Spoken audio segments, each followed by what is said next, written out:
Happy Tuesday. For the record, I wanted to start the meeting by stating that Councilman Lee will be participating electronically through Microsoft Teams. And our first item is going to be an executive session. So item 1, Ms. Clerk. Executive session, Urias appeal before the Civil Service Commission. May I have a motion to go into executive session? So moved. A second. There is a motion and a second. Any further discussion on going into executive session? Hearing none. All those in favor, please signify by saying aye. Aye. Aye. Aye. Anyone against? Motion carries. Mr. Attorney, how long will we take for this? Maybe 30 minutes? Alrighty, we'll be back in 30 minutes. Thank you, everyone.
Are all here. Just need a motion to return to study. So moved, Your Honor. Second. There is a motion and a second to return to study. Any further discussion? Hearing none. All those in favor, please signify by saying aye. Aye. Aye. Any against? Motion carries. What is the council's pleasure for item 2? Honorable Mayor, the appropriate motion would be to move that the mayor and council authorize and direct the city attorney to proceed as discussed in executive session to include the settlement of the civil service appeal in the amount of $47,000. So moved. Second. Is a motion and a second. Any further discussion? Hearing none. All those in favor, please signify by saying aye. Aye. Aye. Any against? Motion carries. Alrighty. Item 3, time has been set aside for a discussion of the fiscal year 2027 final budget and compensation plan. Mr. Manager. Thank you, Honorable Mayor and members of the council. Just a reminder, we're at the finish line on the FY27 budget and comp plan this evening. Tonight, you'll have on the consent agenda approval of the compensation plan that we've been reviewing with you the last several months. And then we will also have a public hearing and special meeting to consider the recommended budget. The recommended budget has no changes from the tentative budget that you adopted last meeting. Some of the highlights are this budget has robust funding for core services of the general fund, including public safety, parks, planning and development services, and our management and internal functions.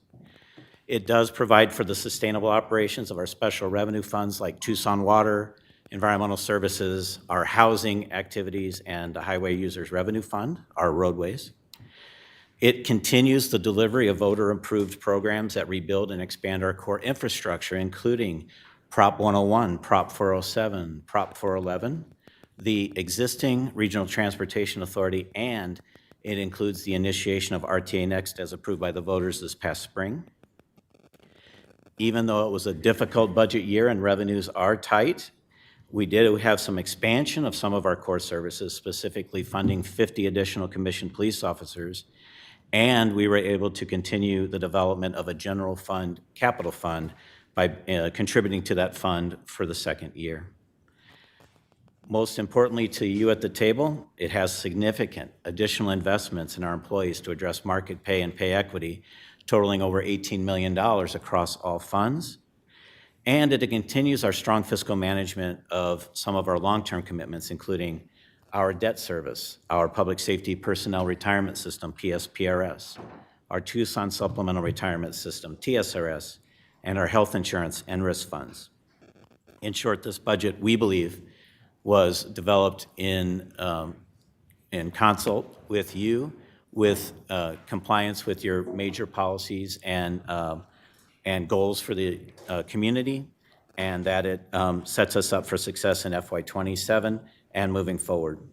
With that, I would invite our Assistant City Manager and Chief Financial Officer, Anna Rosenberry, to add her commentary. Thank you. Thank you, Mayor and members of the council. In particular, I do just want to offer some words of appreciation to all of you. I counted on the calendar. I think this is our 9th study session discussion in a row with you talking about the development of the fiscal year 27 budget.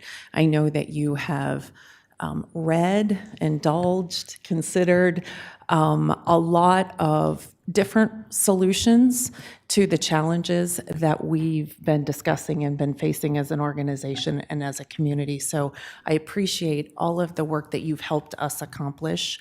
There are additional people on our teams and our staff that I would like to give a shout out to in helping us get to a point where you've got a recommended budget, a balanced budget in front of you for consideration for the coming fiscal year.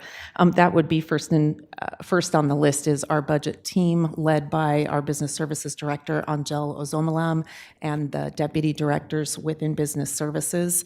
We had a new member of that team, a new budget manager this year, Roberta Sullivan.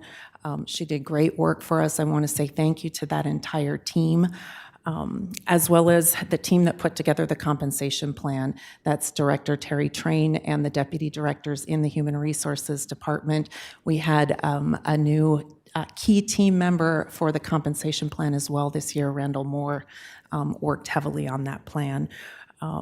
Also a big thank you to all of our partners with our local labor representatives, our executive leadership team, and all of the community members that came out and had discussions with us, attended information sessions with us.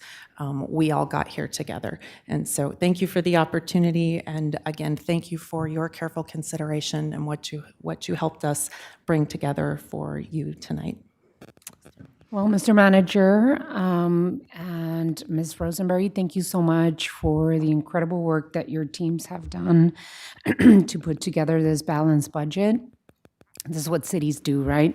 Mayor and councils and city managers and their teams put together a balanced budget. We do not have the luxury as the federal government to not have a balanced budget in front of our community. At a time when Tucsonans are facing tough decisions and feeling the consequences of disinvestment from our federal government and our state government, it was important for me as the mayor of Tucson to continue investing in offering our community affordability. When it comes to the values and the priorities that our community, our residents want their mayor and council to invest in, I believe that this particular budget serves that, providing the quality of life and the affordability that people need at a time when there's so much pressure on their pocketbook. So this budget is safeguarding the services and programs that our residents rely on every single day. And this budget is focused on supporting working families and improving the quality of life for our families. So we're making investments in our children by providing extended access to pools and splash pads and continuing our critical supportive KidCo programs, which is our after-school and summer program. You will not find an after-school program or a summer program that is such a good quality program and costs less.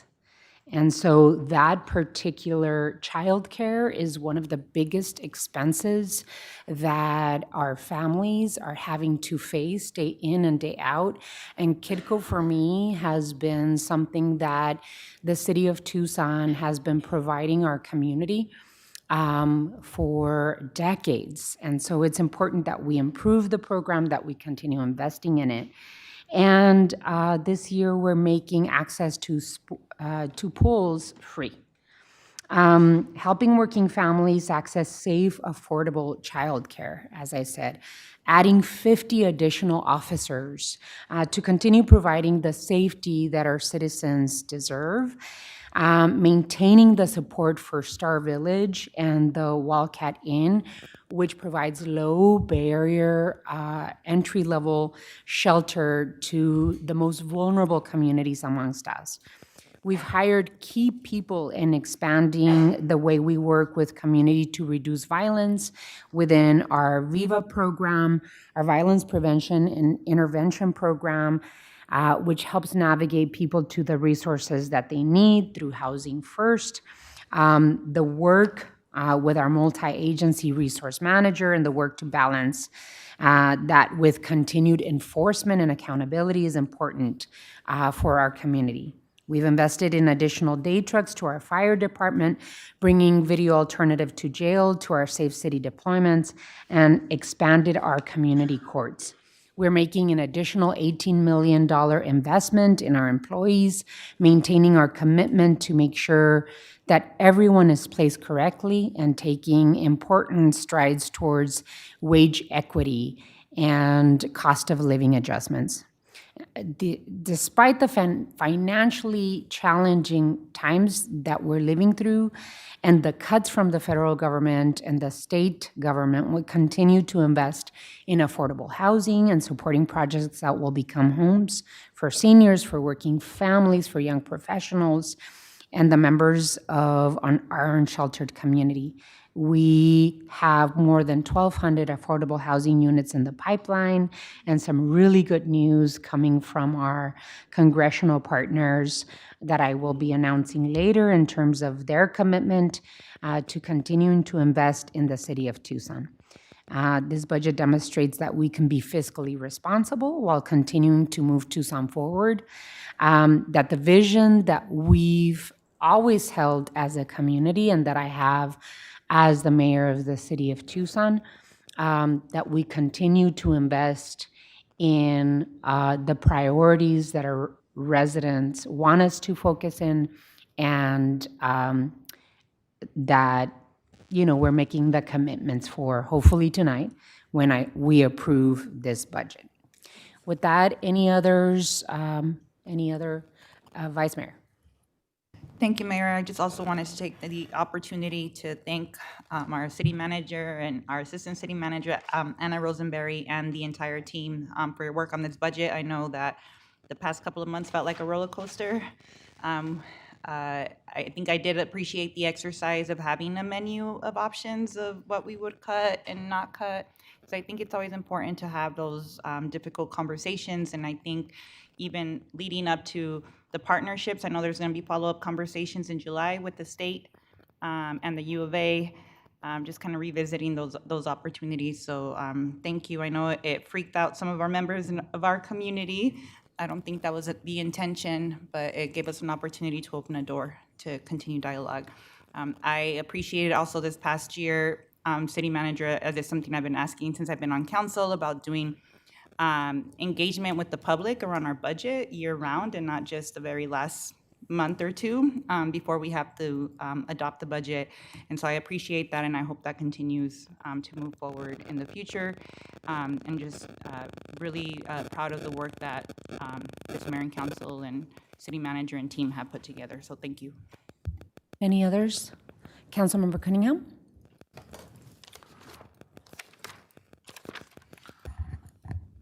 The compensation plan is outstanding. It's been a very tough year financially for us, but to have a financial compensation plan that I think sends a good message that we want to send the message the best we can to our employees that we have their backs. And that's a big piece to this. So for the compensation plan piece, it's a job well done. I'll reserve a lot of my other comments about the budget for tonight.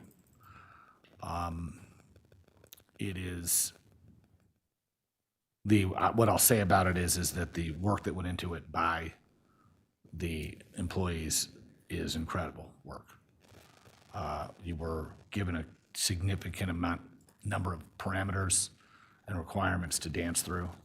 You did that masterfully. And that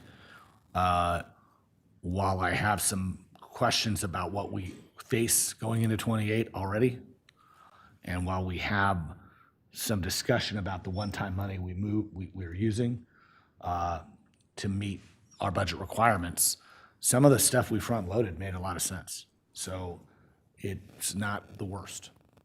But this conversation is pretty much ongoing. Yeah, we're going to pass the budget tonight, and come July 2nd, we're going to be working on another one.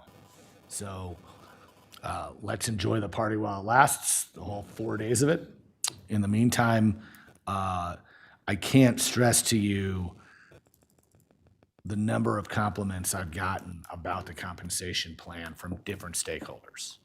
There was just enough balance for everyone. There's still a few outliers and a few little things we need to clean up, but that's always the case, right? So congratulations to your team, Tim. Had a way to get it done, man. Others? Councilmember Dahl and then Councilmember Barajas. Ditto. Great job. Thanks. Councilmember Barajas. Thank you, Mayor. Well, thank you, City Manager, and to your team, Mayor, all the city departments, members of the public, and my colleagues here at the table for your diligent work on this budget. It has come a long way from our initial discussions a few months ago, and this budget better reflects the core funding priorities, including investments in public safety, parks and recreation, planning and development, and core city functions. Funding critical city services and maintaining our parks, fire stations, recreation centers, and other key city facilities is important for retaining and building trust in our city government. Let's make sure to keep sharing with our community what their taxes and fees are funding and how we are leveraging additional resources as well. The robust conversations we've had at this table and with our community members have shown the need to keep telling our story and to keep communicating and to continue to listen to public feedback throughout the year as well as during our budget season. Now, we are in a time of economic uncertainty with individuals and families in our community struggling with the loss of public benefits and rising costs, along with reduced cross-border tourism and other revenue. And I know these challenges were factored into the projections for the coming year, and I look forward to receiving updates on how our community is faring amid these challenges, along with hopefully positive news. With respect to investments in tourism, what are our plans to track bed tax receipts and hotel motel transient occupancy? You know, Ward 5 is home to a major tourism destination, the Tucson Rodeo Grounds, a cultural and historic landmark that has been a cornerstone of Tucson's identity for more than 100 years. As a home of one of the nation's longest-running rodeo traditions and annual rodeo parade, the rodeo ground attracts thousands of visitors each year while celebrating the region's rich Western ranching and multicultural heritage. So I would like to see some of the rodeo grounds be in the next budget cycle, and I look forward to advancing these collaborations with the relevant City of Tucson departments, Visit Tucson, Tucson Rodeo Committee, Tucson Rodeo Parade over the coming year. And with tourism, you know, addition to the downtown area, we also can benefit from more investments around the Tucson International Airport and around the Keno Sports Complex and Mosaic Quarter. So these are areas that I would like to incorporate more into our tourism discussion. Thank you. Thank you. Councilmember Schubert? Just expressing my appreciation to City Manager's office and to staff. I received feedback from constituents who are really appreciative of the one-pager and the pie chart, so I'm excited to move forward. I'm already ready to talk about the next cycle just because I think it feels good to be able to provide clear information to our constituents. And I have to mention the Jenga video. The Jenga video was awesome. I watched all 20 minutes of it. So I love seeing this kind of clear and transparent communication with our constituents. Thank you. And then Councilman Lee, I don't know if you wanted to jump in here since all of us jumped in, but we can always wait for it later. Thank you, Mayor. No, I was also going to save my comments, but I will join in the love fest for our team because you all have done an amazing job kudos to you all and to the extended team. And I agree with everything that my colleagues have said and all the commentary that the city manager said at the very beginning and you, Mayor. There's just so many amazing elements of this budget. So I'm just grateful for all of the amazing work. And I'm really, really grateful to everyone. So thank you. Thank you so much. There's no direction in this item. We're going to have a budget hearing and a vote on the budget today during the regular session. So thank you so much. Really appreciate the hard work. Thank you. We move on to item 4.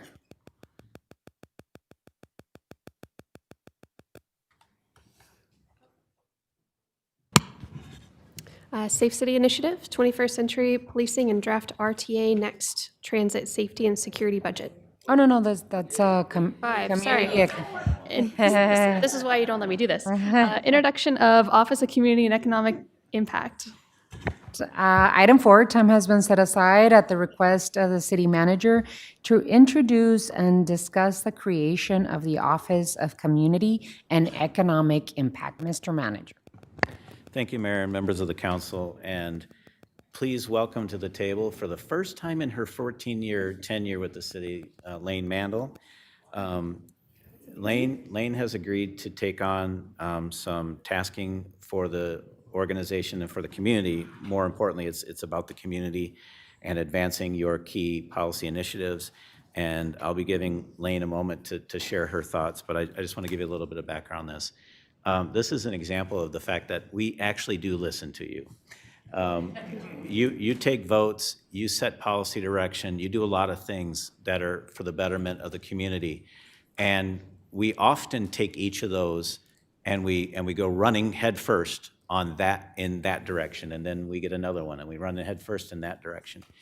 And what I think is important about this item is it's us also understanding how intersectional all that work is. And we're not discovering it for the first time. We are hearing you when you talk about how important economic mobility is for Tucsonans within the context of what's right for Tucson from an equity perspective, prosperity perspective, sustainability perspective. So we've had guidance from you in the form of strategic and action plans in these areas. What we have not done a good job of is driving that work holistically together. So it is my hope and belief that by forming this office, which brings together folks from within the city manager's office who are already here, and you'll note some vacancies we're going to fill. Those are all existing vacancies. This is not an addition of staff. This is a coalition and a collection of staff under a set of guiding principles as led by the mayor and council. And I can't think of anybody better to take that tasking forward than Lane Mandel, who until this moment has been serving as my chief of staff. She was Mr. Ortega's chief of staff. And my running joke when I'm asked to talk about what's it like to be a city manager, I'm like, get yourself a chief of staff. That's like the magic. You just don't do anything else. Get yourself a chief of staff, specifically one like Lane Mandel. And now I'm in the somewhat reluctant, somewhat pitchforked position of offering her up to the community writ large. So with that, you've seen an org chart. We have talked to most of those people on that org chart. Hopefully nobody woke up this morning and said, wait a minute. And we have talked with you all, and I especially want to take a moment to thank the guidance of the mayor. We'll talk a bit about the Harvard-Bloomberg journey we've taken over the past year, but also just the consistent policy setting and priority setting from all of you and from our mayor has put us in a position where we believe this is the right way to go and the direction that we think will bring great things for prosperity for Tucsonans. And at the end of the day, that's what this is all about. So with that, I would like to invite Lane Mandel to share a few thoughts about this journey. Honorable Mayor, Vice Mayor, members of the council, I am thrilled to be here today to discuss the creation of, under the city manager's leadership, the Office of Community and Economic Impact, or OCEI.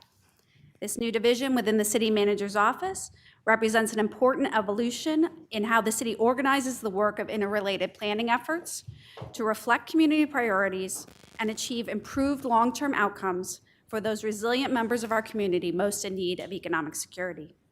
Several events over the course of the last year have brought me to the center of this conversation, but none more important than being part of the mayor's team for the Bloomberg Harvard City Leadership Program, or BH9.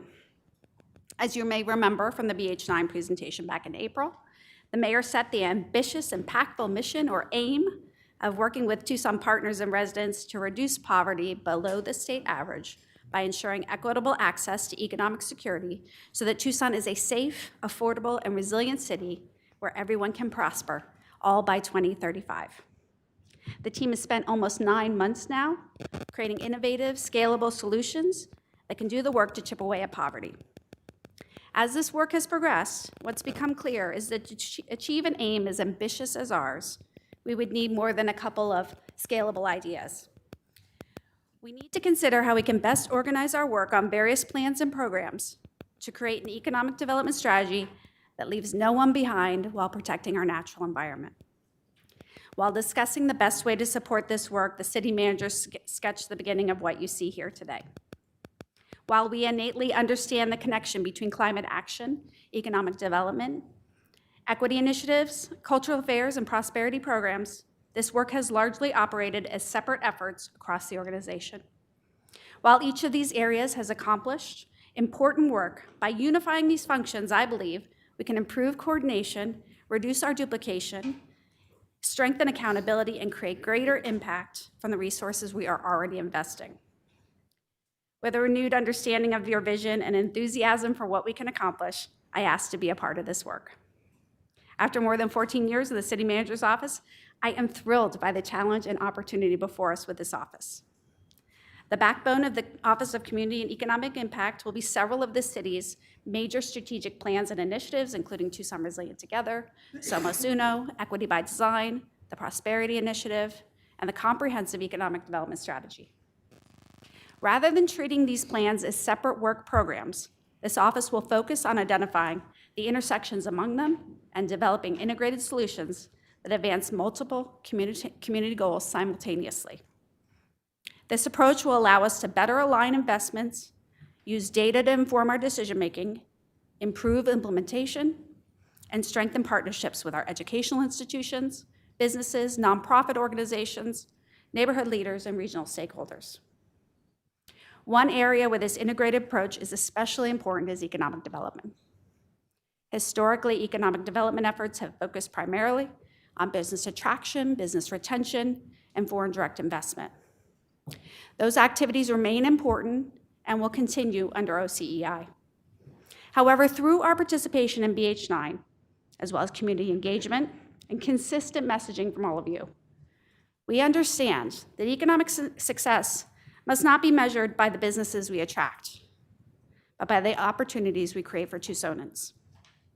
Through your leadership, we have identified poverty reduction, affordability, workforce opportunities, and access to good-paying jobs as among the city's highest priorities. In response, OCEI will expand our economic development framework to include strategies that connect residents directly to opportunity.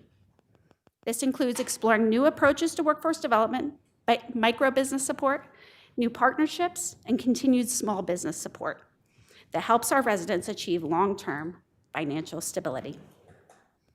Once in need of some extra income myself, but not exactly out of entrepreneurial spirit, I, along with my husband, were both small business owners, and I am excited to jump back into this work. When economic growth is broadly shared, communities are stronger. When we infuse our neighborhoods with art and green infrastructure, and when we celebrate our rich culture and history, Tucson becomes a more vibrant and resilient place. The Office of Community and Economic Impact will bring together staff members with rich and diverse talents, and we immediately will work to fill our vacancies, all of which are budgeted for FY27. Frankie Villegas has had tremendous success standing up the Small Business Program, and will look to leverage that success and the partnership she's built as she moves into the role of direct investment for Mexico. Mike Chukowski will lead our attraction, retention, and annexation efforts in an expansion of his current role. Fatima Luna and Kelly Way are all doing tremendous work already as the Chief Resiliency Officer and Cultural Affairs Officer, respectively. And we'll be supporting their work and integrating it with prosperity and economic development efforts. We do this work best not in silos, but as a team, and I am ecstatic to lead this team. I appreciate the trust from Tim and from all of you. We look forward to sharing additional implementation updates as the office becomes operational and strategic priorities as they are developed. And with that, Mayor and Council, I welcome your questions and feedback. Lane, congratulations. I'm very excited that you will be leading the Office of Community and Economic Impact. I'm sorry, Tim, that you are losing Lane as a chief of staff, but she has proven herself to be very capable and to lead your team in the most wonderful ways that she does. So congratulations, Lane. I am so excited about the work that we have been doing as a team, right? Mayor and council and the city manager and the team that we put together with the Bloomberg Harvard City Leadership Initiative that has been receiving a lot of technical support from Harvard. And, you know, the city of Tucson, my main priority as I applied for the Bloomberg Harvard City Leadership Initiative, because we had to compete as a city. We applied for it, and my main priority was economic development and economic mobility for our residents. And we approached that with looking at the numbers, not of the jobs created, but the opportunity for economic mobility for our residents and the opportunity to bring down poverty numbers in our city. And so we were put in the innovative track, and we've been at this for about a year. And so having you as part of that team and really think through in a very innovative way on how the vision that I have for economic development really became this office. And in thinking about, you know, putting this office together and thinking about the work that I have been doing serving the residents of Tucson for 18 years, it really brings together all of the pieces of the work that I have been doing and many of you on the council have been doing to bring down the silos of that work.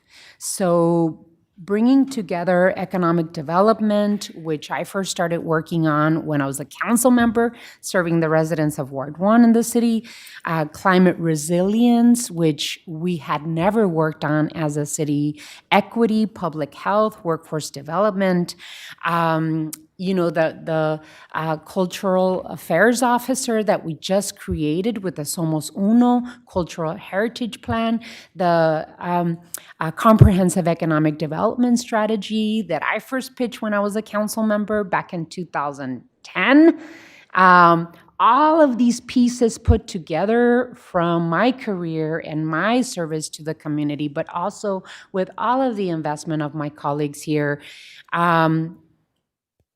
and see it happen in this office, right? I've always believed that bringing down silos, working together across departments, putting the right work in the right hands, being able to really talk to each other and connect one thing to the other has been important. So the creation of this office is really exciting for me in putting together prosperity and the prosperity initiative to work that means so much to our community. I've always felt for a long time that our economic development strategy as a region has been siloed and dysfunctional. Now we have the opportunity to be able to work amongst each other, but also work with our partners, right? Our partners in Pima County, with the University of Arizona, in the business community, to be able to say, look, this is a vision that we should all hold hands economic mobility and economic prosperity for our residents is good for everyone. And so we should hold hands. And I'll talk a little bit more about my trip to Taiwan with the Arizona Commerce Authority and with Pima County and the University of Arizona. But that trip itself as well really kind of we hit a reset button amongst all the partners to be able to get to the point where we need to create the high-wage, long-term jobs and the opportunity and quality of life that our residents deserve. And so I believe this office represents that vision that we've been working on so hard, that will continue creating Tucson as a modern model of local government that is not afraid to innovate and move beyond the silos and work together internally and externally to be able to face the challenges that we have in this modern world. And be able to find solutions together for the residents of Tucson. So I'm really happy that you are leading this space. I know that you will do great in working with the experts in every space, from equity to prosperity to sustainability to economic development to small business to, cultural and heritage strategy for our city. So thank you so much, Mr. Tamir. Lane, I am looking forward to this is just the beginning, and that's exactly what I said when I received my certificate from Harvard for the City Leadership Initiative. We have to make sure that we continue bringing in our colleagues on the council, the community, and there's a lot of work that we have to do in front of us, but I'm so ready and I'm so excited about the approach that we're taking with this office. So congratulations, looking forward to working with you. Any questions, comments already? Vice Mayor and then Councilmember Dahl. Thank you, City Manager and Mayor. Really seeing like your leadership come to fruition in this way. Thank you for bringing this opportunity with Bloomberg for us to think outside the box and kind of connect the dots. And you can totally see that in this effort. City Manager, you're going to have to find another lane. I'm just gonna pitch that you needed an excellent communicator that has emotional intelligence and cares about Tucson. So thank you, Lane, for stepping up to the plate. I'm also thrilled, to see this work under your leadership, because I know that you'll really help, develop all the folks that'll be working with you, plus, working with our community partners. I'm really thankful to see the Prosperity Initiative like embedded within this structure. I think that's a huge win for us. We talk a lot about plans all the time, and part of our work has been how do we not just make plans that sit on a shelf, but this is really keeping us accountable to the work that we said we were going to do to our community. As the mayor said, putting housing, our work with housing, but then putting in equity, climate, economic development together reflects this integrated approach that these issues deserve. The explicit commitment to poverty reduction and economic mobility as core economic development goals are not just business attraction metrics is a meaningful shift.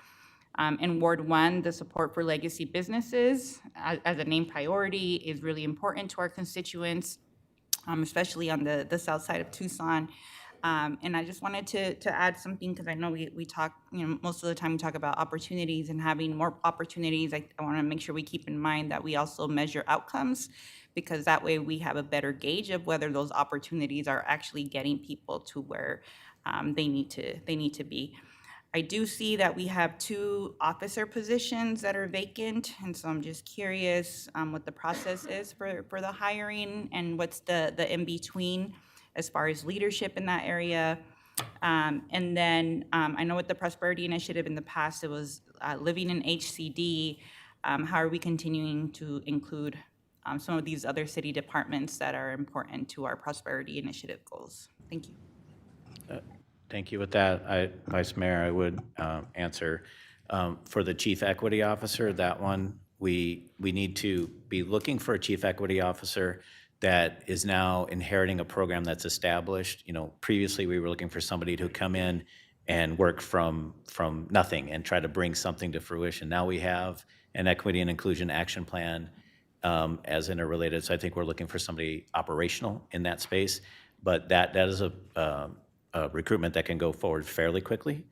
I think we need to spend some time looking at developing that Chief Prosperity Officer and what should that job look like, because it's a new function. Having said that, Lena Perel in HCD will remain a member of this team, even though she remains in HCD. There might be a promotional opportunity out there for you, Lena, just pay attention. But we're not going to lose that connection to housing and community development. As you've stated many times, that's a key connection for us. And so Lane and I have talked a little bit about what some next steps would be. So I would turn it to Lane to say, what do you see as the next steps on filling those vacancies?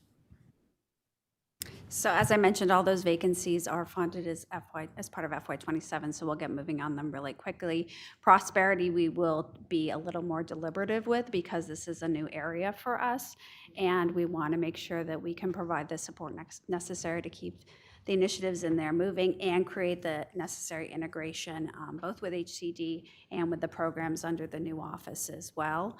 There's also some opportunities related to small business and traditional economic initiatives, and we'll look to fill those positions as well. We'll look to fill a developer position in economic initiatives. That's somebody who can, as a gap that Tim has identified, where somebody can come in and help negotiate and close different deals that we are working on.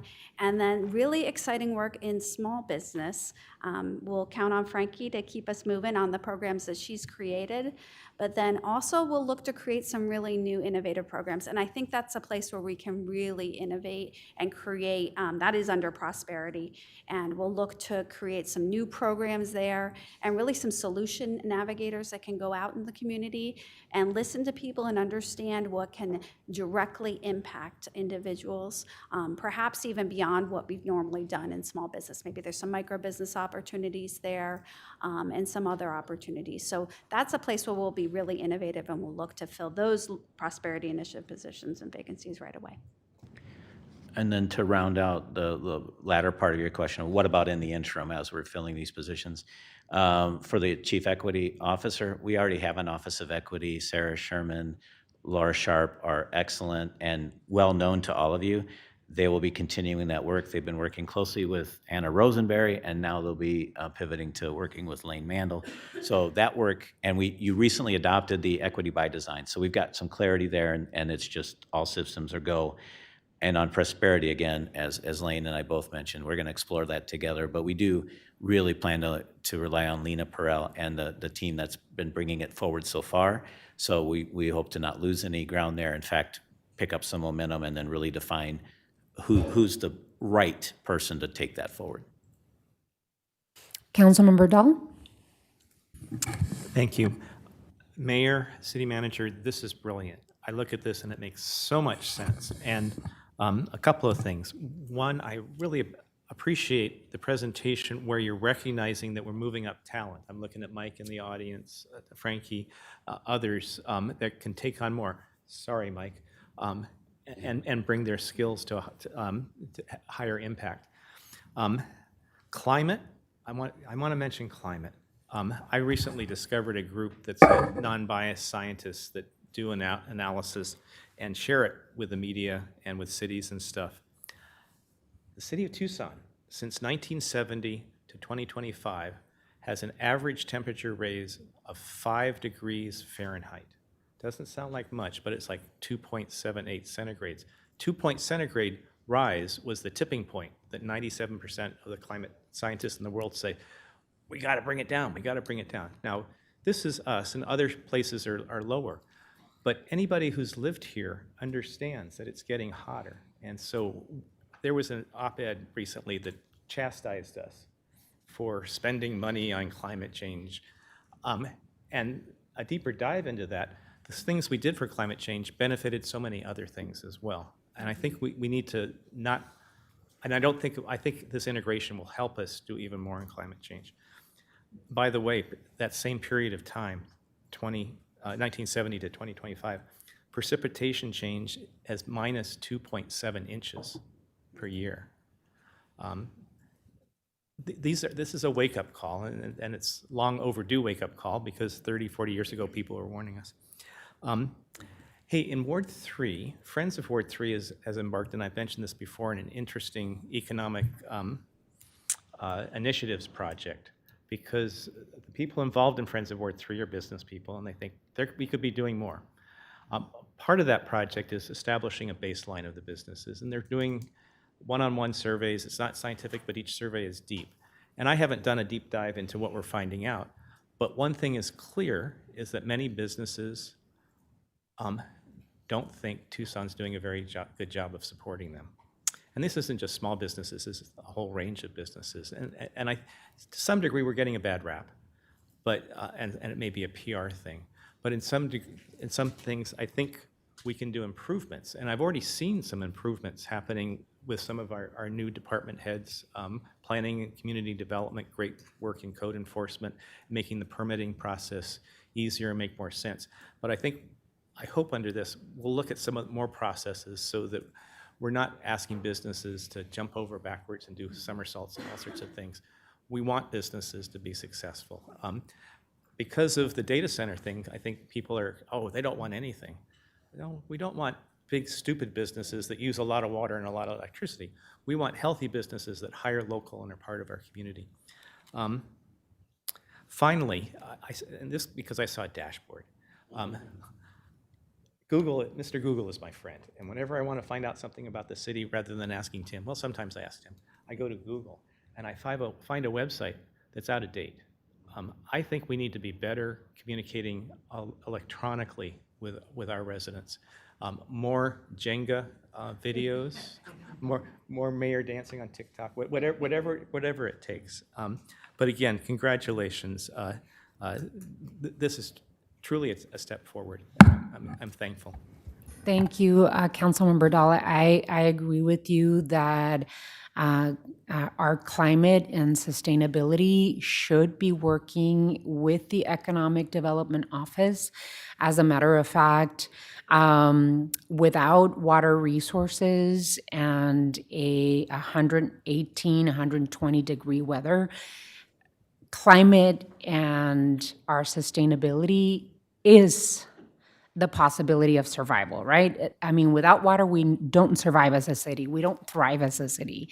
And so our climate work has everything to do with economic development.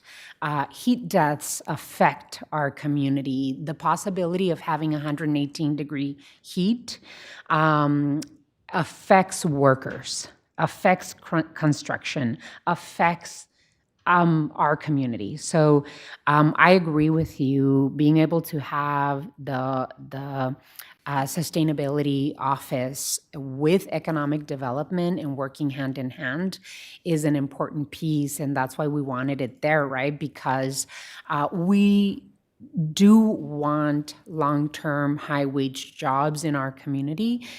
We do not want to put our resources of water on the line for minimal jobs in our city. So I agree. I mean, you talked a little bit, you alluded to criticism on mayor and council investing in sustainability and climate. Listen, I'm used to being criticized. I've lived with that all my life, but we keep on marching forward, and we know what Tucsonans want, we know what they deserve, and we know there's an innovative and different way of creating jobs in our community. When I first ran for mayor, part of my platform was to work on climate, and there are people that laughed at me. But now more than ever, we see how expensive climate change, in the billions because of climate emergencies and incidents that happen throughout our world. So anyway, I just wanted to add to that, Councilmember Barajas. Well, thank you, Mayor. I too am happy to know that this office will bring together climate action, cultural affairs, economic initiatives, prosperity, and equity programs. And I am excited about the addition of insight services, mapping, analysis, engagement, and innovation. And I know this will help us level up our governance. So thank you. And I'm looking forward to seeing you in action, Lane. Any others? I do have a question. I think partnerships are going to be very important as we move forward in unsiloing, where we're unsiloing ourselves, but the partnerships with Pima County on economic development, our prosperity initiative, on all of these pieces of the office, with the University of Arizona, with the philanthropy, nonprofits, and private sector are important for our economic development strategy as well as our prosperity initiative and all the other pieces of this office. What opportunities do you see this office to strengthen those partnerships? Yeah, there are a lot of opportunities this office presents, but partnership is certainly one of them. We will continue to look to your leadership, Mayor, as you are the incredible convener between our partners. Staff has already started some of that work. Tomorrow, our economic development team, along with the county, will meet and have a summit together. They're going to have a retreat together. So that work has already begun. We've started that over the past year with cultural affairs. Now that Somos Uno is complete, Kelly Way has been in the community making partnerships with as many different groups and educational leaders out there that she can, because those are relationships we've just not cultivated in the past. By having folks in these positions, we can begin to cultivate these connections in ways that we haven't in a very long time. So there's a lot of opportunity there for us, and it'll be part of our strategic planning moving forward. Thank you. Councilmember Cunningham? So I have to be the not fun guy. I just want to be sure, from what I understand was reported to me, but I want to do this for the record. We're not adding any actual PCNs in this action. We're taking a group of already existing offices and putting them in one group, which makes actual sense, but I want to just be sure for the record that we're not adding PCNs. Honorable Mayor, Councilmember Cunningham, that is correct. We are not adding any PCNs or labor costs. So this item is budget neutral. That is correct. My second piece is, as we go through this, there's one group that's missing. I'm hoping that we talk about that within the group of equity, and as well as some of the other opportunities, and that's disability advocacy. I really hope that we engage our hearing impaired, visually impaired community, as well as our paratransit community in these efforts, and take a look at what opportunities exist for them in our community. I think that's a big piece to this new office, and I hope that request isn't falling on deaf ears. Any others? All righty. Well, thank you so much. Congratulations, Lane. I'm really excited about this and looking forward to the continued work. Thank you.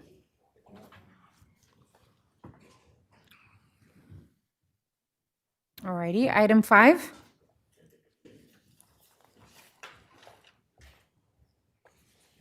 Everyone's ready for Safe City Now? They're moving in this direction. Safe City Initiative Update, 21st Century Policing and Draft RTA Next Transit Safety and Security Budget. All righty, this item is an item that I've requested that we have updates on. We first initiated the Safe City Initiative under my request in October of 2025. And since then, we have been having monthly updates. When I first wrote the open letter to Tucsonans back in October, it was clear that our community and our residents were demanding a response to the concerns of community safety. And I believe that my responsibility And frankly, my priority as mayor is making sure our residents are safe and making sure that we are responsive to our community. So Safe City, we started unsiloing, right? The work and putting the right work on the right hands to make sure that it was more than just our police department that had the responsibility of safety. And we've been able to create a Safe City task force with different stakeholders represented in the Safe City task force. They've been very involved. And one of the pieces of our Safe City initiative is our Transit Safety and Security Action Plan, as well as all of the other pieces that we've been working on. So I'm happy that we're here. We're going to receive an update from both Tucson Police Department and their plans and piloting efforts to bring our policing to the 21st century with additional technology. And then, of course, we're going to hear from our Department of Transportation and Mobility about transit safety and security. So, Mr. Manager, the floor is yours. Thank you, Honorable Mayor and members of the council. And we have a team here to present on these two specific aspects of the Safe City Initiative.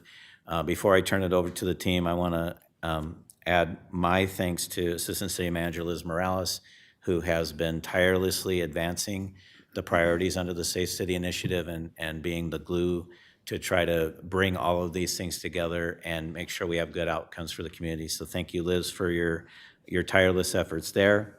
And with that, we have Deputy Director of Transportation Mobility, Andy Bemis here. We have many chiefs from the police department, including Stacy Shaner here at the table, and our chief, Monica Prieto, will be approaching either the table or the microphone, and Luis from our TPD Analysis Division. So without further ado, I think we're going to start with Andy and Stacy here, and we'll get you into our updates. Thank you, Mr. Manager, Honorable Mayor, members of the council. For a little background on the Transit Safety and Security Action Plan, as the mayor noted, over the course of the second part of last year, on your direction, we developed the plan, which was ultimately approved in December of 2025. After several months of engagement with DTM staff, with our partners at TPD, our Community Safety, Health, and Wellness team, Suntran Management, bus drivers, Teamsters leadership, the Tucson Transit Advisory Community, and the general public at large. We did provide an update on the progress of the immediate and near-term actions back in April at a study session. I'll share some additional progress today since then, but really try and focus on the draft RTA Next Transit Safety and Security Funding Plan you have attached here as Attachment B, which is intended to further the long-range recommendations from the plan. So briefly on the near-term items, since March 9th, we have been implementing the TPD special duty deployments on the transit system. For a time, it started out Monday, Wednesday, and Friday. We've been able to redeploy in a way that within the existing resources, we have a presence 6 days a week now. So actually Monday through Saturday at different times and on different priority corridors. To date, those efforts have resulted in 730 warnings, 127 arrests, 88 citations, 28 referrals for services, and 15 deflections. I'll defer to my TPD colleagues for further detail or questions on that. We've continued to implement improvements at bus stops in coordination with business owners, neighborhood leaders, and bus operators and riders throughout the system. We've improved our data management and tracking dashboards and have expanded our private contracted security hours as well. So turning to the RTA Next draft budget for the long-range recommendations in the plan. So just as a reminder, the plan, RTA Next included $51 million over 20 years for transit safety and security activities region-wide. $43 million of that is expected to come to the city of Tucson, which results in about a $2.15 million annual budget target.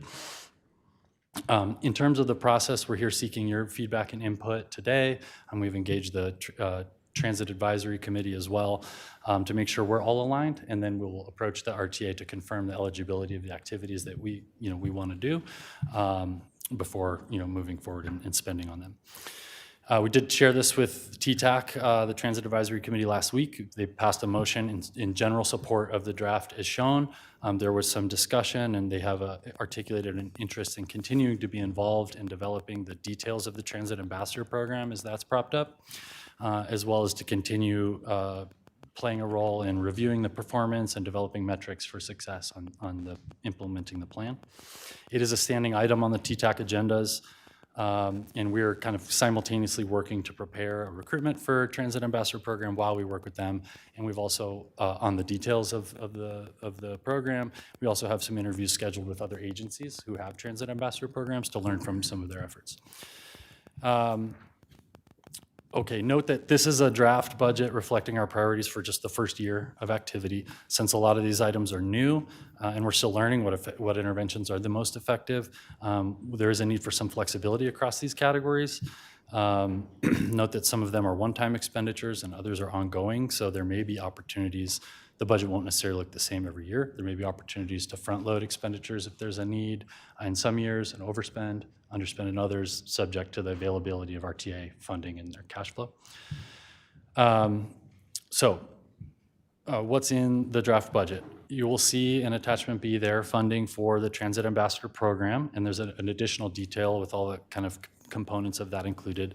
It is proposed. Andy, I hate to interrupt, but I think that it's important to talk about the Transit Safety and Security Action Plan for the public, but also to remind Mayor and Council, the stakeholders that participating in putting that Transit Action Plan together, and why you're suggesting the investments that you're suggesting for the additional money that the City of Tucson is receiving from RTA Next Fund. So can you go just a little bit? You don't need to go deeply, don't dive deeply, but update us in terms of, or remind us in terms of the partnerships, why you have these recommendations and who the stakeholders are that you worked with to put together the Transit Safety Action Plan together. Thank you for that. I'd be happy to do that, and I'll roll back into what's included. So all these recommendations from the immediate, near-term, and long-term recommendations in the plan, we put together with a working group that included several meetings with the transit operators themselves who understand what their needs are from a safety perspective and what they're experiencing. We met with their union stewards and their union leadership. We partnered with TPD. With our community safety, health, and wellness teams. We met several times with the Transit Advisory Committee. When it comes to transit ambassadors or other programs, we've worked with our community safety, health, and wellness team, with our housing and community development teams as well. We did several surveys of the general public, also of operators, that informed the recommendations that are in the plan. You did a good job. Go ahead now, tell us the budget that you put together for us. All right, so with that, what you'll see in that first year budget, there's some categories. So one are the transit ambassadors, and you see the detail shown there. The goal really of that program is that, in addition to some of the enforcement and other efforts I'll talk about, is to provide resources to connect people with services, people who are in need, people who are vulnerable, using our transit system, to get them connected with resources to help improve their lives, help them navigate the transit system, understand how to use the app, how to make a transfer, just generally supporting users of the transit system. I mentioned that we're still in the early stages of propping that up, and there's opportunity to incorporate more feedback into how that will look. Another big one are the operator safety improvements. So one of the recommendations in the plan was to survey the operators, identify needs. There's several that are already underway. One we heard from them was a need to upgrade and replace the radio system, which we have other grant funding to do, and that is in progress right now outside of this funding effort. What we are going to rely on these funds for is to evaluate and upgrade the barrier systems in the buses. So all the buses in the fleet today have barriers in them. Those barriers were selected in partnership and in testing with operators themselves when they were selected. sense there's newer technologies out there, there's other barriers, so we want to make sure we're meeting the needs and taking advantage of what's out there. You'll see seed funding in here. The amount you'll see is not to replace the entire fleet yet. That's intentional. It's enough to purchase several samples, put them on the buses, have the operators use them, test them, give us their feedback, understand what is the right barrier system, so that then in a future year budget, you'll see that funds put in there to start retrofitting the fleet and incorporating those barriers into new bus purchases once we decide what's the best one. There are ongoing conversations. These are ongoing with the operators and with unions. So for example, next week, we're here first, I'll be attending their quarterly safety meetings where we meet with operators to present the same plan, continue to solicit their feedback on how we can improve it and move forward. You'll see funding for extending the TPD special duty deployments that are currently happening with the one-time funding, local funding. We'll be continuing that effort or proposing to continue that effort with the RTA funds. Expanding the contracted security guard presence, expanding the cleaning crews, so adding another cleaning crew to the Suntran team. And just to update on that, the crews are currently cleaning, it's 275 stops every day out of the 2,200 in the whole system, all of which get touched at least once a week. There's funding for propping up and continuing to develop a repeat offender tracking and enforcement mechanism to keep, repeat bad actors off of the buses. Funding for enhancing operator de-escalation training and post-incident support services.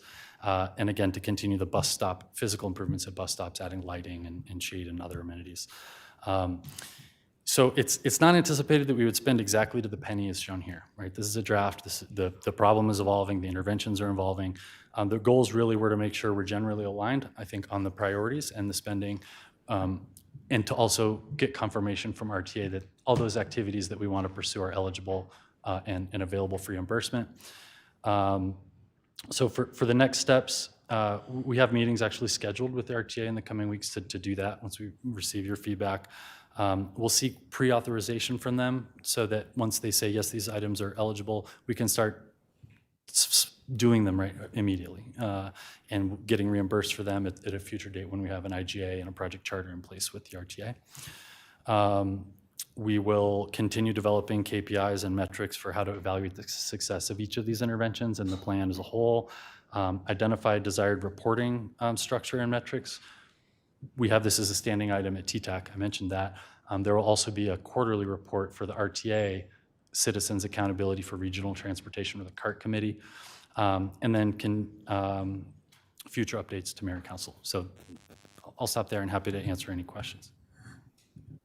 Thank you so much, Andy. Really appreciate your update. I appreciate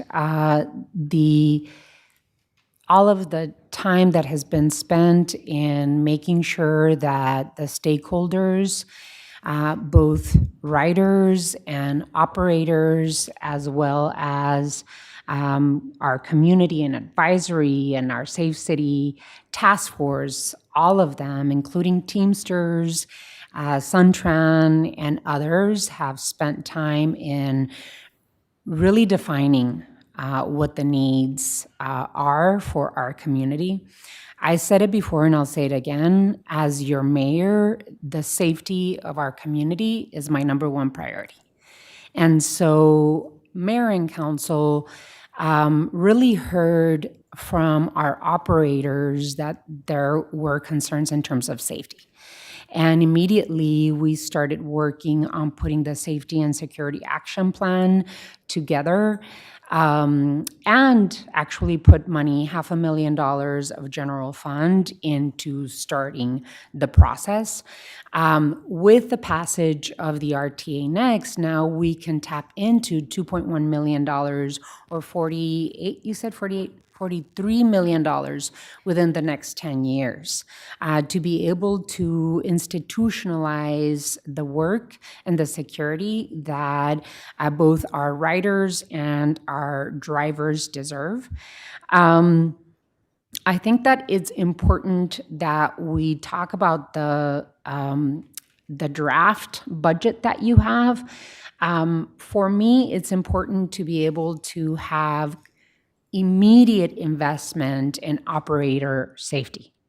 And so I do see in the budget that you have funds for additional investment for the private security company that we've been using for years now. I really don't see the value or the return on investment in additional dollars for that private security company right now. I would much rather spend those funds for additional operator security investments. And I would much rather see additional funds allocated for the ambassador program, because the ambassador program, besides helping riders get to where they need to get, the whole purpose of having a transit ambassador program as well is to try and connect the people that the trained eye of the ambassador will see need referrals to mental behavioral health, substance use locations, or even be the eyes and ears for the drivers to say, we need to call police in this situation. So hopefully the ambassadors will have access to ride on the buses as well, besides being at the transit centers and in hotspot locations at the bus stops as well. That's hopefully what the definition of the ambassadors will be, besides being, people that can give information and can help connect people to where they need to go, that they also are a connector to the individuals that need to be referred to treatment, and be the extra eyes and ears in terms of safety for our operators and other riders. Besides that, I want to hear from my colleagues on the council.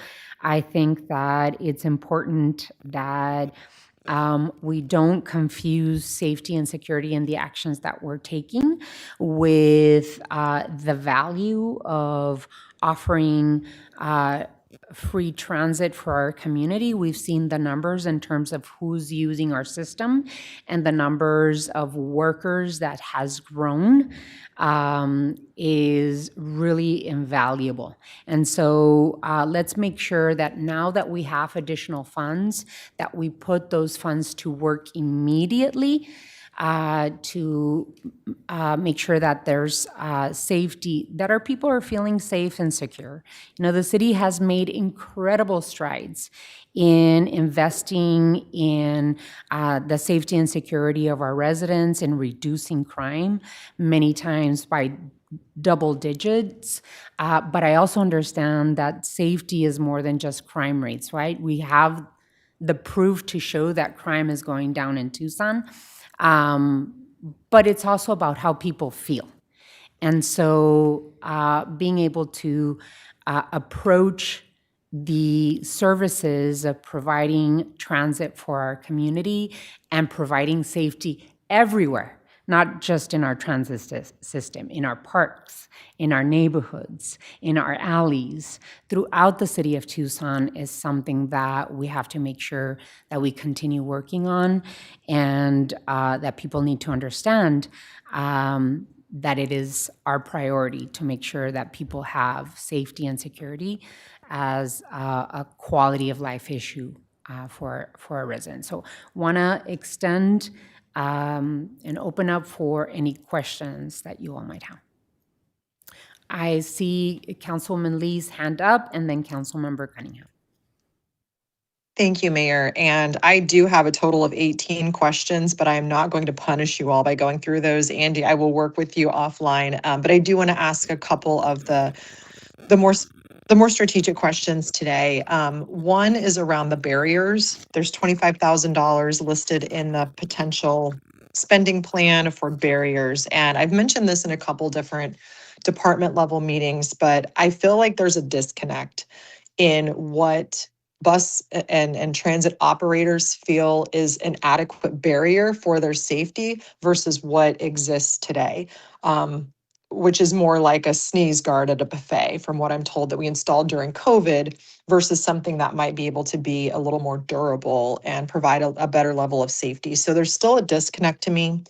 I think we need to get on the same page about what is truly needed to ensure operator safety, because that line item feels pretty small if I'm understanding the sentiment from some of the folks who are operating the transit system. So I would like to get some clarification and alignment on that.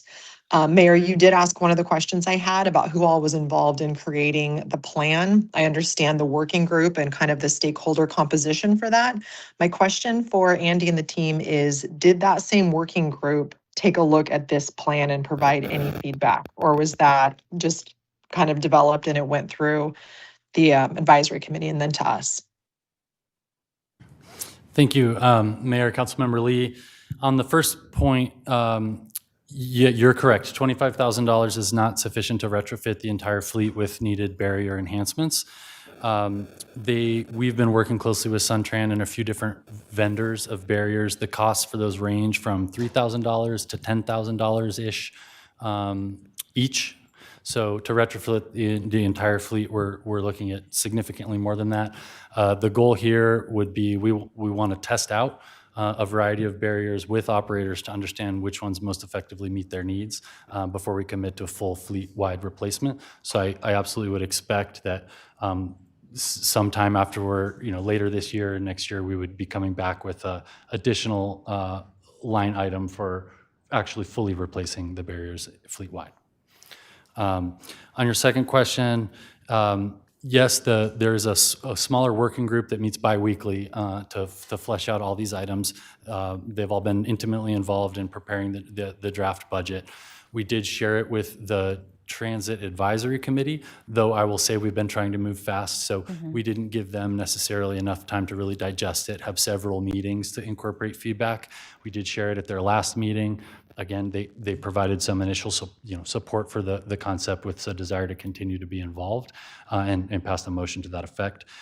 I will be returning there are Suntran employees involved in that working group who we've been working with, and I will be returning to meet directly with operators and union representatives next week to solicit their feedback as well. So this draft budget, Okay. Just to follow up, this draft budget will be discussed when there's a conversation with the Suntran employees. That is correct. Go ahead, Councilwoman. Thank you. Thank you, Andy. I really like the iterative approach to testing out the best solutions for the barriers. So thank you for the extra context on that. Operators and the union have repeatedly identified the onboard safety as a top concern. And so I'm curious about the data that we're using to measure onboard incidents, specifically in operator safety, as we go through this process, and how the proposed spending directly addresses those concerns.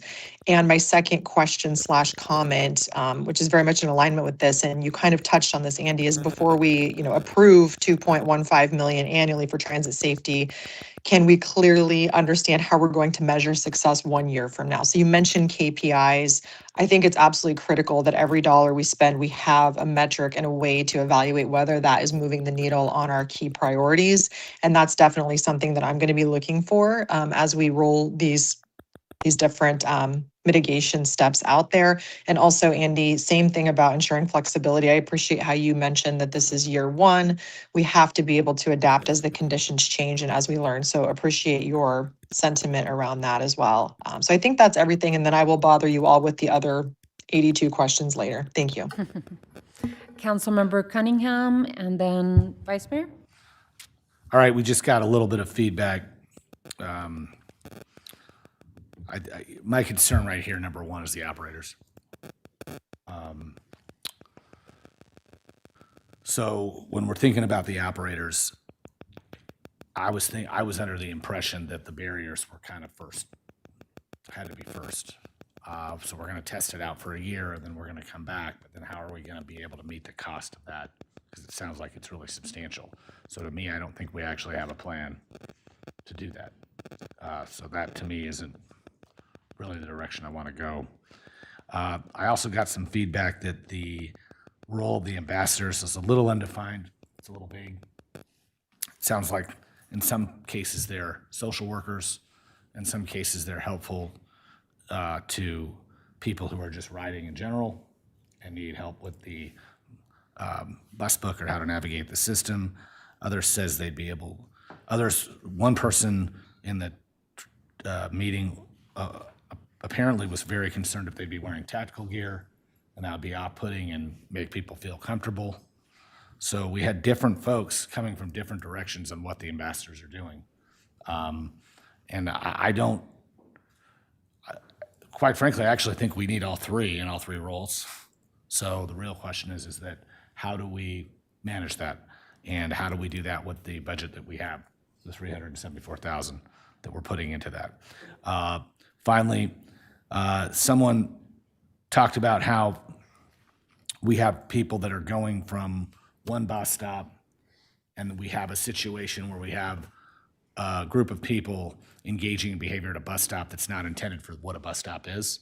And so they chase them away, and that group of people walks down to the next bus stop. We can't have that. So I want to figure out how we can try to integrate some of the efforts that Tucson Police is making, some of the efforts that our community outreach and CASHO are making, and how they kind of all intertwine here. I feel like what we're doing is we're actually adding positions to those departments, but they would specifically work for the bus, and maybe that would be a better, or work directly in the transit realm, and maybe that would be a better use of how we do that. I will say for the record that I'm not sure this is the best transit safety plan we can come up with. Though I'm also made it very clear that I believe that the best avenue to have a transit plan, safety plan, is to have some semblance of a pass for you to get onto the bus and use it, some user expectation. So for me, that's kind of where I'm hesitant about this. I don't want to be on record as voting against this transit safety plan. So if this is what we got, this is what we got. But in the meantime, I want to challenge y'all to think about the philosophy we're taking here. I think our number one concern should be our operators. If we don't have a person feeling safe operating the bus, then everyone else on the bus is at risk. So that's like bottom line number one. Everything else is kind of secondary. Then it comes to whether or not the people riding on the bus also feel safe. And I feel like I think we have a mixed group of messages coming in about that. So that's kind of where I am on this. I'm happy to vote for this safety plan. I hope it yields us some knowledge, but I think that there's other opportunities in there. Ideas are always welcome, Councilmember. Vice Mayor? Thank and you. then Councilmember Dahl. Okay, thank you, Mayor. I just want to, again, share that charging fares does not prevent transit crime.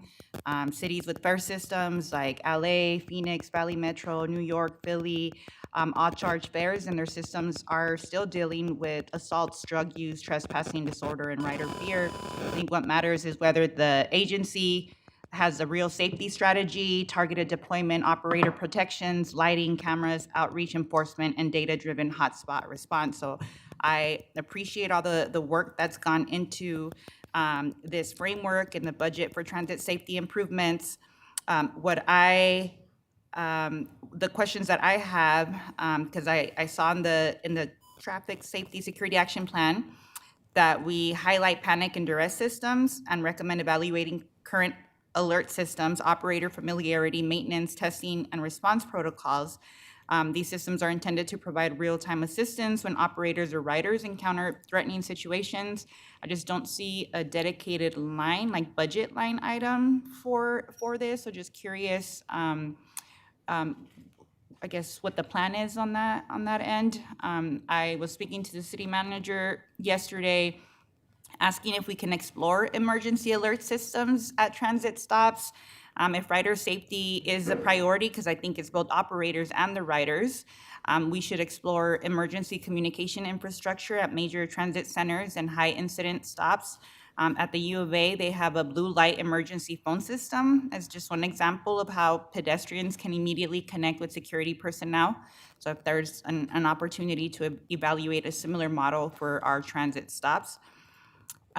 We have on the budget that we're proposing off-duty officers rather than dedicated on-duty transit assignments, and that accounts for around 700,000. And just wondering, I'm just wanting to have a better understanding of the operational limitations that prevent the use of on-duty officers on transit-specific assignments or other similar deployments.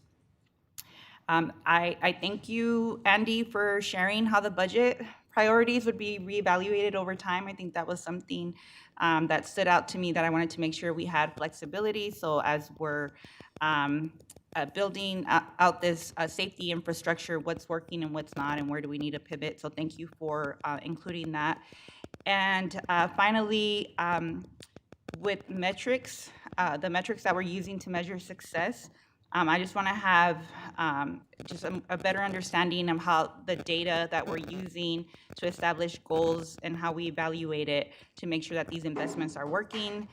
So are we measuring operator assaults, calls for service, rider perceptions of safety, repeat offenders, transit center incidents, onboard incidents, response times, rider retention, and ridership? And I know that we're working on all this hot spot mapping and coordinated reporter rider feedback. I just want to make sure that we are using these data points to communicate back to the community, you know, how we're being successful with this safety action plan. Finally, I was sharing with the mayor and the city manager about a recent trip to Miami and riding the bus there.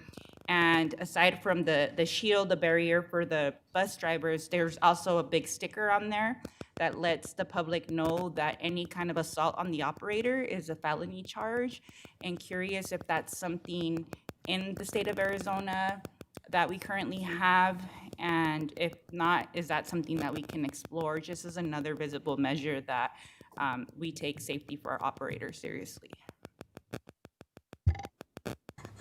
Thank you, Vice Mayor. Just to your last point, yes, it is a felony to assault a transit worker here in the state of Arizona.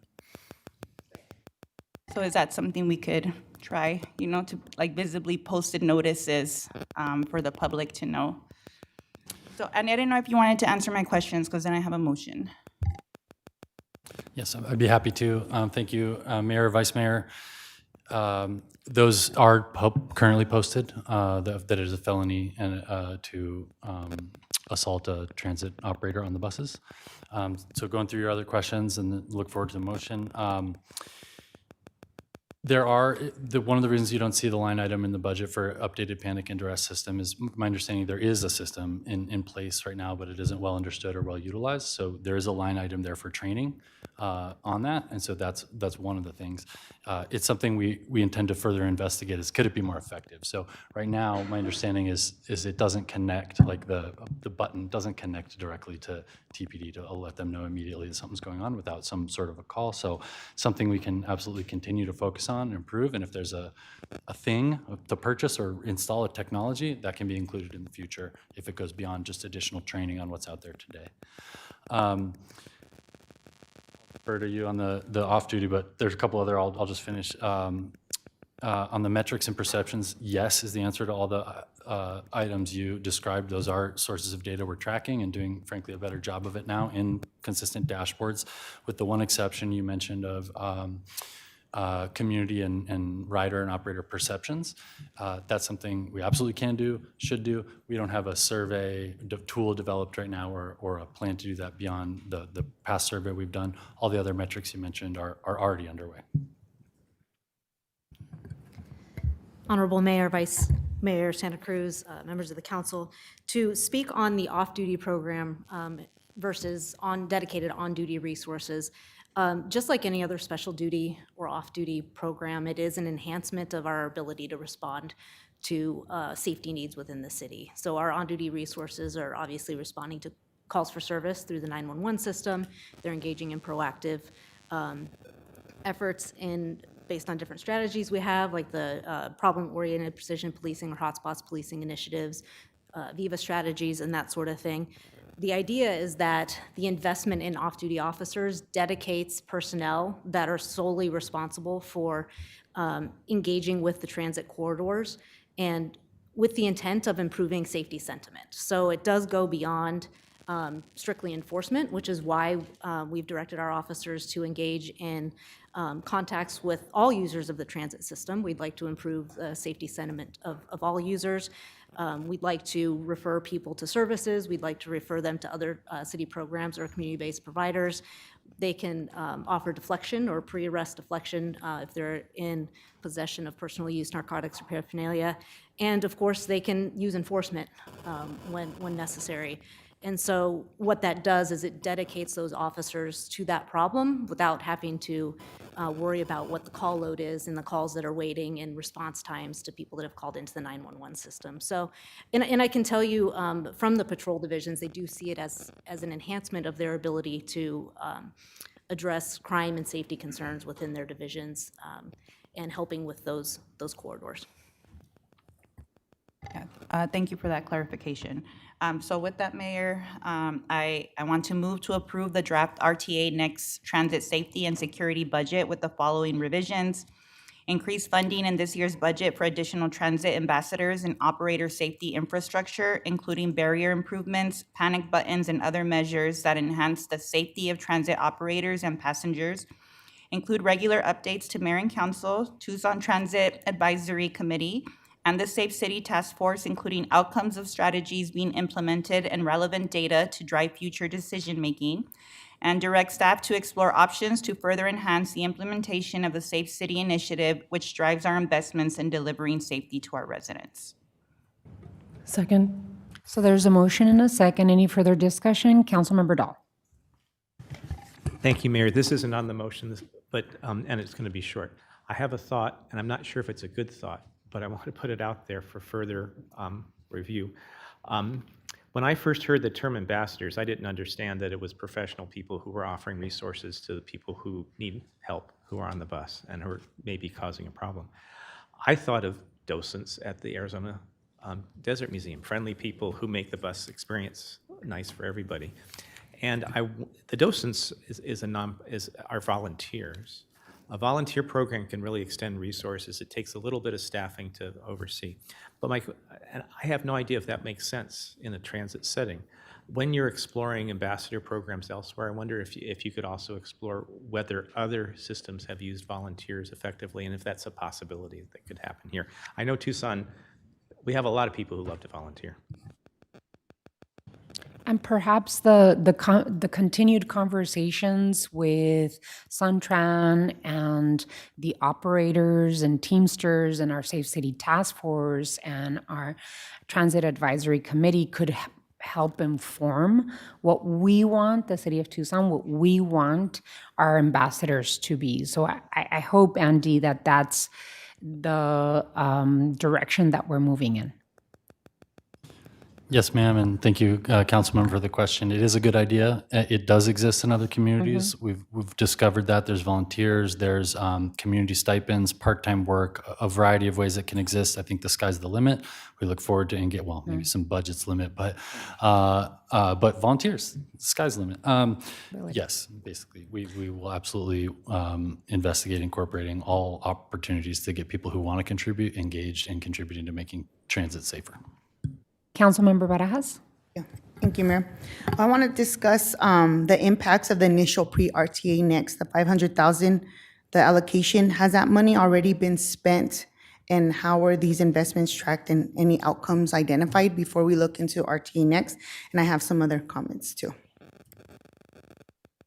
Thank you for the question, Mayor, Councilmember Barajas. I don't have the dollar amount today. I can follow up with you and show you with how much has been spent to date. So far, mostly what we have are what I call outputs, all right? Number of arrests, number of contacts, warnings, the stuff we mentioned earlier. We do intend on evaluating more longer-term outcomes. In that regard, we're looking at reductions in calls for service, reductions of incidents at bus stops and on buses, and that sort of thing. it's only been a few months that they've been out there, and that we've been making the changes at bus stops too. So a lot of the evaluation at this stage would be more observational or anecdotal, but that is absolutely something we intend on evaluating once we have a longer data set to look at. Well, I would like to see a plan just implemented with urgency. We can keep refining it as we go along, but tension in the community around transit safety is growing, and people are experiencing real issues, safety issues on the bus and off the bus. And I would also like to see some type of layout with holistic community conversations. I do feel like there has been a lack of that in a safe space setting. So when this is executed, I would like to revisit some type of Safe City Connect format, because when reviewing the notes that we had at the El Pueblo Center, the last Safe City Connect meeting, the main conversations were around public transit and public safety. So this could also be something with all the departments in the room when discussing the transit ambassador concept, because I am really interested in this concept because it takes a proactive approach focused on people, service, and prevention. And if it is implemented thoughtfully, ambassadors can enhance the rider experience, support operators, connect vulnerable individuals with resources, and reduce the need for enforcement intervention. I want to ensure we establish clear goals, accountability, and community-centered practices from the beginning so this program achieves the outcomes our residents expect. I do have some questions around what the training of the ambassadors, what type of trainings will they receive? And also, when thinking of our hotspot areas and the hotspot mapping, are we coordinating with our neighbor community, City of South Tucson? Because within that 1.2 square mile radius city, there is some hotspot zones, and I want to make sure that we are coordinating efforts with South Tucson Police Department. Thank you. So, did you want to answer? Go ahead. I was going to bring up South Tucson and communication with South Tucson as well, so. Please. No, go ahead. Okay. I was going to bring it up so that you can answer. Okay, great. In regard to South Tucson coordination, we've had some conversations with their planning team. I don't believe TPD has been deployed there to date, or has jurisdiction there, but maybe. That is correct. We aren't currently deployed there, but we do dispatch for them, so we oftentimes respond to assist based on the needs of the call. What I would add is that there's additional funding beyond the $43 million coming to us. There's 51 for the region. So there's additional funding available through the RTA to support our South Tucson and other jurisdictions with the safety and security needs. Also, there's transit operation funding for specifically earmarked for South Tucson in the RTA next plan. So there are definitely resources available to support needs in South Tucson. And we're happy to share our lessons learned, and support them as needed. Obviously, we service the area. Yes, I would like to recommend that we start coordinating those efforts. Thank you. Thank you, Councilmember Barajas, for bringing that up, because I've had conversations with Mayor Valenzuela, and they do want to cooperate with the City of Tucson on transit safety and security and additional resources for transit.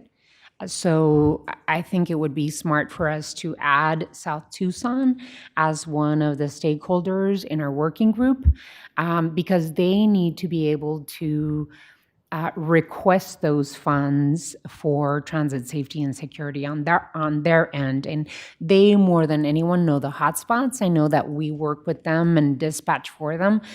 So we are aware of their hotspots and their issues, but I think it's important that they add their voice to this working group. It's much better to have a unified strategy that we can all, different jurisdictions can work together on. And thank you, Vice Mayor, for the motion. I 100% agree. We absolutely, in our budget, as we look at it, we absolutely need to prioritize operator and rider safety and their input in terms of what that operator and rider safety consists of, right? If it is about barrier improvements, I think that the priority areas are the hotspot areas based on the data that we currently have. I'm not thinking barriers for the entire fleet. I'm thinking priority areas are the hotspot areas and as much investment as we possibly can immediately. So appreciate your motion, Vice Mayor. I see the hand up for Councilwoman Lee. Councilwoman Lee? Thank you, Mayor. I was wondering if the Vice Mayor could read the first component of the motion again for me, please.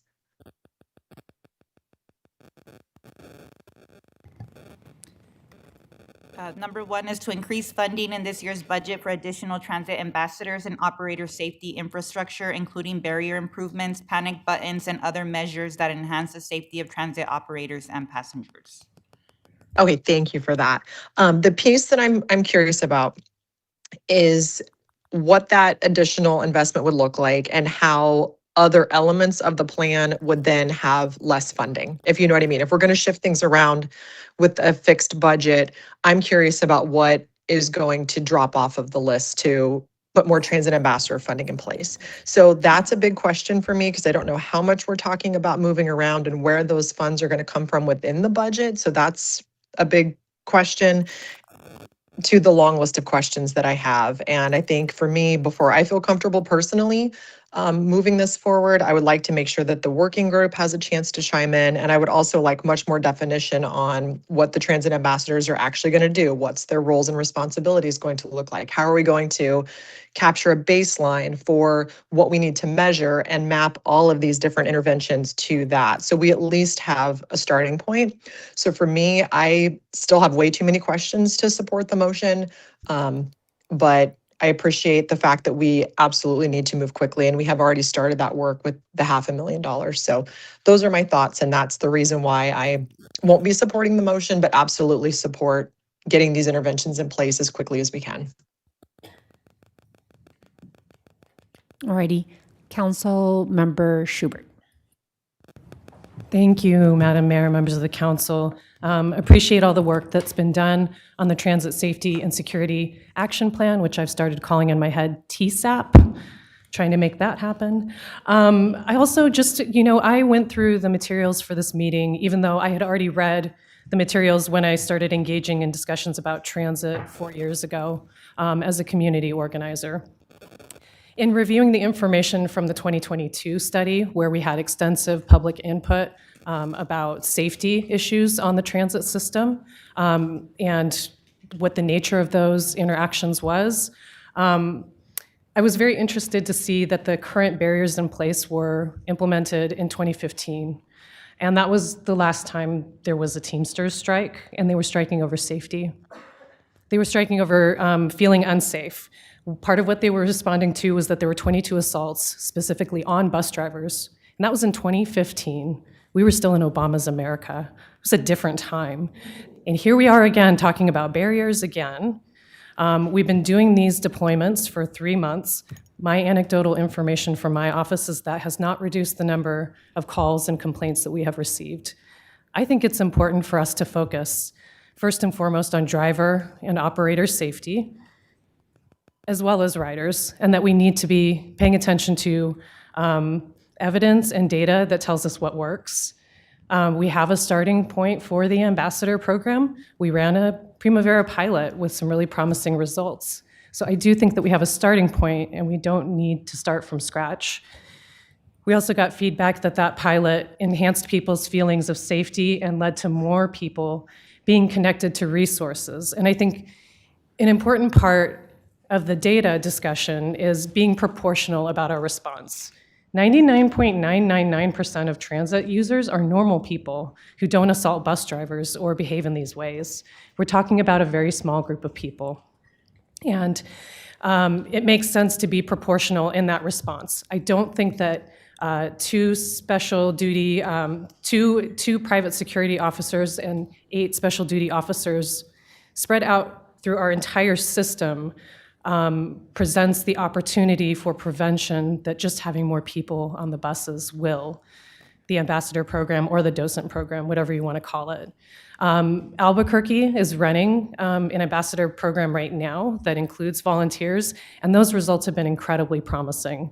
So a lot of great feedback from that as well. Just to point out a couple specific things in the TSAP. One is the stuff about repeat offenders, and in conversations that I have had with people who've been working closely on this issue, there are just a few bad actors. We don't have a clear policy right now for drivers and operators to prevent those people from getting on. We also don't have a clear expulsion policy yet. In my opinion, these are low-hanging fruit and basic features of making a safe transit system.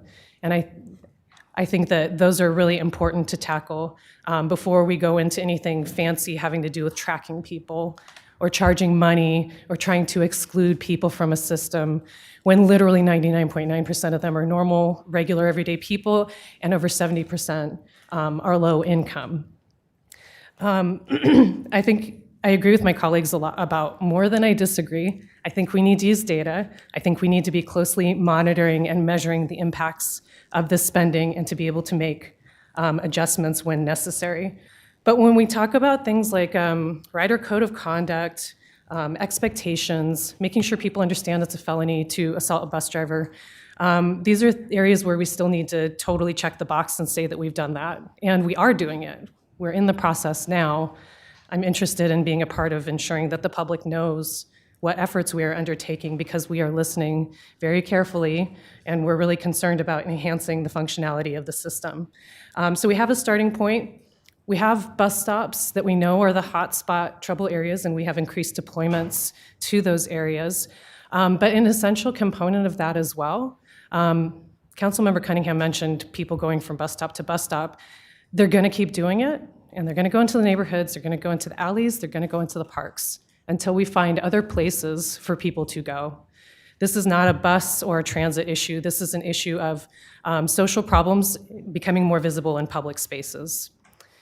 And when you think about the transit system and the bus stops, I've been using the bus a lot more lately, and so have other people in my office. And what we have noticed about the transit stops, oh my gosh, I totally lost my train of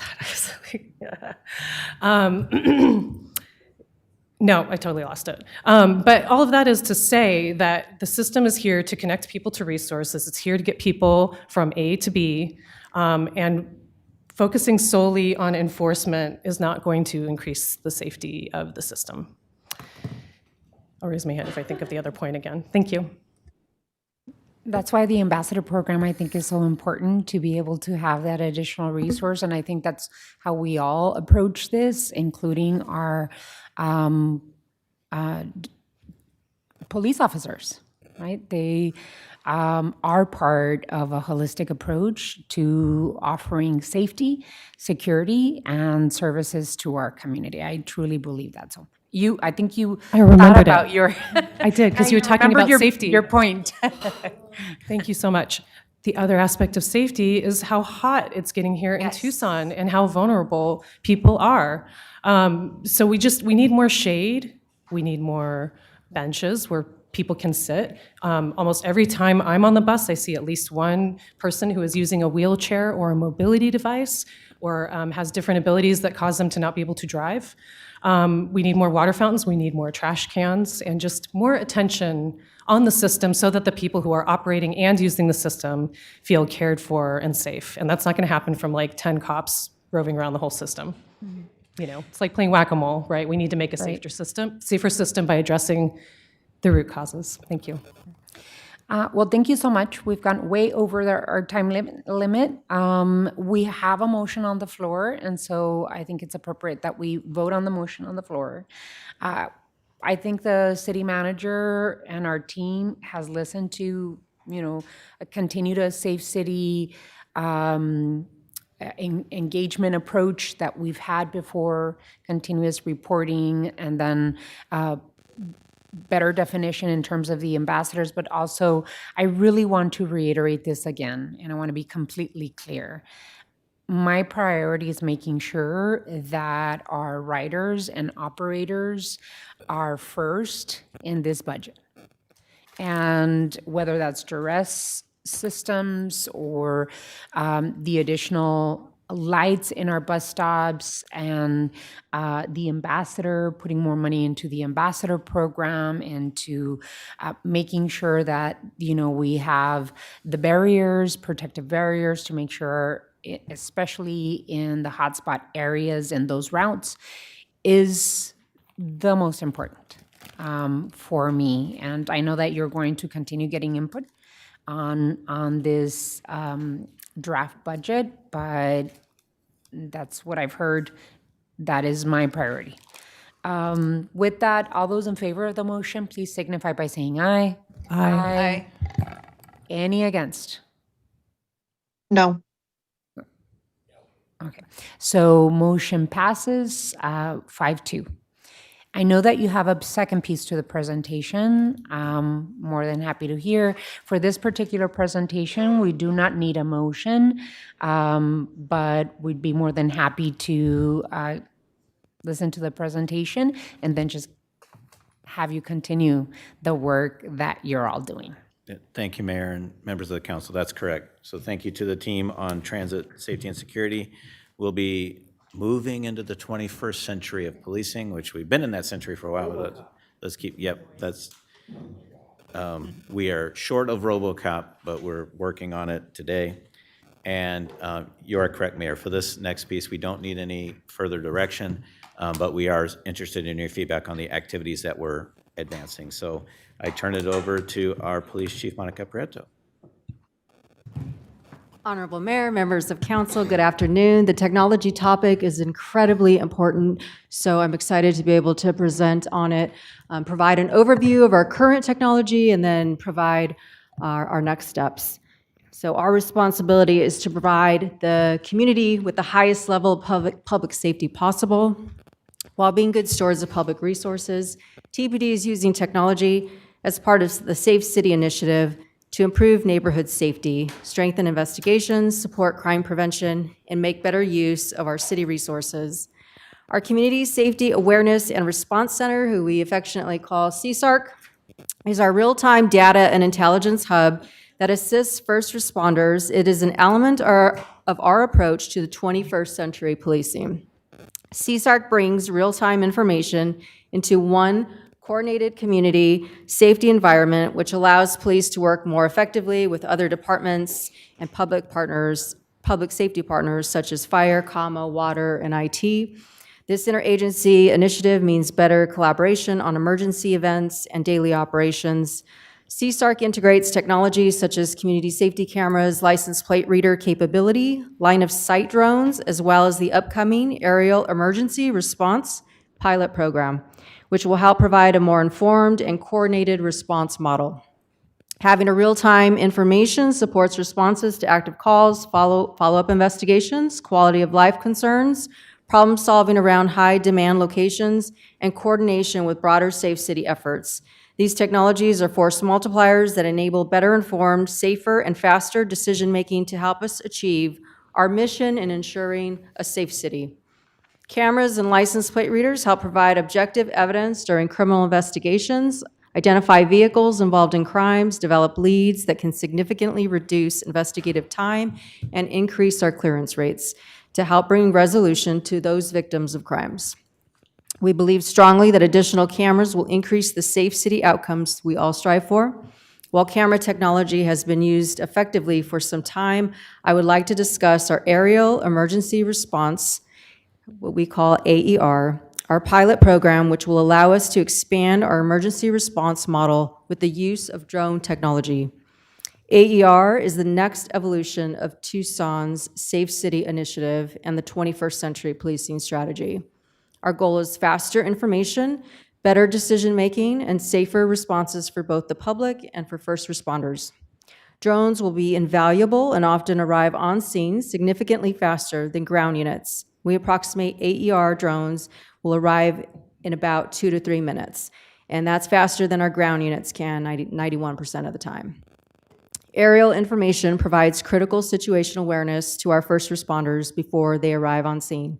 Early information helps improve resource development, identifies hazards, supports de-escalation, and enhances responder safety and decision-making.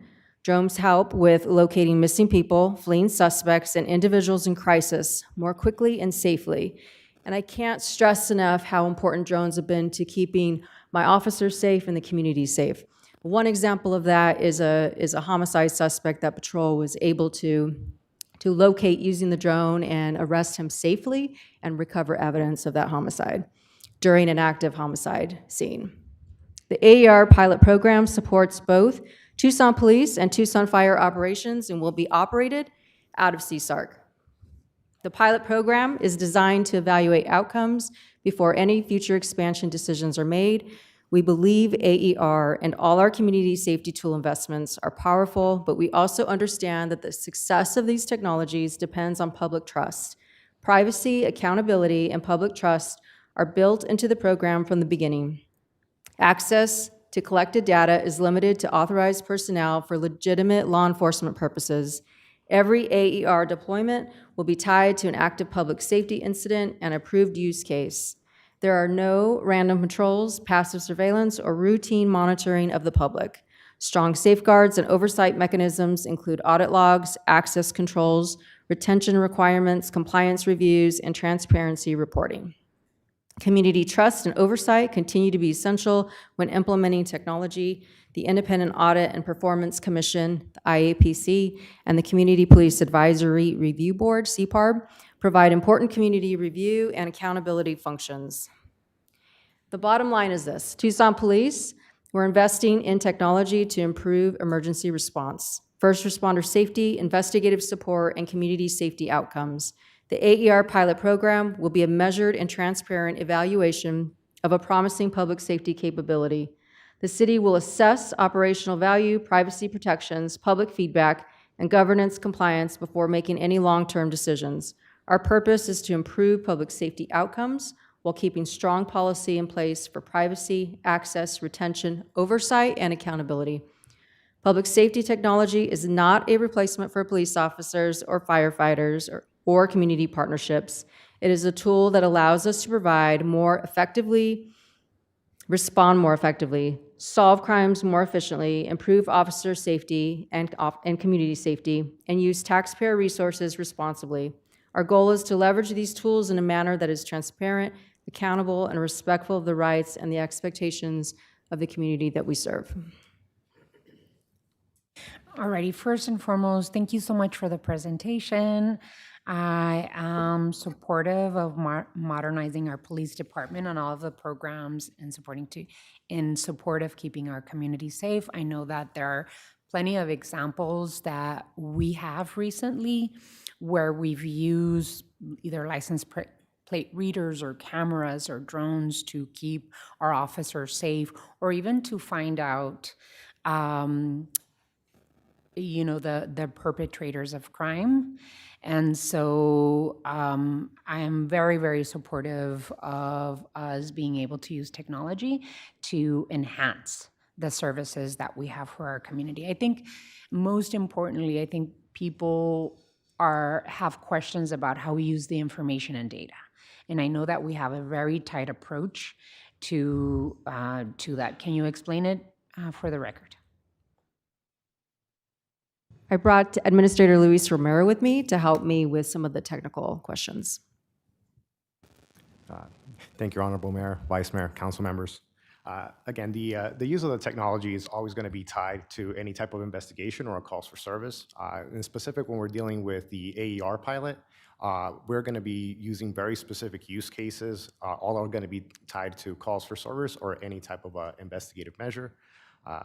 And we're also going to ensure that everything that's done within these systems are able to be audited, and ensuring that we're doing these audit reports in a quarterly basis to ensure compliance with that.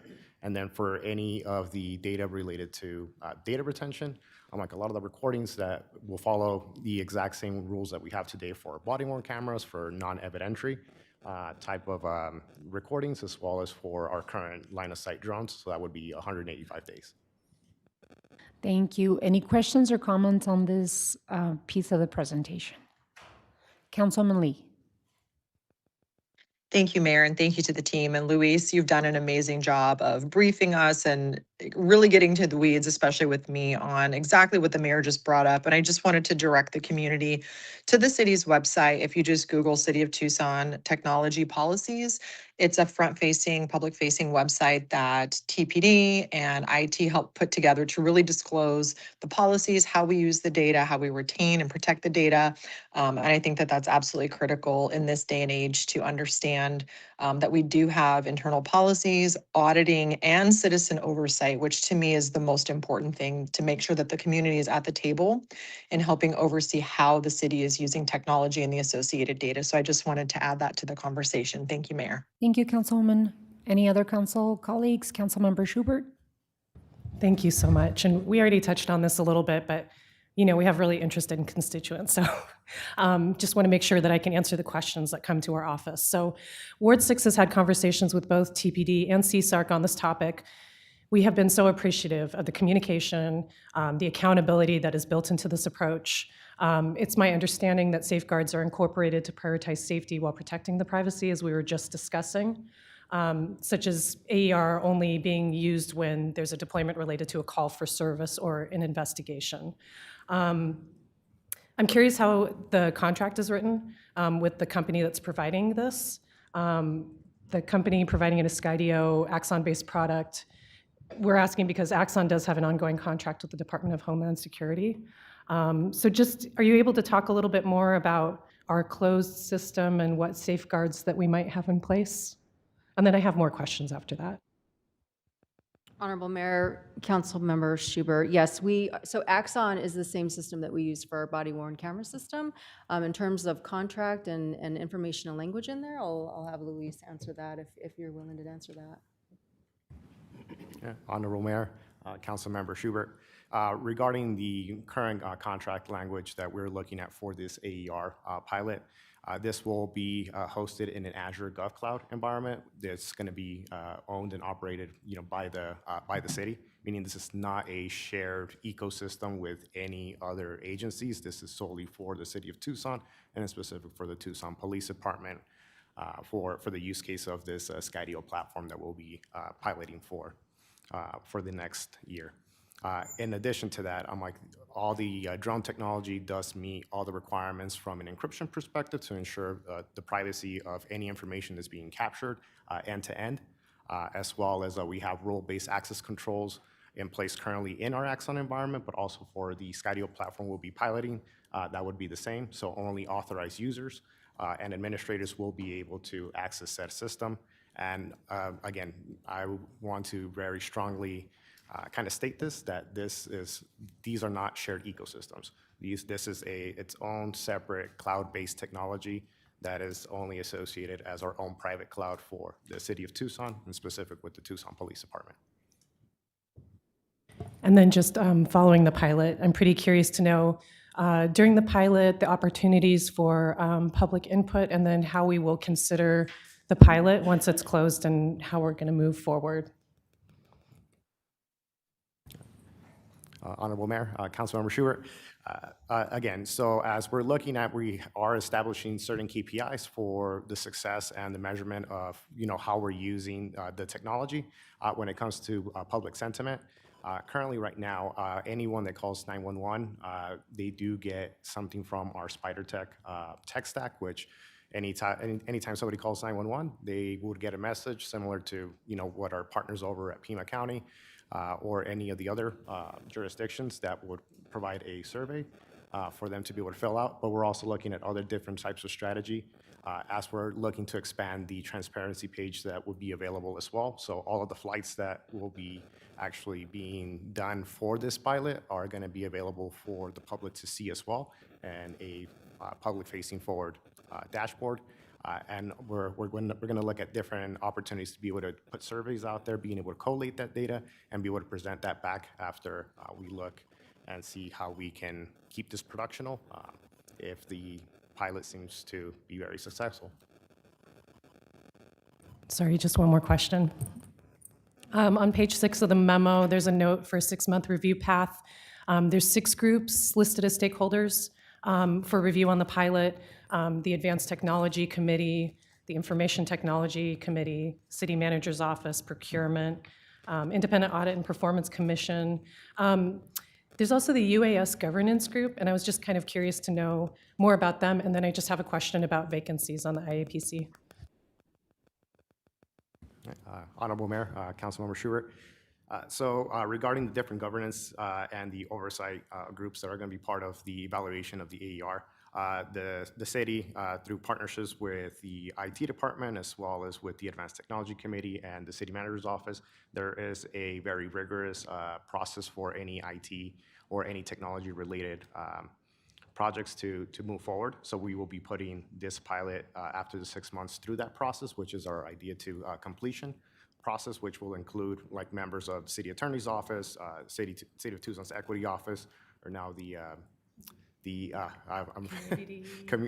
Community and Economic. I should have been paying attention. Apologies for that. But again, the ARTIS formerly known as the City of Tucson's Equity Office, as well as the IAPC, as we mentioned earlier. But also due to the newly published administrative directive for UAS and drones for the City of Tucson, there's an established AES governance committee that's going to be formed. So that will be any department that currently operates any drone operations for city business. Currently, we have folks from our department at the Tucson Police Department, our Tucson Fire Department, the Water Department, as well as real estate and some others that I don't know off the top of my head right now, but they have representatives that will also be providing feedback on the overall performance of this pilot, and then all of those findings will make it up to the City Manager's Office for approvals. As then from there we'll continue on through the IDC process, which consists of many gates for final approval. And Luis, could you, for the public, define what UAS stands for? all right, so that it's I know it's hard for a tech guy. Unmanned aerial support. So that's the new group. yes. Cool. Okay, that's why I haven't heard of it. Okay. Yes. No, it's a new AD that was put out there. And again, I'm like, that's the proper terminology in the tech sector. In the tech sector, we love our acronyms. So I'm like, but overall, it's a drone governance committee. And then just my final thing is that we were surprised to find that we at the Ward 6 office had a vacancy on the IAPC, and I understand that they're going to play an important role in this pilot. So just want to know if the IAPC, and this might be a city clerk question, if they are currently making quorum and if we have any current vacancies. And that's my last question. Thank you. Independent Audit Commission. I'm afraid that I don't know that information offhand, but I may be able to look it up for I you. think there's vacancies. And I we would need to ass- make sure that I we would put, assume. that we, I'll just remind all of us, let's make sure that we appoint to the IAPC to make sure that they do meet quorum and that we do the work that our departments need us to do. Councilmember Barajas, and then we need to wrap this item up. And I will give us a little bit of a break in between and then come back to item 6. Councilmember Barajas. I just have one question. Well, thank you, Chief, and thank you, Luis, for the detailed report. I know that AR is currently limited in the areas surrounding the airport, which includes a lot of Ward 5. Do you have a sense of how long the waiver process would take from FAA or other applicable agencies? Honorable Mayor, Council Member Barajas. So regarding that, we are looking at, once we kick off the pilot, we are looking at working with the Skydio team to be able to engage with the FAA, but more importantly with our partners over at Davis Mountain, as well as the Airport Authority, to be able to figure out different pathways to be able to at least have some level of ceiling or permissions, or some type of schedule where we'll be able to use these drones in unrestricted airspace. Alrighty, thank you all so much for the update. Really appreciate the report. Looking forward to continued improvement in our technology and making sure that we, keep both our officers and our community safe. Looking forward to hearing more of what you're all doing. We are done with this item. We're like half an hour over. So what I'm gonna do is I'm gonna give us a little bit of a recess, stretch our legs, use the restroom, and then come back to finish the study. Thank you all.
back. Thank you for allowing me that little bit of a break. We will move on to item 6. Consideration of site-specific sales tax economic development incentive for Tucson Inn LLC. Alrighty. I think it's really important to remind everyone that the item before us tonight is not whether to approve an incentive. The question before us is whether this proposal merits additional analysis so that mayor and council can make a fully informed decision based on independent data. So we are just starting the process. And so this direction that we will give will be to start a process to get the data to make an informed decision for mayor and council. So what stands out to me is that this represents a substantial private investment in downtown Tucson, and over the last decade, we have worked hard to create the conditions for more development, more housing, more small businesses, more private investment in our urban core, and creating density is something that's very, very good to create transit-oriented development in the city of Tucson, to create additional tax revenue, to create additional property tax revenue. All of it is good. So before we have to make any future decision on incentives, this particular item is to start a process to collect the data. So with that, Mr. Manager. Thank you, Honorable Mayor and members of the council. That introduction covers this topic very well. So with that, I will turn it over to a member of our Office of Community and Economic Impact, Mike Chakowski. Thanks. I'm not sure what to say now. I'll just keep it brief. Mayor, as you mentioned, Mayor and members of the council, this is the initial step in the site-specific sales tax incentive.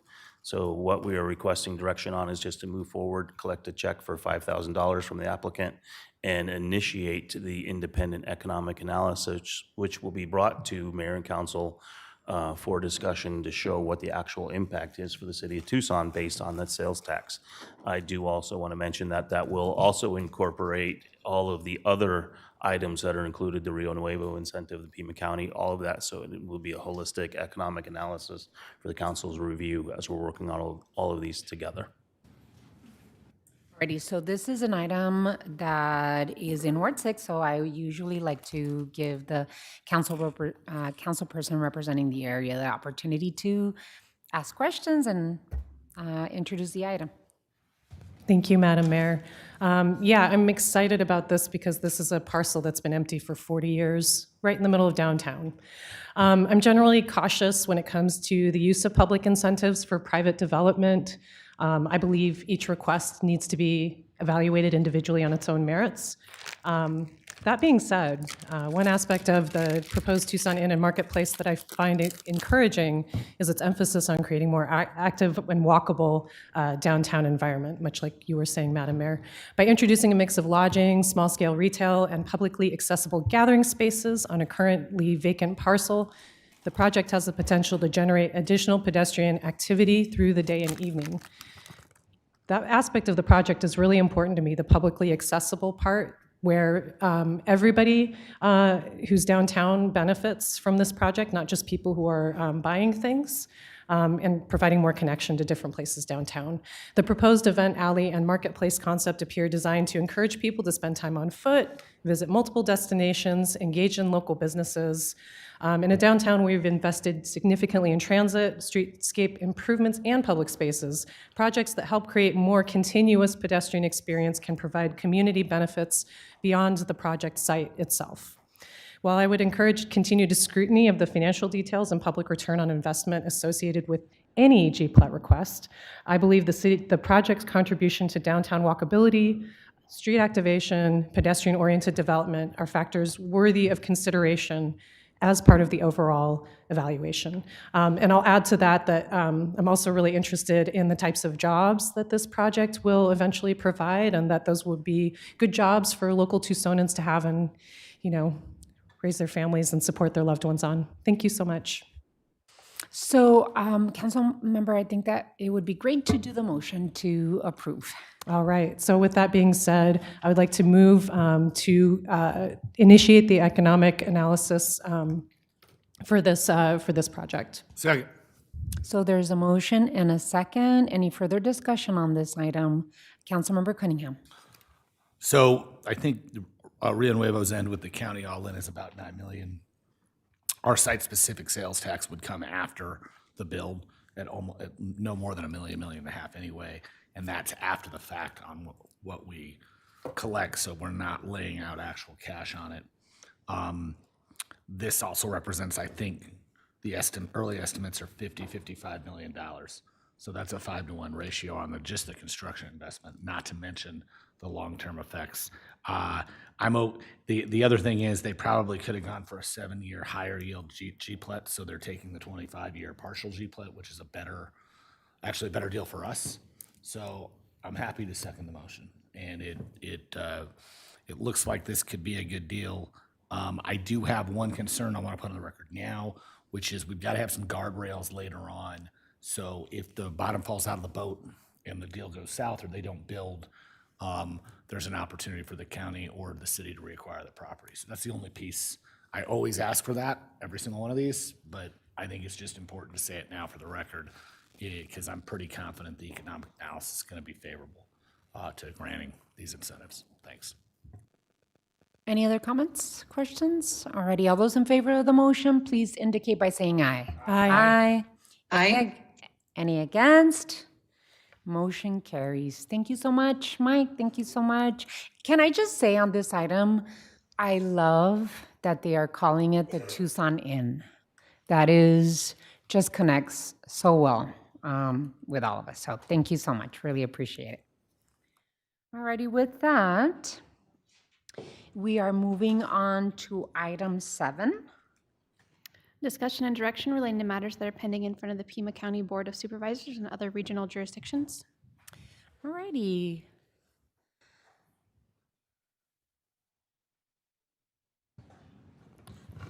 Mr. Manager? Honorable Mayor, members of the council, joining us as always are Stephanie Zamora and Laura Dent from our intergovernmental relations team, and we will handle item 7 and then at your pleasure, item 8 as well. With that, I turn it over to the team. Good afternoon, Honorable Mayor, members of the council. My report included updates from the Pima County Board of Supervisors regarding regional heat preparedness efforts. It also included information from Rio Nuevo on their approved funding for the Gibson Food Hall project, which is expected to come in the coming weeks. And then we also included some information about tribal leaders, local elected officials, and members of Arizona's congressional delegation expressing concerns about a proposal to consolidate the Tucson Indian Health Service area into Phoenix. That's included in our report. And with that, Mayor, I'll hand it over. Thank you so much. Before we start the other pieces of the item, I just wanted to ask Assistant City Manager Liz Morales, I know that you had some concerns. The last time we met, you had concerns about a project that the City of Tucson pitched to the Opioid Settlement Committee that you were concerned did not move forward. So can you give us an update on the Desert Cove project? Yes. That we had in front of ROSAC and where we are in the process, and if you need additional direction from Mayor and Council. Yes, thank you, Mayor and members of Council. When at the last meeting, I shared the proposal that I presented to the Regional Opioid Settlement Committee, Advisory Committee, also referred to as ROSAC. After that conversation, they opted to put the funding out for an RFP. After the last meeting, I met with Pima County officials from the Health Department and the County Administration's office, and had a positive discussion. They're looking at alternative options for us, understanding our concerns. That is not been decided yet, but I'm hopeful that we can find a way to fund Desert Cove. And so, Mayor, it's up to you and the council if you want further direction, but I think it further, with the work we're doing around the IGA, to ask to open that up and provide a little bit more governance structure, where mayor and council can provide some input. If you would like to provide any input that for both county leadership and ROSAC committee, for them to understand the position of mayor and council on Desert Cove. I think, Ms. Morales, we don't have enough time. Yes.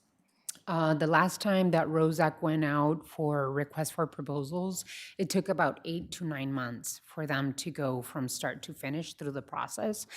And my concern is that right now, without Desert Cove and that particular pilot, we are seeing people, one of the biggest gaps that we have in terms of substance use disorders and people that are affected by fentanyl use.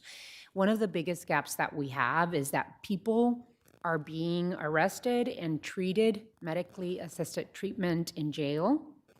And when they're let out 3-5 days later, they go out into the street, and then they go back into the use of fentanyl or other opioids or other really strong drugs.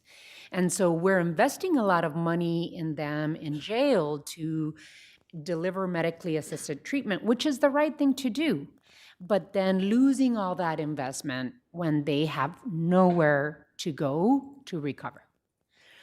Yeah, they go to the transition center, but the transition center doesn't have a place to refer them to. The same thing is happening with the Safer Center. You know, we are referring people, we're very successful as referring people to the Safer Center, and they spend 96 hours there with medically assisted treatment, trying to recover, but 4 days, 5 days is not enough.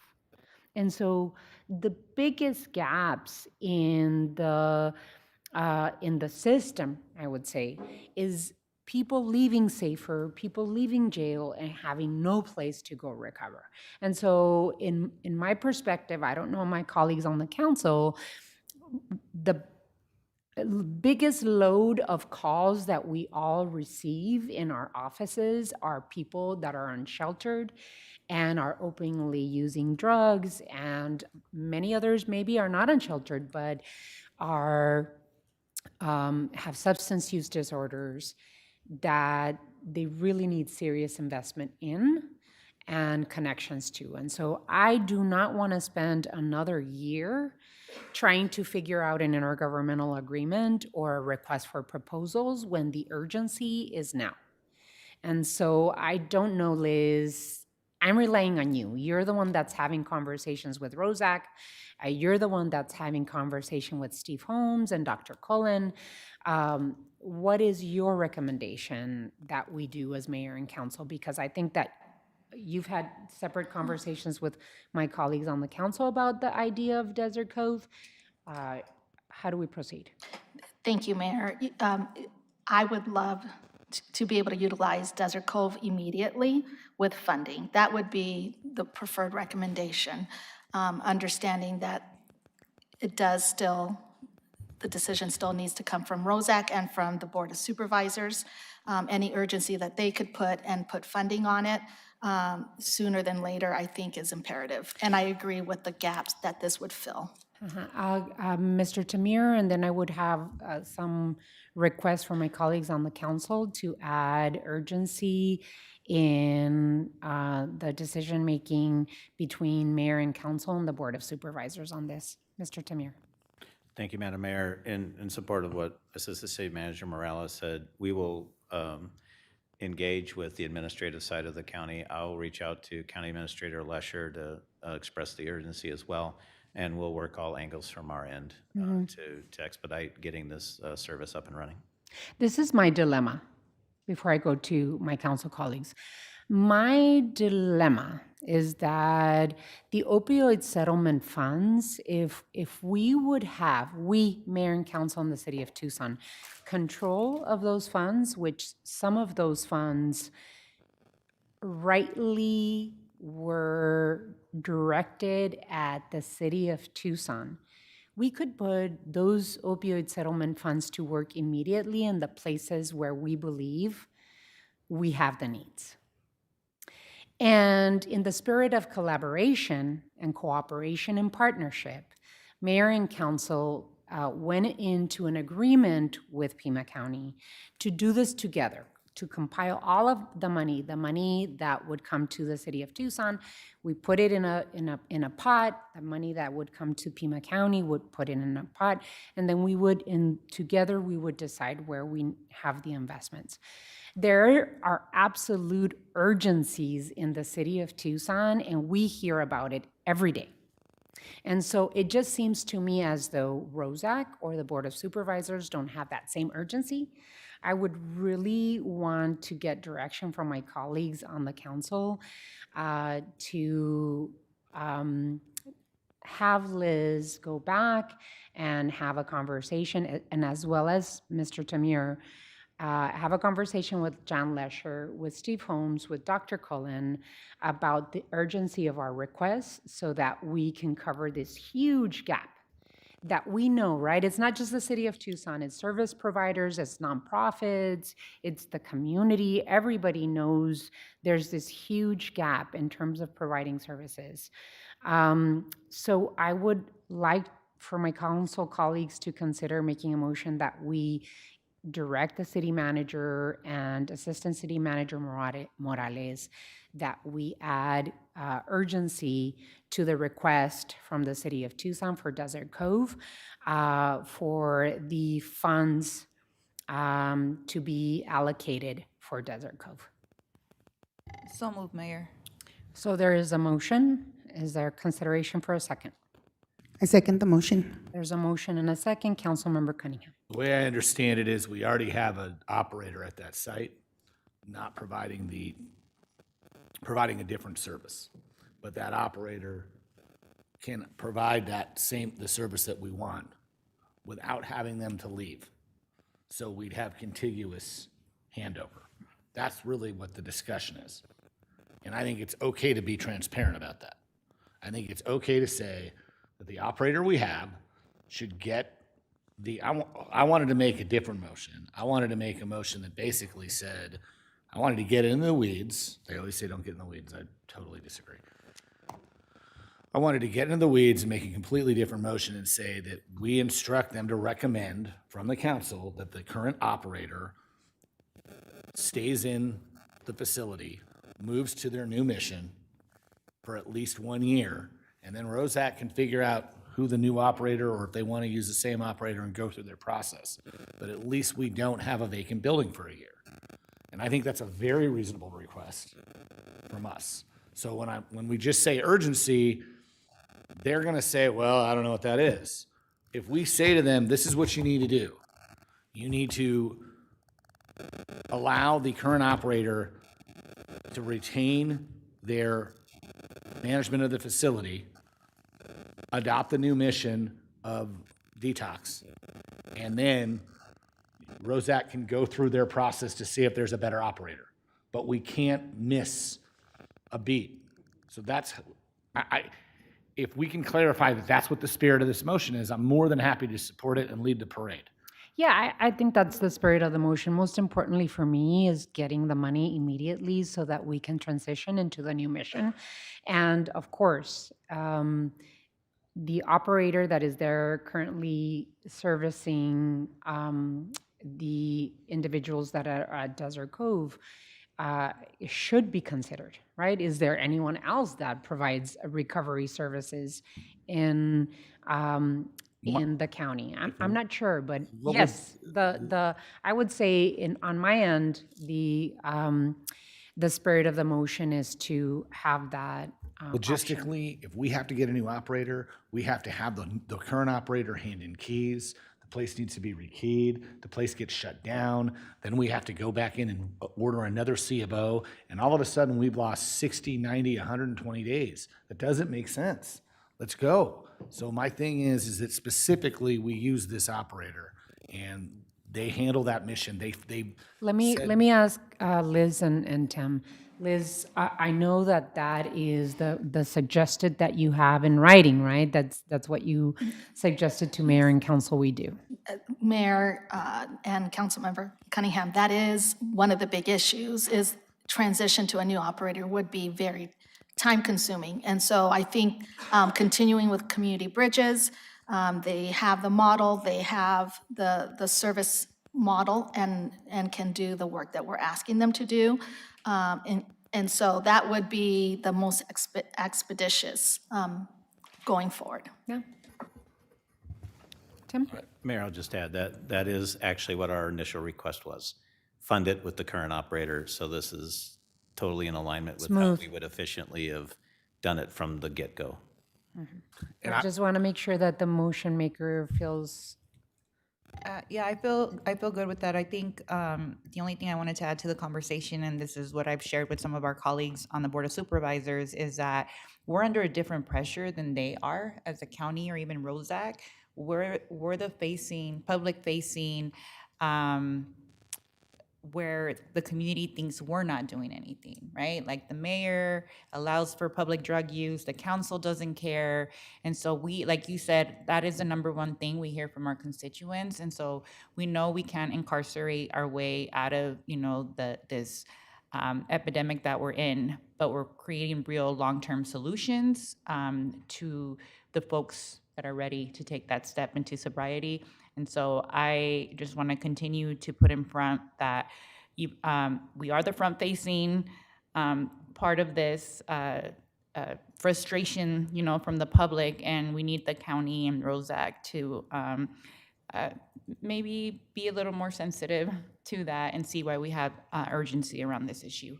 So I support the amendments to the motion, and do we ask the second if they do as well? Yeah, second. Okay. I think we're all on the Call the same question. page. Would you like to call the question, council member? Okay. All those in favor of the motion, please signify by saying aye. Aye. Aye. Any against? Motion carries. I just wanted to make sure that we got to that, Liz, because it's an important piece that we need to move expeditiously on that. Alrighty. With that, did you have anything else, Stephanie, to add on the county report? Yep. Okay, go ahead. Sorry, I got off this because I was researching CBI, who's a good operator of Desert Cove, by the way. All right. It's been brought to my attention that on May 25th or thereabouts, ADWR approved a 96.5 acre foot well. That's 31 million gallons a year for a company called Bobcat Tucson, which isn't even a company. It's a company that got made up by Beal, which is why I didn't like those guys in the first place, to drill wells out where Project Blue is. And they're claiming that they had rights to do that. And even though it is technically out of our service area, I feel to some degree that the aquifer that they're drawing that from could adversely affect our aquifer.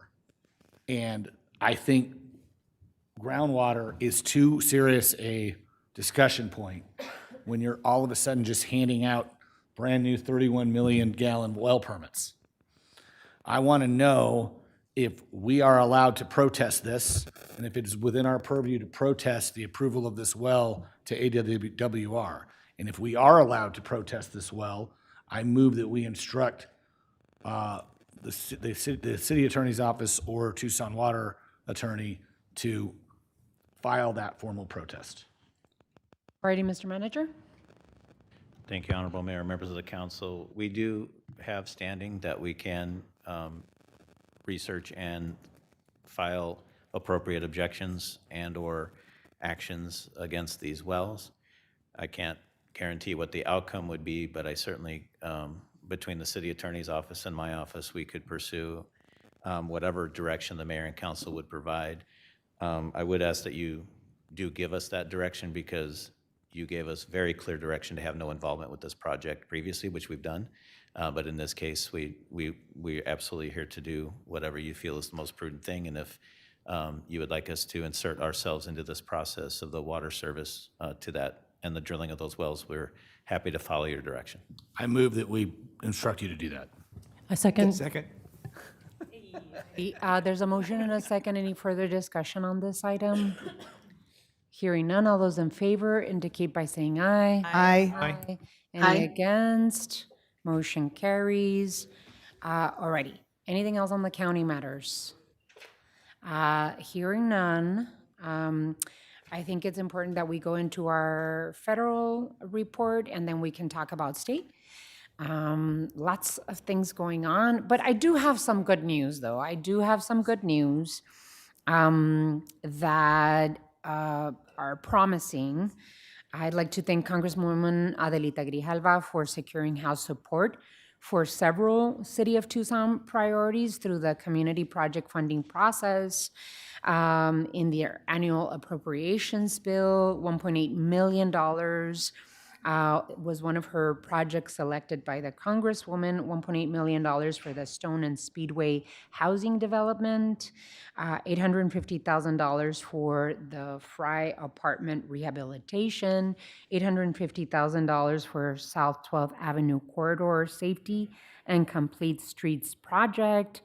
At a time that we're expanding and preserving affordable housing as a top priority of the City of Tucson, these investments would help us do just that. I also want to thank Senators Mark Kelly and Ruben Gallego for advancing Tucson priorities in the Senate appropriations process. They're supporting the same projects as the Congresswoman, but they're also appropriating $1.3 million for ambulances and peak volume and emergency trucks for Tucson Fire Department. So they still have to go through the process of appropriations. So it's good news, but we haven't reached the finish line with this particular issue. So I'm happy that it passed this particular threshold, and want to thank Congresswoman Grijalva, Senators Kelly and Gallego on behalf of Tucson for their work in moving these appropriations forward. And with that, I'm going to pass it over to Ms. Dent for her report. Thank you, Mayor, members of the council. Yes, indeed, fantastic news and an important first step in the congressionally directed spending project process. So we'll continue with federal updates. Congress continues to focus on the budget reconciliation package. Just about an hour ago, the House passed this package, which includes approximately $40 billion for ICE, $26 billion for CBP, and $5 billion for the Secretary of Homeland Security.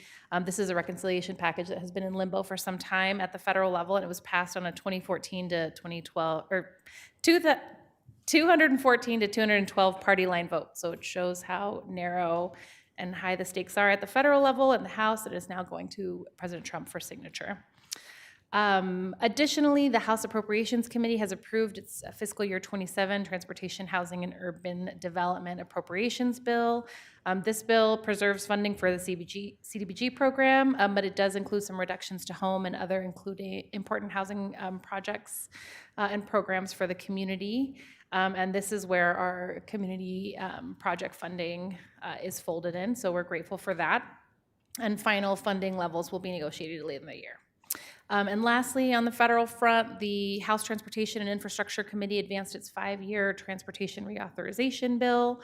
This includes a program intended to make it easier for bus rapid transit and other smaller transit projects to compete for federal funding.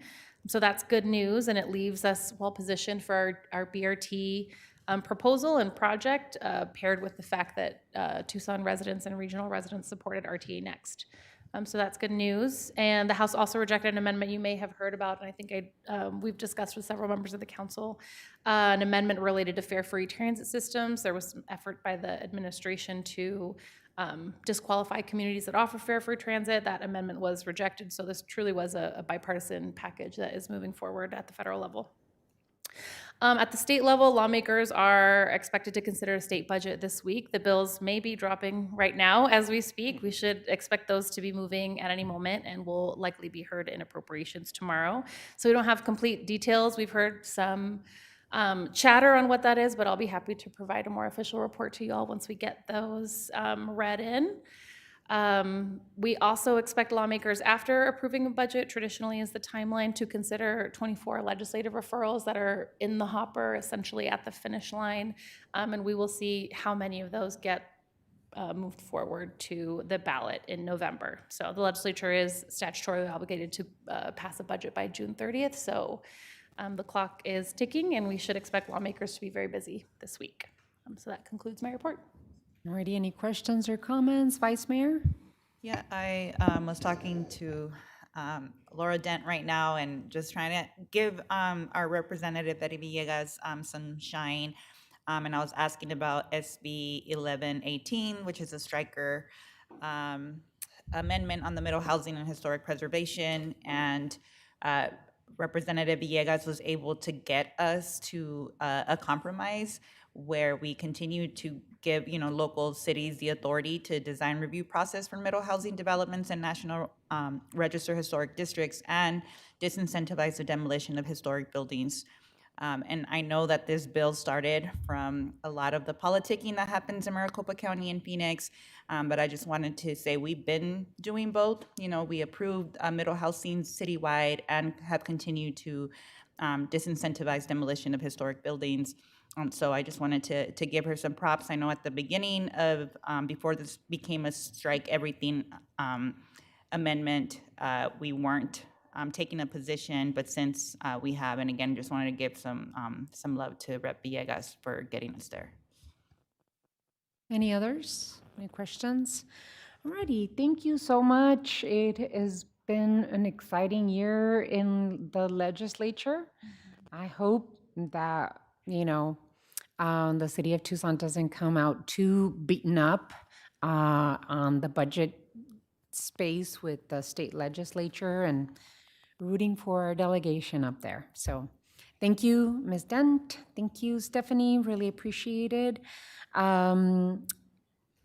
I am going to save my report to the mayor and council on my economic development mission trip to Taiwan for the summary of current events, so that I can also report to the public. It was a very successful, very busy trip in partnership with Pima County, the University of Arizona, and the Arizona Commerce Authority. A really important time for all of us, all our partners, to gather and be on the same page. We signed a memorandum of understanding for educational exchange between the Education Bureau of Gaoshan City Government, Pima County, and the City of Tucson. And we also signed a sister city agreement, which was amazing. So I'll tell you all about it in the summary of current events so that I can report to the community. With that, if we don't have any more commentary on this item, we are moving on to item 9. Mayor and council discussion of regular agenda. Does anyone have any items to remove from the consent agenda for today's meeting? Council Member Schubert. Yes, the TEP rate case, just to say a few words. Any others? And that's item, I think it's H on the consent, G on the consent. Okay. Your Honor, can I chime in on that one? Sure. Any chance we can remove H? And I don't know if the clerk and the attorney need to chime in. I mean, G, the TEP discussion, and have it right before we have the discussion about the undergrounding. It's a different item, but Okay. we I could do tried. consent and consider this separately. Okay, I tried. Alrighty, any others? If there's no others, we move on to item 10. Mayor and council discussion of future agendas. Does anyone have any items for future agendas? Roy? Sorry, Your Honor, I was a little too late. The manager and we're just talking. I think we had maybe discussed bringing the TEP public hearing item forward in the agenda. I don't know if that's something that you wanted to. After consent. I mean, I know that there's going to be people here, so we could consider something like that, yeah. And that way would be right after that. Right. So we do the two TEP items next to each other. That's all I was thinking. All righty. So that's The item agenda, G item 12 to, consent, and then 12 right after G is the proposed? to Thank you. move agenda item 12 to, right after the consent. Okay, thank you. So we'll start the regular with that. All righty, anyone else? Hearing none, let me see. We are adjourned and we will be back at 5:40 so that we can start the meeting. Thank you all. Those wells aren't in the AMA, right? They are in the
Good evening, everyone.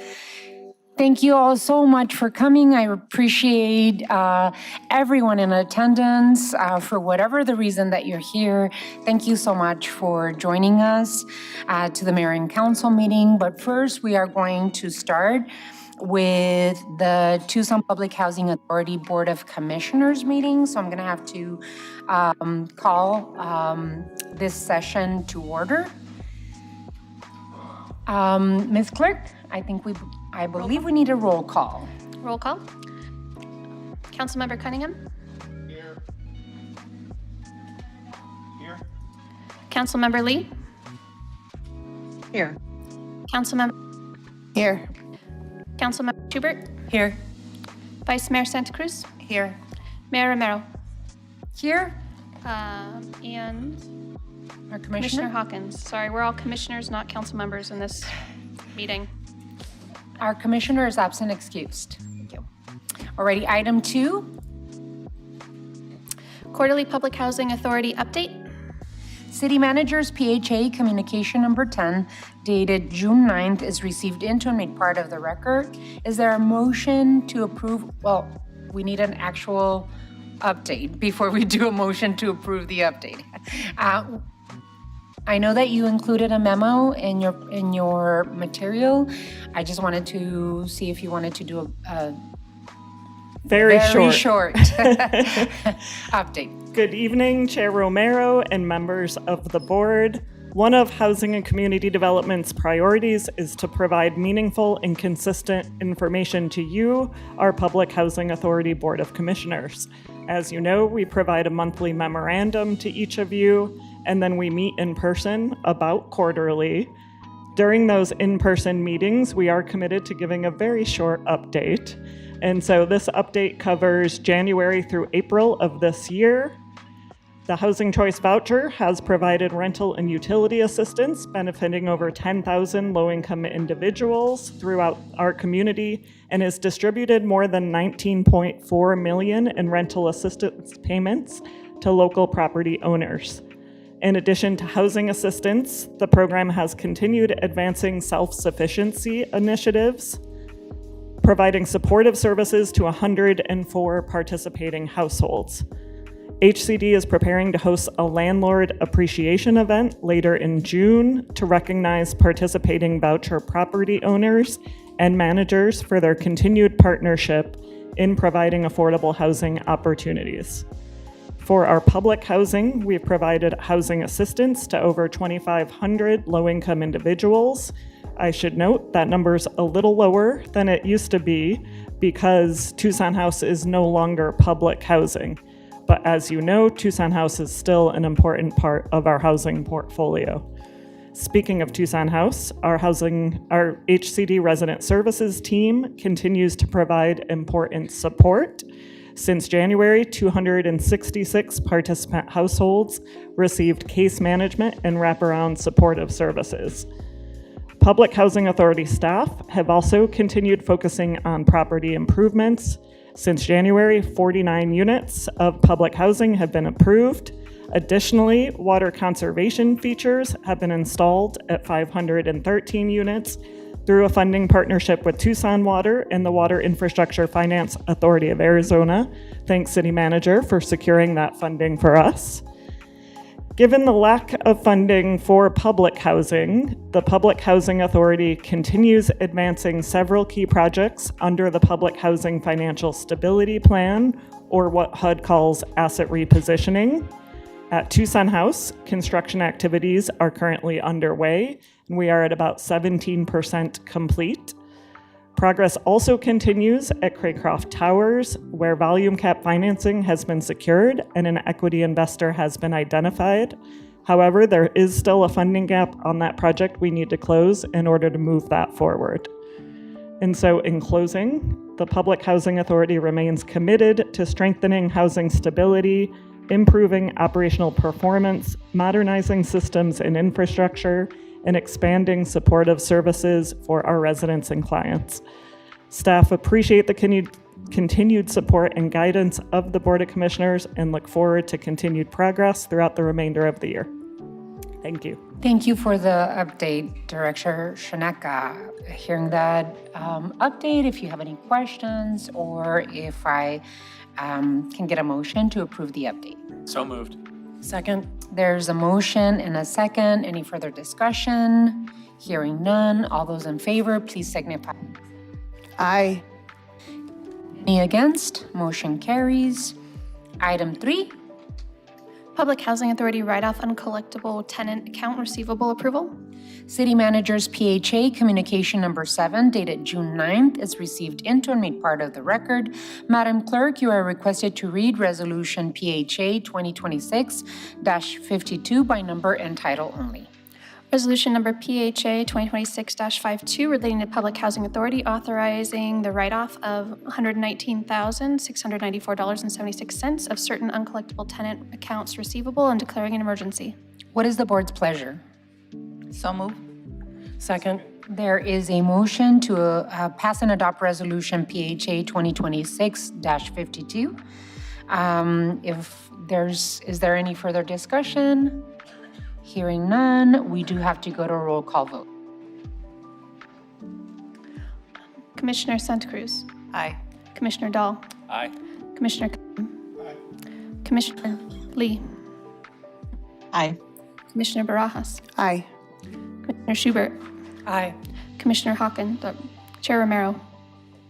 Aye. The motion to approve Resolution PHA 2026-52 passes by a vote of 7-0. Item 4. Public Housing Authority Public Housing Program flat rent adoption. City Manager's PHA Communication Number 8 dated June 9th is received into and made part of the record. Madam Clerk, you are requested to read Resolution PHA 2026-53 by number and title only. Resolution number PHA 2026-53 relating to the Public Housing Authority authorizing the adoption of the flat rent for the public housing program and setting an effective date. May I have a motion, please? So moved. Mayor, I move to pass and adopt PHA 2026-53. Second. There is a motion and a second. Any further discussion on this motion? Hearing none, let's go to roll call. Commissioner Lee. Aye. Commissioner Cunningham. Aye. Commissioner Dahl. Aye. Commissioner Santa Cruz. Aye. Commissioner Schubert. Aye. Commissioner Aye. Chair Romero. Aye. The motion to approve Resolution PHA 2026-53 passes by a vote of 7-0. Item 5. Public Housing Program Utility Allowance Adoption. City Manager's PHA Communication Number 11 dated June 9th is received into and made part of the record. Madam Clerk, you are requested to read Resolution PHA 2026-54 by number and title only. Resolution number PHA 2026-54 relating to public housing, resolution adopting and approving the City of Tucson revised utility allowance schedule effective July 1, 2026 and declaring an emergency. What is the board's pleasure? I move to approve and adopt Resolution PHA 2026-54. I second. There is a motion and a second. Any further discussion? Hearing none, let's go to roll call. Commissioner Schubert. Aye. Aye. Commissioner Dahl. Aye. Commissioner Santa Cruz. Aye. Commissioner Lee. Aye. Commissioner Cunningham. Aye. Chair Romero. Aye. The motion to approve Resolution PHA 2026-54 passes by a vote of 7-0. Item 6. Fiscal year 2027 Public Housing Authority budget approval. City Manager's PHA Communication Number 9 dated June 9th is received into and made part of the record. Madam Clerk, you are requested to read Resolution PHA 2026-55 by number and title only.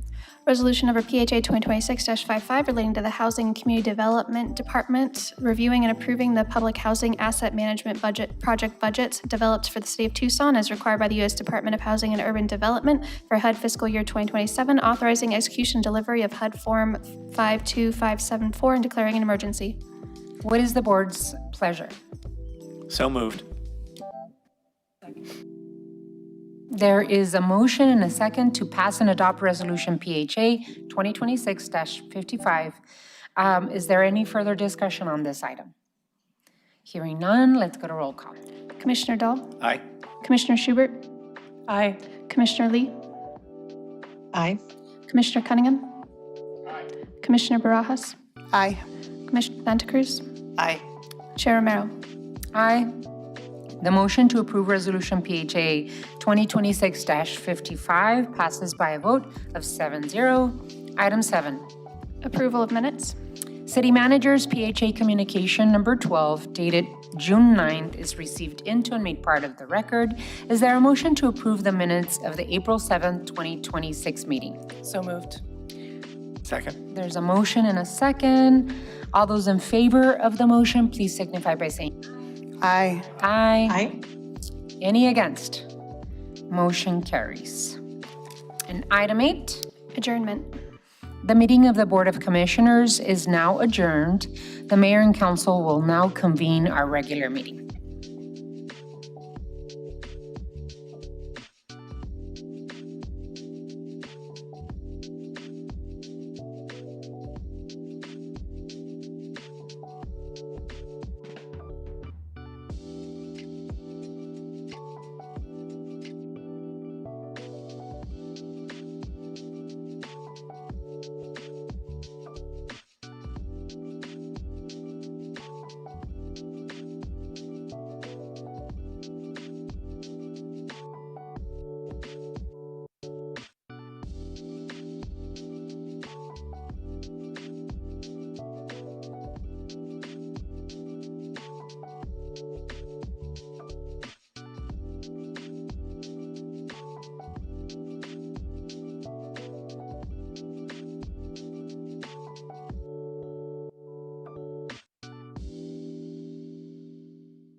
All righty, now we are reconvening for the regular meeting of the Mayor and Council.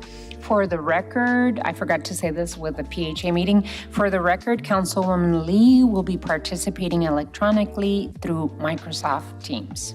Council will stand in session. Let's go to roll call. Councilmember Cunningham? Here. Councilmember Dahl? Here. Councilmember Lee? Here. Councilmember Barajas? Here. Councilmember Schubert? Here. Vice Mayor Santa Cruz? Here. Mayor Romero? Here. Before we go to item 2, the City Attorney will go over the rules of decorum for Mayor and Council meetings. Mr. Attorney. Thank you, Honorable Mayor.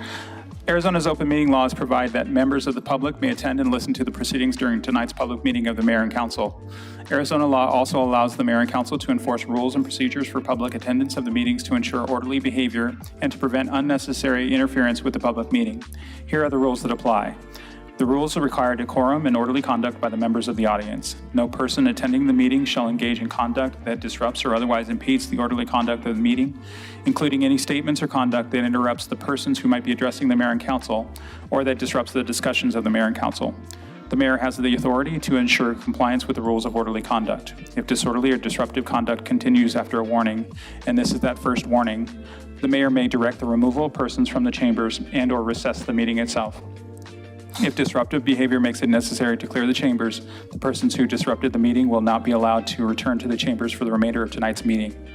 As a final note, please be aware that interfering with or preventing this lawful public meeting from being carried out in an orderly manner not only violates the rules of participation, but also violates Title 13 of the Arizona Revised Statutes. Alrighty, let's see. We move on to item 2. Invocation, Pledge of Allegiance, and appointments to boards, committees, and commissions. Alrighty, so we will start today with a land acknowledgement and then move to the Pledge of Allegiance. let us begin by grounding ourselves and acknowledging these lands. The city of Tucson is on the lands that have been stewarded by the Tohono O'odham since time immemorial and the Pascua Yaqui people who have lived in the Sonoran Desert for thousands of years. We acknowledge the history of this land in order for us to move forward, representing the people that this land belongs to. Please rise for the Pledge of Allegiance.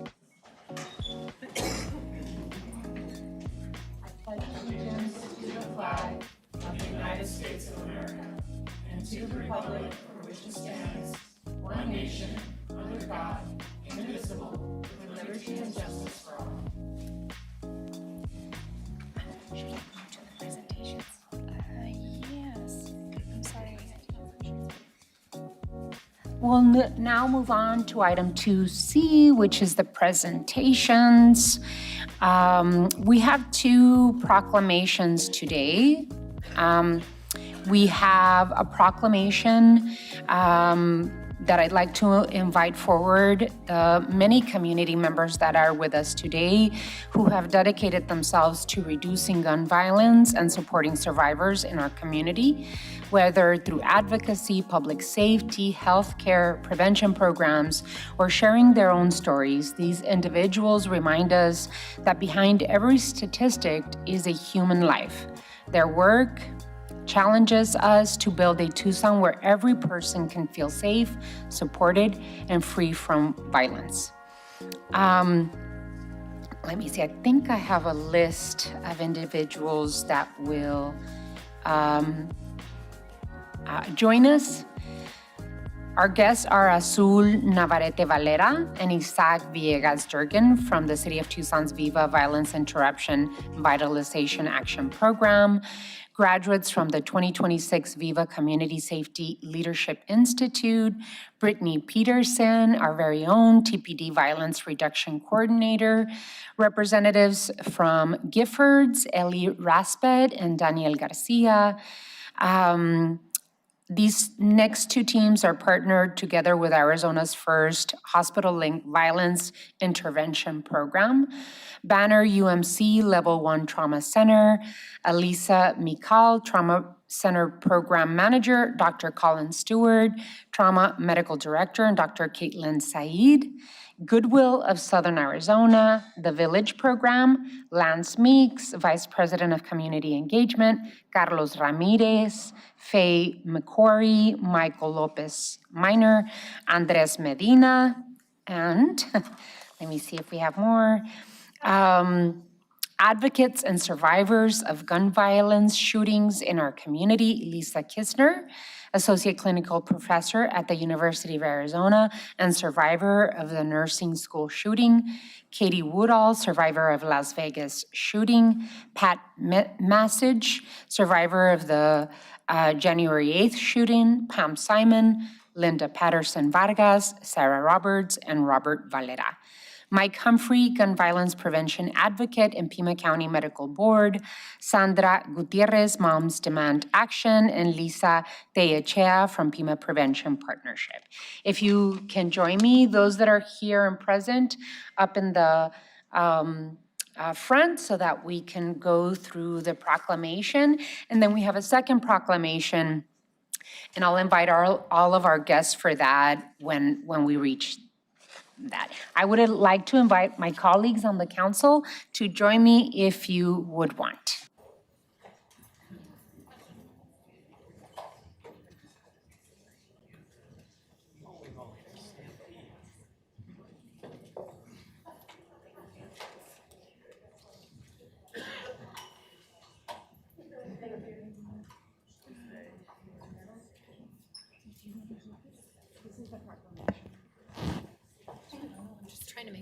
Yeah, for those of you, please join us up here at front. There's plenty of room over here. Make yourselves at home. You could join us here. Yes, please squish in. Come on in. I like all of the orange t-shirts. Yeah, please join us. Please join us.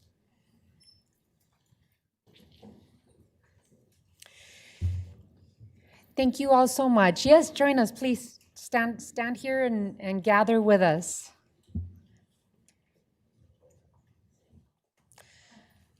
First, let me thank you all for making the time to be able to join us for this proclamation.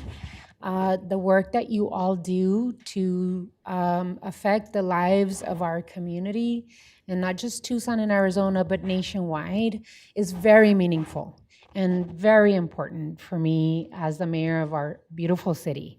And so your work is valued by all of us, and we all know we need to do additional work. But we don't do it alone. We do it together, and there's so much power in solidarity and holding hands as a community for the benefit of our residents. So thank you all so much for making this time and for your important work for all of us. Alrighty, so on behalf of the Office of the Mayor in the City of Tucson, I'd like to read this important proclamation. Whereas every day, nearly 130 people in the United States are killed by gun violence, and more than 200 are shot and wounded, with an average of more than 19,000 gun homicides every year. And whereas Arizona has an average of 1,383 gun deaths per year, with a rate of 18.1 deaths per 100,000 people, a crisis that costs the state $15.9 billion each year, of which $253.2 million is paid by taxpayers. Arizona has the 17th highest rate of gun deaths in the US. And whereas cities across the nation, including in Tucson, are working to end the senseless violence with evidence-based solutions. And whereas in January 13th, 2013, Hadia Pendleton was tragically shot and killed at age 15. And on June 5th, 2026, to recognize the 29th birthday of Hadia Pendleton, born June 2nd, 1997, people across the United States will recognize National Gun Violence Awareness Day and wear orange. And whereas in collaboration with law enforcement, community organizations, and engaging in dialogue with our neighbors, we renew our commitment to reduce gun violence and pledge to do all we can to keep firearms out of the hands of people who should not have access to them, and encourage responsible gun ownership to help keep our families and communities safe. And whereas the City of Tucson's Violence Interruption and Vitalization Action, VIVA program, is a holistic, data-driven, and evidence-informed approach to address gun violence at specific locations across the city that have experienced high levels of gun-related violence. And whereas, since implementing this work, 3 of the VIVA sites have seen a reduction of gun violence by 80% on Grant and Alvernon, 77% on Prudence and 22nd, and 75% on Campbell and Bilby. Now, therefore, I, Regina Romero, Mayor of the City of Tucson, Arizona, declare the first Friday in June 2026 to be National Gun Violence Awareness Day in this community, and encourage residents to support local efforts to prevent the tragic effects of gun violence, to honor and value human lives. In witness whereof, I have hereunto set my hand and caused the seal of the City of Tucson, Arizona, to be affixed this 9th day of June 2026. Thank you all for your incredible work.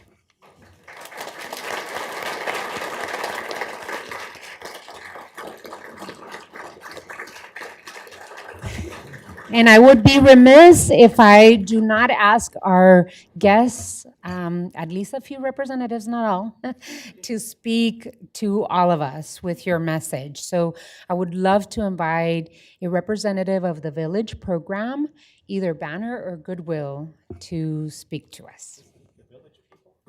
The Village program. Like it takes a village? Yeah, I'm not going to do YMCA, but we've been coming, and I appreciate the support of the mayor's office and the recognition of this every year. We come and I look forward to the day that we don't have to do this. We see these people come in the worst of times in the hospital.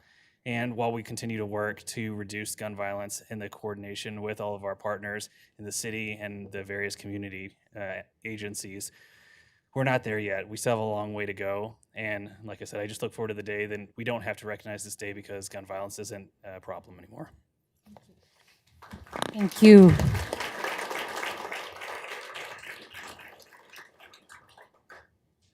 Lance Meeks, representing Goodwill. Thank you, Mayor and Council. On behalf of Goodwill Southern Arizona, we are thankful to be able to partner with so many agencies and organizations. In this room, I've hugged so many people, shake so many hands, so the love is definitely here. We know that there's some urgency to do this work, and we are committed as an organization to working with all in our community. I would like to definitely give a shout out to the folks on our front line, Carlos Ramirez, Faye McCory, Andy Medina, and Michael Lopez Minor.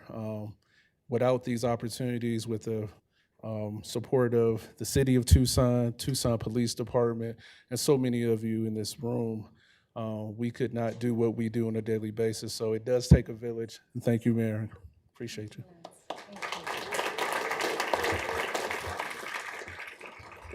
I'd also like to invite Sandra Gutierrez. If it's okay, I will be brief, but I wrote a speech. Good evening, Mayor Romero and members of City Council. My name is Sandra Gutierrez, and I'm here tonight on behalf of Moms Demand Action for Gun Sense in America. First, I want to extend our gratitude to Mayor Romero and the Council for officially proclaiming June as Gun Violence Awareness Month in Tucson. Thank you for your continued leadership and for standing with survivors, families, and advocates who refuse to let gun violence define our community. This proclamation is not a piece of paper, it is a public commitment. Gun violence is a public health crisis. In Arizona, on average of 1,383 people lose their lives to firearms every year, and across our nation, firearms remain a leading cause of death for our children. Every number represents a Tucson neighbor, a student, a friend, or an empty seat at a family dinner table. But as moms, we know that awareness must drive action. That is why we are proud to stand alongside a city that doesn't just talk about change, but it invests in it. When we wear orange this month, we do it to honor those that we've lost, but we also wear it as a promise to keep fighting for secure gun storage, common sense safety laws, and a future where every child in Tucson can play in their neighborhood without fear. Thank you, Mayor and Council, for seeing us, partnering with us, and working to keep Tucson safe. We look forward to continuing this vital work together.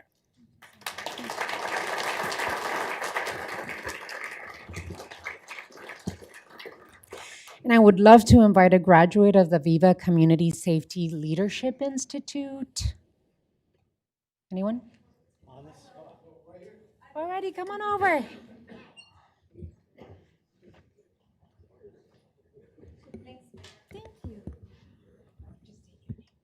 My name is Susie Jacobs with a Z. Why?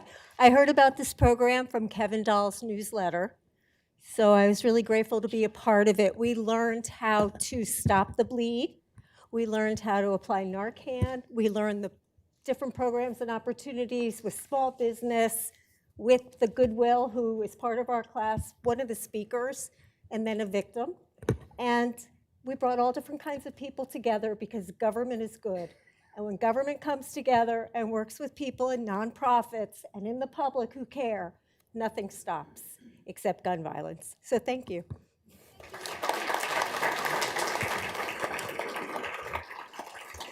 Thank you, and now we're gonna take a big group family photo. So squish in.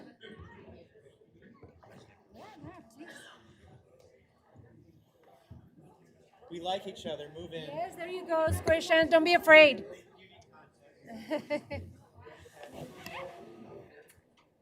Alrighty.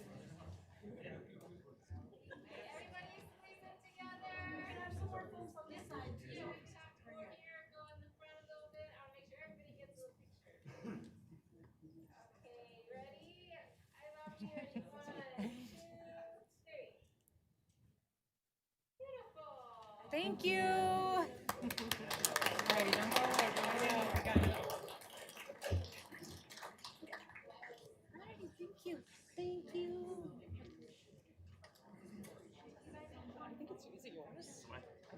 Does he give it back or is it his? It's yours. It's yours. Yes. Thank you, guys. Alrighty, so thank you all so much for your incredible work. And we have a second proclamation.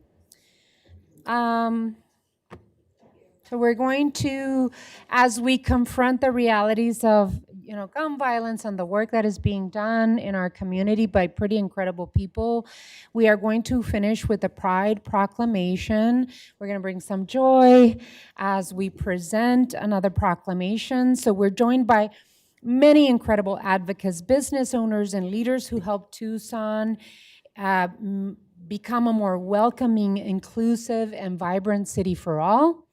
I especially want to thank the LGBTQ Chamber and the LGBTQ plus owned businesses and highlight their work this year. As entrepreneurs and community leaders, they continue to create jobs, build community, and provide welcoming spaces while navigating an uncertain economy and a challenging climate for LGBTQ plus communities across the country. So I'm going to invite our guests for this proclamation tonight, the Tucson LGBT Chamber and member businesses, Humberto Rivera Garcia on behalf of LGBT Chamber President Dante Celerio, Tori Dueñas, owner of Monsoon Mystics. As I call your name, come up here, join us. Colette Barajas, owner of Centra Realty, Alana Solis, owner of Dirty Tea Tamarindo, which has delicious snacks. Yesabel Garcia, owner of La Bikini Bruja. Let me see. And other chamber members and LGBTQ-owned businesses joining us today. Mary O'Donoghue, Executive Director of Southern Arizona Senior Pride, which I had the great honor to marry with her wife. My good friend, Jaime Tadeo, Carlos Hernandez, CEO at SAFE, Southern Arizona AIDS Foundation, and esteemed staff, Christopher, David, and Eric. The fabulous Janae DeVos, or Janae Divas. Mr. Wolf, City of Tucson LGBTQ Commissioner member, Josue Romero, Erna Rosen, Kyle Snowden, Gail Brickard, Albrechtand, and any other who would like to join us here up front. We have another extra proclamation if you all want to hold it, because the diva here has one. Alrighty. So happy. We're all here. We can squish in. Thank you all so much for joining us. Really appreciate you being here with us. Your work is significant and so important to continue making the city of Tucson the inclusive, beautiful city that we are.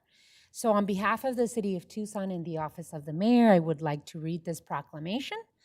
Whereas the uprising at New York City Stonewall Inn in June of 1969 sparked a liberation movement, a call to action that continues to inspire us to live up to our nation's promise of equality, liberty, and justice for all. Sorry. Whereas in the 55 years since the Stonewall riots, Pride has been recognized as a time to uplift and celebrate the lesbian, gay, bisexual, transgender, and queer community, to recall the trials this community has endured, and to rejoice in the triumphs and trailblazing individuals who have bravely fought and continue to fight for full equality. And whereas Pride Month is also a call to action and a reminder that many LGBTQ plus people, especially transgender people, queer and trans plus people of color, indigenous, two-spirit relatives, immigrants, people with disabilities, and youth continue to face discrimination and violence amid anti-LGBTQ plus legislation, attacks on gender-affirming healthcare, and efforts to erase two-spirit, lesbian, gay, bisexual, trans plus, and queer people from public life. And whereas Tucson's first Pride event was held in Himmel Park on June 28, 1977, 1 year after the murder of Richard J. Heakin Jr. in a parking lot outside of Tucson's Stonewall Tavern on North First Avenue.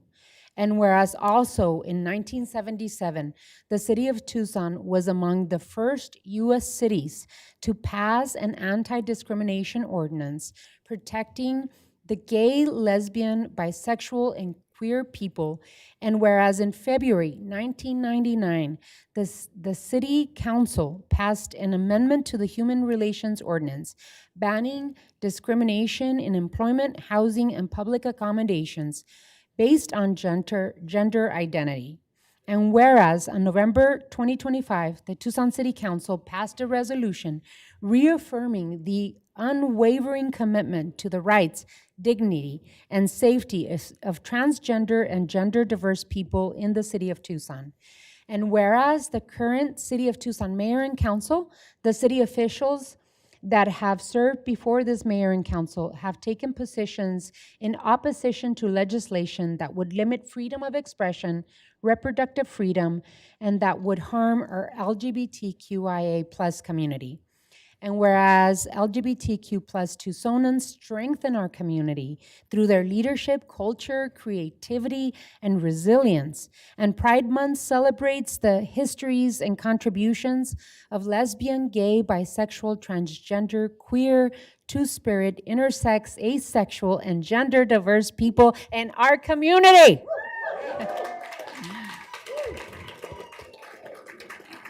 And whereas the city of Tucson acknowledges that we must continue to be vigilant and tireless work to honor, support, and defend these civil rights and freedoms granted not only for LGBTQIA plus community, but for all of our residents as we seek positive change to eliminate sexism, racism, bigotry, and prejudice of any and all types. And I promise this is the last whereas. And whereas we will continue to strive towards progress on being a more just, equitable, and welcoming community where all people, no matter their sexual orientation, gender identity, or gender expression, are able to enjoy affirming lives in Tucson. Now, therefore, I, Regina Romero, Mayor of the City of Tucson, Arizona, do hereby proclaim the month of June 2026 to be LGBTQ plus Pride Month in this community and call all to support our LGBTQIA plus friends, family members, and neighbors in building an inclusive community where everyone can prosper and thrive. In witness whereof, I have hereunto set my hand and caused the seal of the city of Tucson, Arizona, to be affixed this 9th day of June, 2025. Congratulations. And thank you all for the work that you do. And I know we still have to do so much work, especially in the face of renewed efforts to silence us. So I do want to invite some of you. I'm not going to let you all go without speaking. So I would like to invite some of you to come and say a couple of words. Humberto Rivera Garcia is our first guest.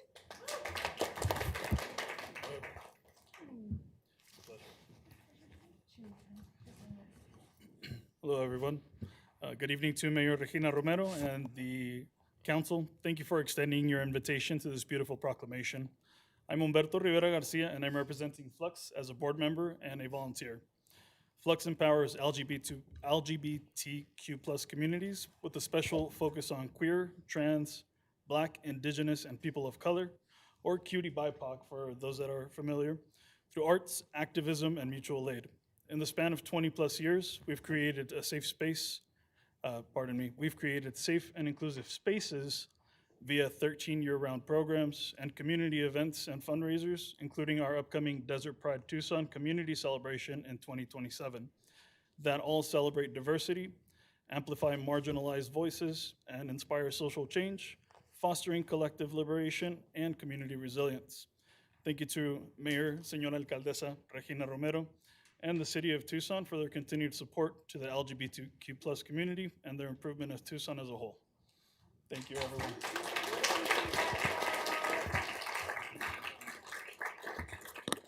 All righty, Colette Barajas. Thank you for having us here. I can't believe it's 43 years ago I opened the first lesbian bar in Tucson, Arizona, just as we were saying, to provide a safe space for women to meet other women and to show our love and who we are to the city. We had a large marquee on Speedway, and we did a lot of education through that. I have always found Tucson as a welcoming city for businesses, especially minority. You know, being a Latina woman, a lesbian, owning the first women's bar. I had the privilege of the police being very supportive and helping. We had some challenges from time to time, but we continued to collectively communicate and prove that we were all one and that we all belonged here. And after closing the bar, I decided to open a real estate company, really to focus on trans and to educate associate businesses on the differences of same-sex couples and the challenges that we have in housing. So I just want to thank the City of Tucson and everyone that I've had the privilege of working with for over 40, almost 50 years in establishing and having successful businesses because of all of your support and of the community in which I live. And I can't thank enough everyone who has held me up and supported me in over 45 years. Thank you.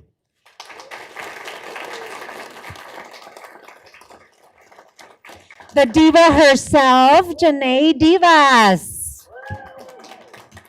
I have to pull my notes up. God made me pretty, but not fast. Okay, a sec. Good evening, everybody.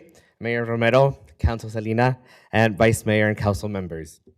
My name is Armando, and many people know me as Janae Divas from Divas Illusion Show. I'll hold for the applause. Thank you. And I am also part of Ward 5. Standing here today as a proud Latino member of the LGBTQ+ community is an honor I do not take lightly. When I think about pride, I don't just think about celebration. I think about community. Because the truth is, there was a time in my life when I wasn't sure where I belonged. Like many people, I spent years trying to figure out who I was, where I fit in, and whether there was space for someone like me. What I discovered was something beautiful. Community has the power to change a life, not because it solves every problem, but because it reminds us that we don't have to go through those problems alone. As Latinos, we are taught the importance of family, love, resilience, and showing up for one another. Pride has taught me that family can be both the one you are born into and the one you build along the way. Through my work in our community, I've had the privilege of creating spaces where strangers become friends, friends become family, and people feel safe enough to be exactly who they are. And that's what pride means to me. It's not just about being seen. It's about making sure that others feel seen too. Tonight, I want every person who may be questioning whether they belong to hear this. There is a place for you. There is a community for you. There is nothing wrong with you. You do not have to choose between your culture and your identity. You do not have to make yourself smaller so others feel comfortable. You deserve to be loved exactly as you are. For the kid I used to be and for every person still searching for whether they belong, I want you to know this. You belong here, in this city, in this community, with us. Thank you, Mayor. Thank you to the City of Tucson for recognizing Pride Month and celebrating people who make our community stronger every day. Happy Pride.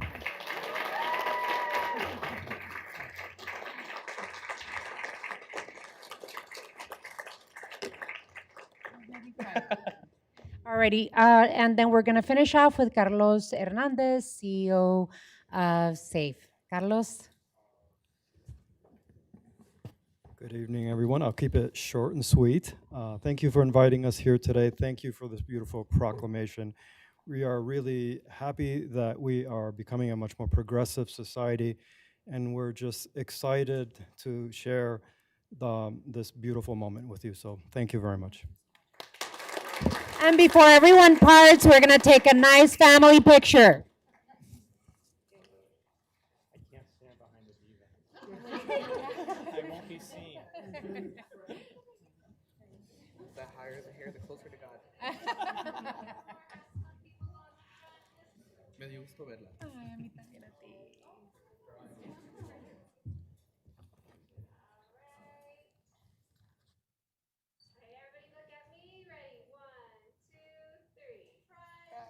Pride!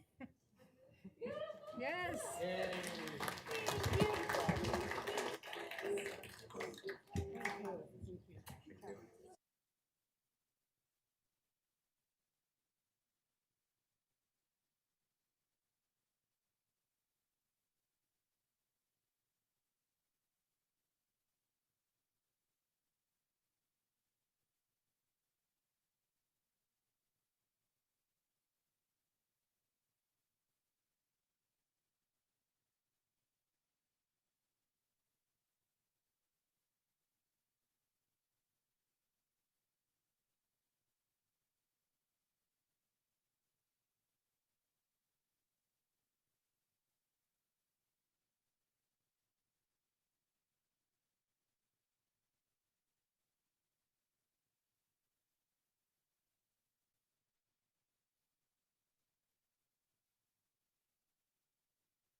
Appointments. Alrighty, thank you all so much for letting us have that special time and that celebration. So item 2D. Appointments to boards, committees, and commissions. City Manager's Communication number 166 dated June 9th is received into and made part of the record. May I have a motion to approve the appointments in the report, please? So moved. Second. There is a motion and a second to appoint. I'm going to do it right now. To appoint Val Little to the Environmental Services Advisory Committee, Trevor Ledbetter to the Environmental Services Advisory Committee, and to appoint Charles P. Trujillo to the Self-Insured Risk Trust Fund. So any discussion to this motion? Hearing none, I would like to thank all of the appointees for your willingness to serve the city of Tucson. All those in favor of the motion, please signify by saying aye. Aye. Aye. Aye. Any against? Motion carries. Are there any personal appointments to be made at this time? Hearing none, we move on to item 3. Mayor and council report, summary of current events. City Manager's Communication number 167 dated June 9th is received into and made part of the record. This time has been scheduled to allow members of the mayor and council to report on current events. These are to be current events of activities within the community, not position statements on policy issues. I know that our colleagues have reports, and I would like to take this time. I usually let you all do your thing, and then I do it at the end, but I did want to talk about my historic trip, economic development trip to Taiwan to represent the city of Tucson. I went along with our partners at the Arizona Commerce Authority, Pima County, and the University of Arizona, as well as the city of Tucson. During our trip, we met government leaders, university representatives, researchers, and technology companies, and I'm really proud to announce two major outcomes. The first, and I have some proof here, I have some proof to show. I have props, as Councilmember Dahl does. The first significant step that the city of Tucson took was that the city of Kaohsiung, city of Tucson, and Pima County signed a sister cities agreement. And second, and if I'll do show and tell as well, you can take a look at it. Second is that we signed a memorandum of understanding for educational exchange between the Education Bureau of Kaohsiung City Government, Pima County, and the city of Tucson. And this is how it's defined, right? These agreements build upon the six-party memorandum of understanding on semiconductor ecosystems and global talent partnership signed in Tucson earlier this year by Kaohsiung City Mayor Chi Mai-chen, National Sun Yat-sen University, the University of Arizona, the City of Tucson, Pima County, and the Arizona Commerce Authority. These partnerships create opportunities for student exchange, workforce development, scientific collaboration, economic cooperation, and most importantly, job creation. This is the sister city signature. Our meetings were many. They kept us really, really busy. And we met with important companies in Taiwan focused on semiconductors, microchip manufacturing, optics, photonics, advanced packaging, supply chain development, and workforce training. As Arizona's technology economy grows, Tucson has an opportunity to support innovation, high-quality jobs, water stewardship, renewable energy, and sustainable development, all at the same time as creating jobs for our economy. We also strengthened partnerships with National Sun Yat-sen University, a leader in semiconductor, silicon photonics, and optics research. Together with the University of Arizona, they will help advance research collaboration and help develop the skilled workforce these industries need. One of the biggest lessons from Taiwan was seeing how universities, manufacturers, suppliers, workforce programs, and government work together as a connected technology ecosystem. Arizona is building a similar model with semiconductor manufacturing growing in the Phoenix region and Tucson contributing leadership in optics, photonics, engineering, water innovation, and research commercialization. The interest from companies and universities in partnering with Tucson and Southern Arizona was abundantly clear. As Taiwan looks to Arizona for opportunities connected to the technologies powering solar panels, computers, artificial intelligence, and electric vehicles, now is the time to build on our region's advanced manufacturing momentum and create high-quality, water-efficient jobs that can help transform our economy. I come back very enthusiastic from our economic development mission trip and look forward to continuing the relationship building that we signed into our memorandum of understanding and our sister city agreement. So thank you all for allowing me the space and the time. I know that many of you serve to represent me. Vice Mayor, thank you so much for taking over on so many events and activities to allow me the time to be able to travel to Taiwan on behalf of the residents of the city of Tucson and really look for high-wage, long-term jobs and economic opportunities for our city. Thank you, and that's my report. I'd like to invite my colleagues to present at any current events. Alrighty, we're going to start with Councilmember Schubert and then go down the line. Thank you, Madam Mayor.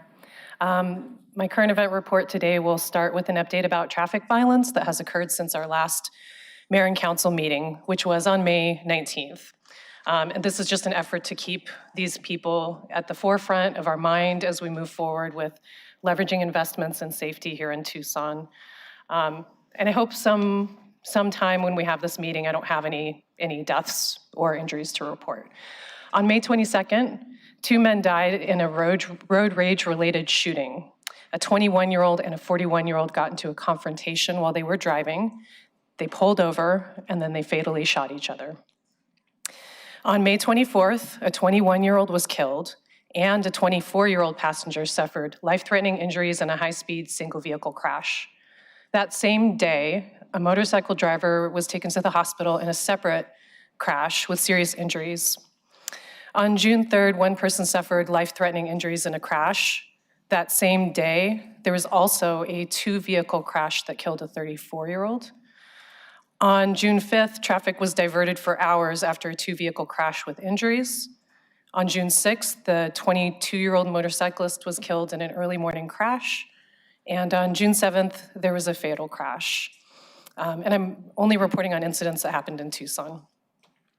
Moving on to current events, just want to shout out that June, in addition to being Pride Month, is also National Aphasia Awareness Month.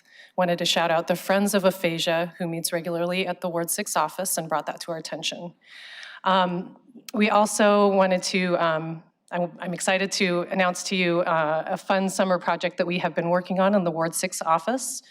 One of our guiding values at the Ward 6 office is love, and love for Tucson is behind our new effort, which is called the Ward 6 Summer Stampede. That's stamp with all caps. Launching the week of June 22nd, the Summer Stampede is a screen-free analog adventure inspired by Japan's Eki stamp tradition.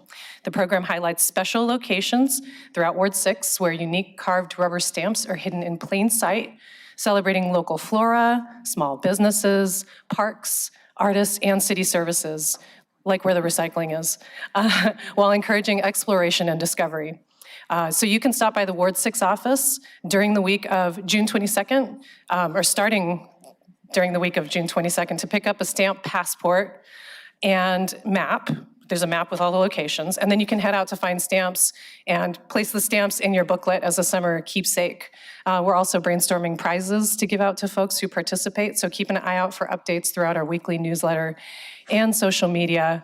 And we're going to have a couple of special interns who will be helping with this project over the summer. We are bringing on 2 teenage interns to the Ward 6 office, and they're getting onboarded this week. And then finally, just a quick update about the Ward 6 Chill Space, which is the cooling center that we have opened at the Ward 6 office. We converted our kitchen to the cooling center so that we can maintain use of our community rooms for community groups and neighborhoods.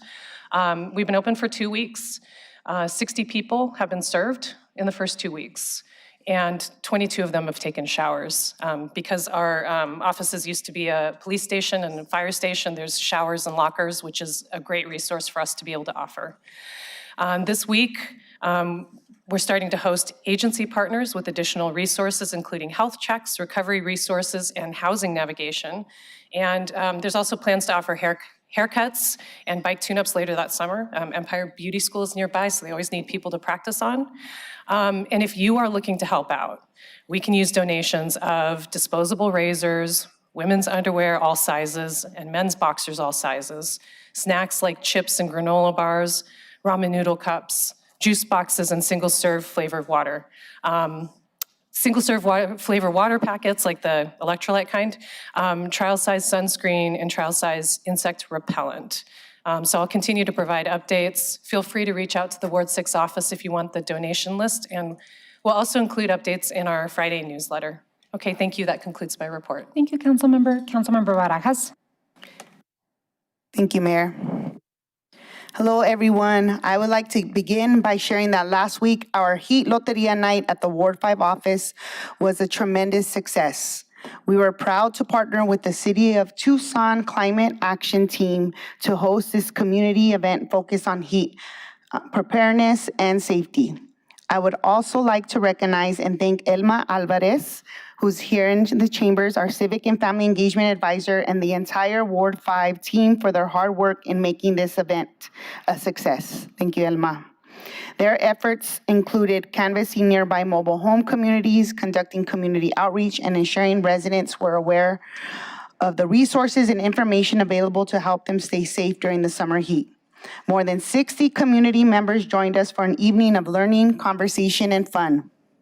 We were joined by Ward 5 commissioners, informational resource booths, nonprofit partners, and residents from across Ward 5.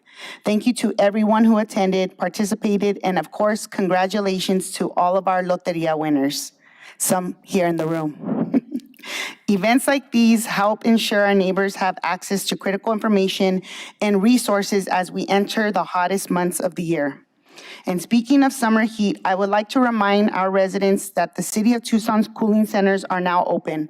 From June through September, 6 city-operated cooling centers will provide safe, air-conditioned spaces for residents seeking relief from extreme temperatures. I am grateful that the El Pueblo Center, located at 101 West Irvington Road in Ward 5, that's a little tongue twister, is serving as one of these locations. All cooling centers are accessible by Suntran routes and will operate daily from noon to 4 p.m. I encourage anyone in need or anyone who knows someone who may be vulnerable to the heat to take advantage of this important resource. This past weekend, I had the honor of serving as a speaker at the Iota Phi Lambda Sorority Inc. 97th Founders Day Luncheon and Awards. My sincere thanks to Sierra Connerly, president of the Tucson chapter, for the invitation. It was an honor to participate in and to celebrate Arizona's statewide Founders Day along such dedicated leaders and community members, and to see sisterhood in action. I am pleased to share some exciting news for our Ward 5 families. The new playground at Bristol Park is now officially open. This project was made possible through Tucson Delivers Proposition 407 bond, funding approved by voters to improve parks, public spaces, and neighborhood amenities throughout our city. The new playground provides another welcoming place for children and families to gather, to play, and to enjoy time together outdoors. Thank you to everyone who helped make this investment possible. I encourage residents to stop by and to enjoy this wonderful addition in the Barrio Centro neighborhood. You are all invited to join me and our Ward 5 team for our next lunch meetup this Friday, June 12th, from 12 to 1:30 p.m. at Nico's Mexican Food, located at 1616 East 22nd Street. These meetups provide an opportunity for our neighbors to connect with our office, share concerns and ideas, and support local Ward 5 businesses navigating construction impacts in the area. We hope to see many of you there. I am looking forward to attending the 56th Annual Juneteenth Festival on Saturday, June 20th from 6 to 10 p.m. at the Kino Sports Complex as we come together to honor freedom, heritage, and community. I would like to invite the community to a special event later this month honoring the life and legacy of Coach Don Kolstrike. The Jet Sports Foundation and Southside community will gather to celebrate the late Sunnyside wrestling coach whose leadership helped establish a tradition of excellence and championship success that continues throughout the Sunnyside district today. The event will also recognize Sunnyside and Desert View alumni who were on state championship teams and also runner-up teams. I am honored to provide welcoming remarks, and I encourage anyone who's listening that has participated in any sports, families, neighbors, to come and attend. The event will be held at the Tucson Convention Center on June 27th. I would also like to wish a happy 21st birthday to our Parks and Public Space Fellow, Cassandra Chavarria, who celebrated her birthday last week, as well as happy birthday to our Communications and Civic Engagement Fellow, Jack Erickson, who will be celebrating his birthday in a few days. If you're here, Jack, happy birthday. We are grateful for their contributions to Ward 5 in our community. Lastly, I would like to offer my heartfelt condolences on the passing of a community leader and community champion, Julie Gallego Gonzalez. Julie's loss is deeply felt by many in our community, and my thoughts are with her family, friends, and loved ones during this difficult time. She passed away yesterday afternoon, and in February, we here in the chambers had the honor of recognizing Julie for her incredible work and the lasting impact she made through the founding of Viva Dance Studio. For the past 40 years, through her leadership and dedication, she created a space that not only celebrated dance and culture, but also inspired a whole community of youth, families, and brought the community together year after year through the arts and through her faith. Her legacy will continue to live on in the students she mentored and the many lives she touched. May her family find comfort in the memories they shared and in the enduring impact she leaves behind. Thank you. Thank you, Councilmember. Councilwoman Lee, I don't know if you wanted to jump in with a summary of current events. Thank you, Mayor. No announcements tonight. Thank you. Councilmember Dahl. Thank you, Mayor. One announcement. Congratulations to Tucson Parks and Rec for working with neighbors to improve a sweet little neighborhood park located at 245 East Glen, the Keeling Desert Park. It needed some love. And thanks to funding from the voter-approved Proposition 407 bond and a grant from the Tohono Nation, the park will be a safer and a more playful place for kids to play. For the youngsters, there's new cement animals. I hope you can see these. If you can't, come to the park. We're doing a ribbon cutting Thursday, June 11th. The mayor will be there, 9 a.m. Also a grasshopper, and not pictured is Mr. Tortoise. There's improved lighting. We lowered masonry walls at the beginning that were providing hidey holes for folks that shouldn't be in the park, and improved and enlarged masonry walls at the back to shield neighbors from the noise, because there will be some noise, because there's now a half-court basketball court for the older kids to enjoy playing there. There's also a new kiosk, and maybe see some of you Thursday morning when we cut the ribbon. Councilmember Cunningham. All right, I'm going to try to go fast. I've got 6 announcements. Sorry about that. Want to thank everybody about Palo Verde Park. We had 2 ribbon cuttings in Palo Verde Park last week, one for improvements to the park. This included an LED new softball field, upgraded irrigation system, a new shaded playground with accessible features on it so that paratransit and disabled children could use. What used to be the tennis court was actually converted into 2 full-size basketball courts. I'll talk about that in a second. And then the former basketball court is now 3 pickleball courts, and all of them are now lighted so they can be used. We also added 101 trees into the park. We replanted 101 trees with 42 going on the Langley parcel, which is across the street, and added acreage to the existing park. The bulk of it was paid for by 407 bond fees and, for Prop 407 bond funds and impact fees. We also cut the ribbon, though, the next day across in the same park to the Judith Mama Blair courts. It's a modern, covered, 2 full court, 94 feet long NBA-sized basketball courts. It's the only one in Tucson with all 3 international women's basketball, men's basketball, 3-point lines painted on. And the work was done mainly because I was approached by my friend Joseph Blair, who works for the Houston Rockets. He used to be on the University of Arizona Wildcat basketball team and spent 12 years as a professional basketball player. And he actually came back here every year while he was still a player and did a free camp for children for 2 weeks. And we had a lot of kids come out who had attended those camps over the years. So it was a really neat community thing. And we dedicated the court to his mother, Judith Blair. Mama Blair was one of the few people that was she was a volunteer organ donor later in life and helped someone survive. She organized the Salvation Army fashion show every year when she was here in Tucson, and most people who met her would describe her as a force of nature. Much of the cost to cover this court came from donors in the community and from Joseph himself.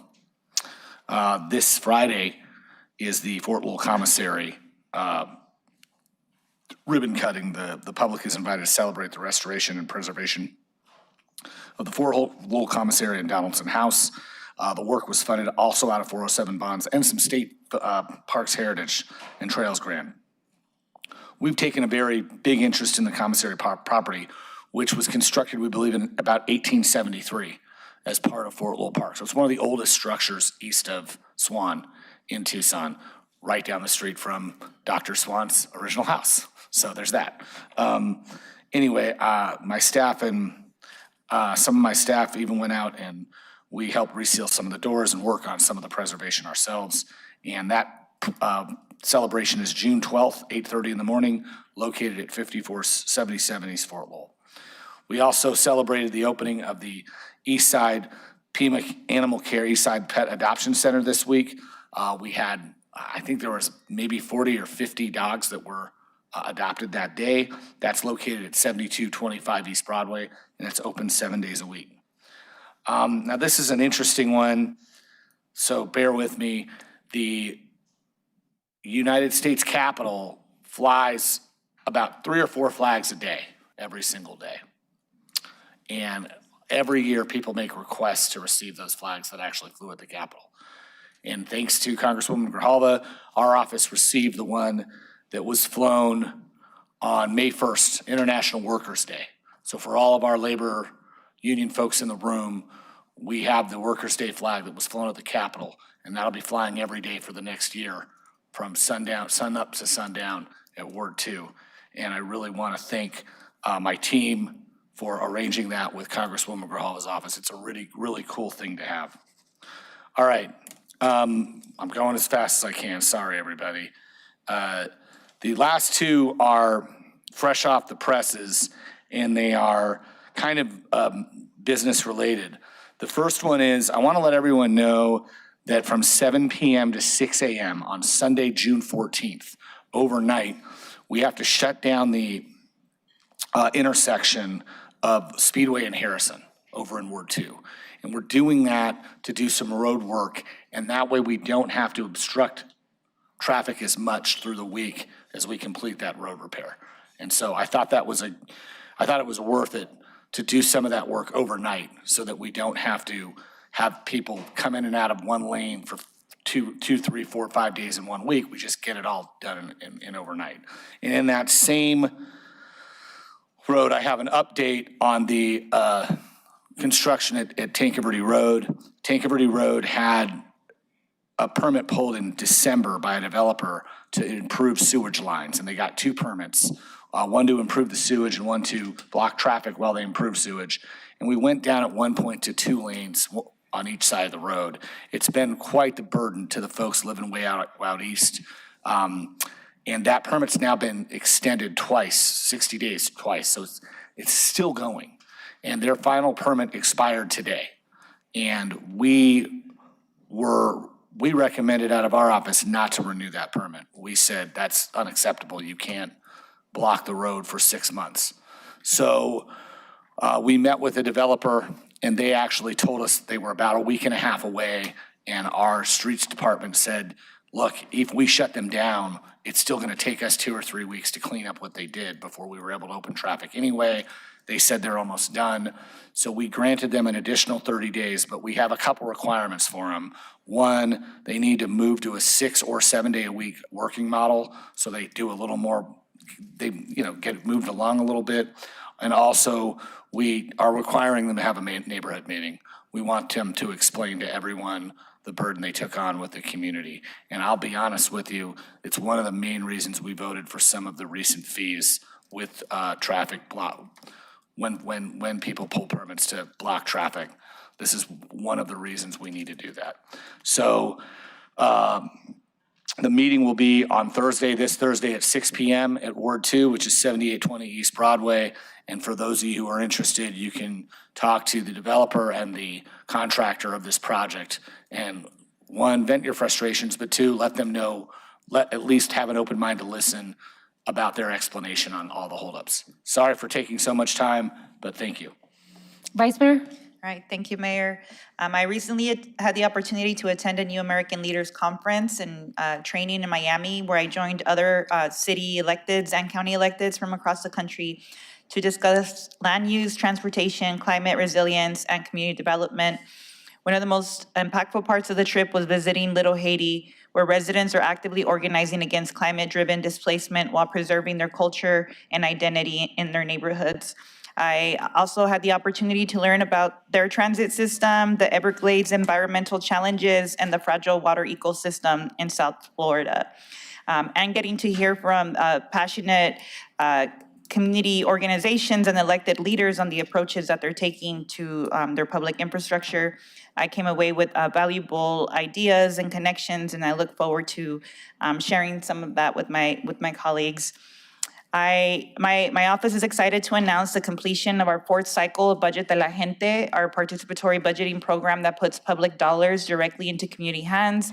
After months of idea sharing, proposal development, and outreach, we had over 1,500 votes that were casted by people who live, work, or learn in Ward 1, and we selected 20 community the voters selected 20 community-driven projects, each receiving $10,000 for a total of $200,000. Winning projects range from an emergency fund to help prevent eviction, monthly food and toiletry distribution, neighborhood literacy events to senior lunches that were impacted by the loss of federal funding, and also support for annual Fiesta de Maíz. Before reaching the ballot, each proposal was shaped with support from community volunteers, Ward 1 youth interns, who also help spread the word and encourage broad community participation through our voting process. If to find out more information on the selected projects, you can go to Lane Santa Cruz, tucward1.com to get more information, and just want to extend a congratulations to the Budget de la Gente awardees. Last week, I had the opportunity to join Congresswoman Adelita Grijalva at a press conference opposing the elimination of the Indian Health Services Center for their Tucson location. I also joined our local Tohono O'odham and Pascuayaqui tribal leaders, public health officials, community advocates, and our federal representatives to voice opposition to the closure and the relocation from the Tucson Area Indian Health Service office to Phoenix. This decision was made without consultation with the Tohono O'odham Nation, Pascuayaqui tribe, and other impacted indigenous communities. The Tucson office provides critical public health, environmental health, and administrative services that support tribal nations and the broader region.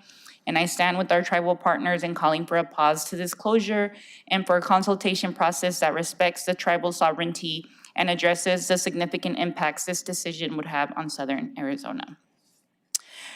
For events coming up in Ward 1, Saturday, June 13th at 9 a.m., join Pima County Public Library for the Richard Elias Mission Library grand reopening.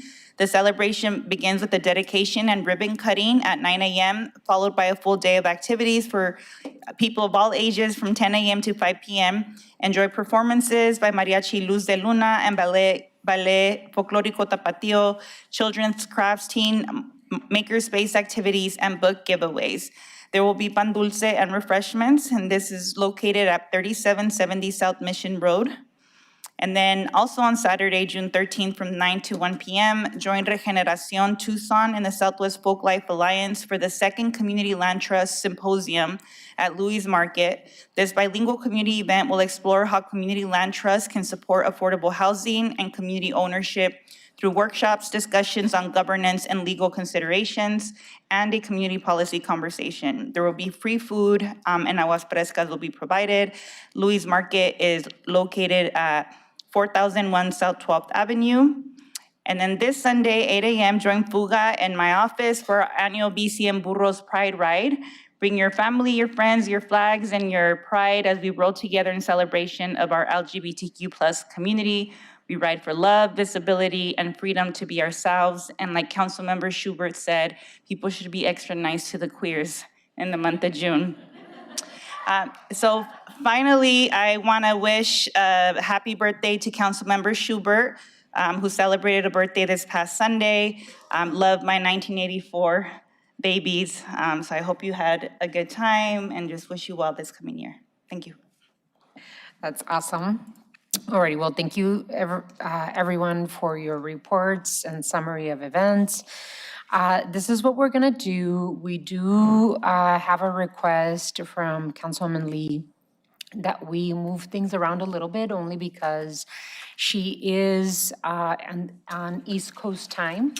And so I just wanted to make sure that I made some time for her to be able to vote on our budget and also on item 12. So what we're going to do before we go to item 4 is that we're going to go through our liquor license applications, and then we're going to do consent agenda, consider item G separately, move item 12 for consideration before other items, and then move the budget so that we can vote on it, and then return to call to the audience. Yeah, we're gonna do city manager's report after. So I do need to check in with you to see if that would be acceptable to all. I'm good. Everyone, I think we need to make sure that we have your, yeah, no objections to that? So we'd be delaying call to audience to a little bit later? Until a little later. How many people do we have signed up? We have a good number of people, around 10 okay. people, yeah. But otherwise, Councilmember Lee wouldn't be able to weigh in if we didn't move it, right? Right, she is time limited. It's pretty important for all the members of council, so I'm okay with that. Okay, so if there's no objection, we're gonna move on to item 4, which is the city manager reports, summary of current events. Thank you, Mayor. Just one for this evening. City of Tucson Housing and Community Development Department is accepting grant applications from eligible commercial property and storefront owners for the Thrive Storefront Renovation Project, a facade improvement program within the Thrive in the O5 area. HCD will award up to $500,000 in construction funding for up to 3 exterior improvement projects that enhance commercial corridors, attract customers, and support economic vitality. An additional historic preservation grant of up to $50,000 is available for eligible properties in the historic Miracle Mile District. Submission deadlines and more information can be found at tucsonaz.gov. Thank you, Mayor. Thank you, Mr. City Manager, and I just have to make sure that we put it into the record. So City Manager communication accepted. Number 168 dated June 9th is received into and made part of the record. So we move on to, we said liquor license agenda, item 5. Liquor license applications. Your Honor, on this evening's agenda, we have 2 applications for new licenses, 2 applications for a personal and location transfer, 4 applications for a special event, and 1 acquisition of control. All applications are in compliance with city requirements. An appropriate motion would be to forward items 5B 1 through 4, 5C 1 through 4, and item 5D1 to the State Liquor Board with a recommendation of approval. So moved. So there is a motion and a second. And I just want to make sure that I read the communication number. So City Manager's communication number 169 dated June 9th is received into and made part of the record. There is a motion and a second. Any discussion on this item? Hearing none, all those in favor, please signify by saying aye. Aye. Aye. Aye. Any against? Motion carries. Alrighty. We are moving on to consent agenda items. Item 7. Consent agenda. Reports from the city manager on the consent agenda are received into and made part of the record. Madam Clerk, you are requested to read the consent agenda. Upon no objection from Mayor and Council, item G will be removed from the consent agenda and addressed separately. Consent agenda 7A, approval of minutes. Item 7B, approval of FY 2027 classification compensation plan. Item 7C, third amendment to the intergovernmental agreement with Pima County and the City of Tucson for occupancy and operation of low barrier shelter at Nights Inn. Item 7D, Title 6, equity analysis and public outreach report for major service changes to Suntran routes 489, 102X, 104X, 108X, and new 124X and Sun On Demand Zone 3. Item 7E, intergovernmental agreement with Pima County Health Department for Tucson Parks and Recreation Department for free learn to swim lessons at City of Tucson pools. Item 7F, Arizona State Parks Outdoor Recreation Grant, El Pueblo Park. And item G is held over. May I have a motion, please? So moved. Second. There's a motion and a second. Any further discussion on this item? Or this list? Hearing none, let's go to roll call. Councilmember Barajas? Aye. Councilmember Dahl? Aye. Councilmember Cunningham? Aye. Councilmember Lee? Aye. Councilmember Schubert? Aye. Vice Mayor Santa Cruz? Aye. Mayor Romero? Aye. The items on the consent agenda are approved by a vote of 7-0. And we're going to consider item G separately. Item G, City of Tucson Opposition to TEP request for 14% rate increase and annual rate adjustment mechanism. All righty, thank you. I appreciate it, Ms. Clerk. Yeah, can you read the resolution, please?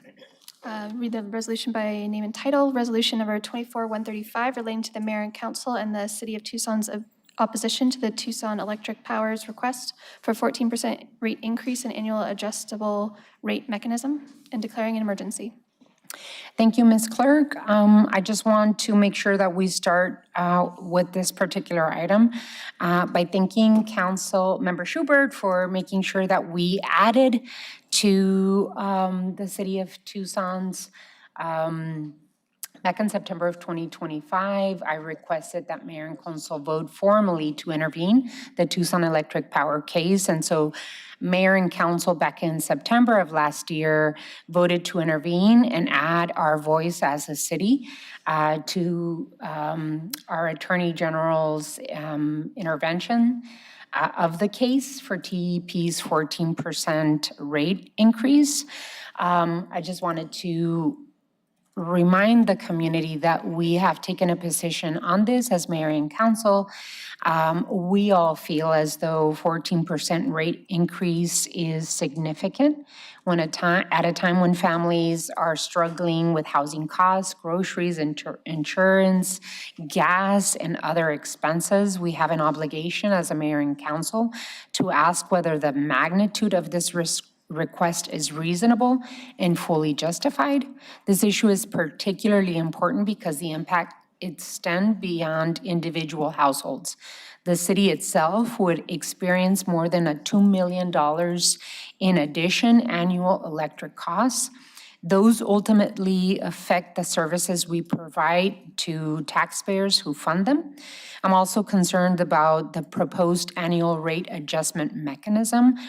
Residents deserve meaningful opportunities to understand proposed increases, ask questions, and participate in the process.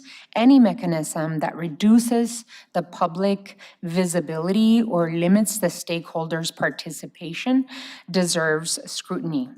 We can work together with TEP on energy resiliency, reliability, and clean energy initiatives while still expecting transparency, strong oversight, and reasonable rates for people of Tucson. So ultimately, this resolution sends a simple message. Affordability matters, transparency matters, and Tucson residents deserve both. We also have a responsibility to stand up for Tucson residents, small businesses, and taxpayers when affordability is at stake. I really think it's important for residents to understand that supporting TEP through initiatives like our Energy Collaboration Agreement does not mean giving up our responsibility as mayor and council to advocate for affordability and advocate for Tucson residents. So I just wanted to open up with that and throw it over to Councilmember Schubert. Thank you, Madam Mayor. I want to thank my colleagues for the unified voice in moving forward on this resolution during our last meeting, and to staff for their efforts in crafting it. This resolution builds off the work that Councilmember Cunningham and the Mayor and Council initiated last fall when they directed our city attorney and city manager to intervene in the Tucson Electric Power rate case before the Arizona Corporation Commission. Today's resolution formalizes our opposition to the annual rate adjustment mechanism, also known as ARAM, which is a proposed regulatory framework that allows TEP to adjust customer rates every year to account for changing business, fuel, and infrastructure costs, rather than waiting for a formal rate case. It also clarifies our formal position in support of Attorney General May's recommendation of limiting customer rate increases to 4%. That was a result of her independent analysis. And just a reminder that TEP has asked for the rate increase to go into effect in September before the Arizona Corporation Commission and the Tucson Franchise Agreement elections. It's imperative that we act quickly and with one loud, unified voice, so there's no daylight in where Tucson stands in this case. I appreciate the opportunity to move this resolution forward and to reaffirm our commitment to protect our community members from unjust costs, processes, and environmental compromises as much as we can. Thank you. Would you like to move the item? Yeah, so moved. Second. There's a motion and a second. Any further discussion? We need a roll call vote. Councilmember Schubert? Aye. Councilmember Cunningham? Aye. Councilmember Lee? Aye. Councilmember Dahl? Aye. Councilmember Barajas? Aye. Vice Mayor Santa Cruz? Aye. Mayor Romero? Aye. Item passes with a 7-0 vote. Thank you so much. Really appreciate it.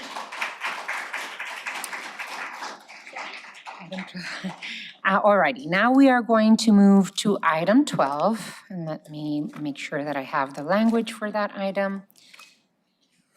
Okay, item 12.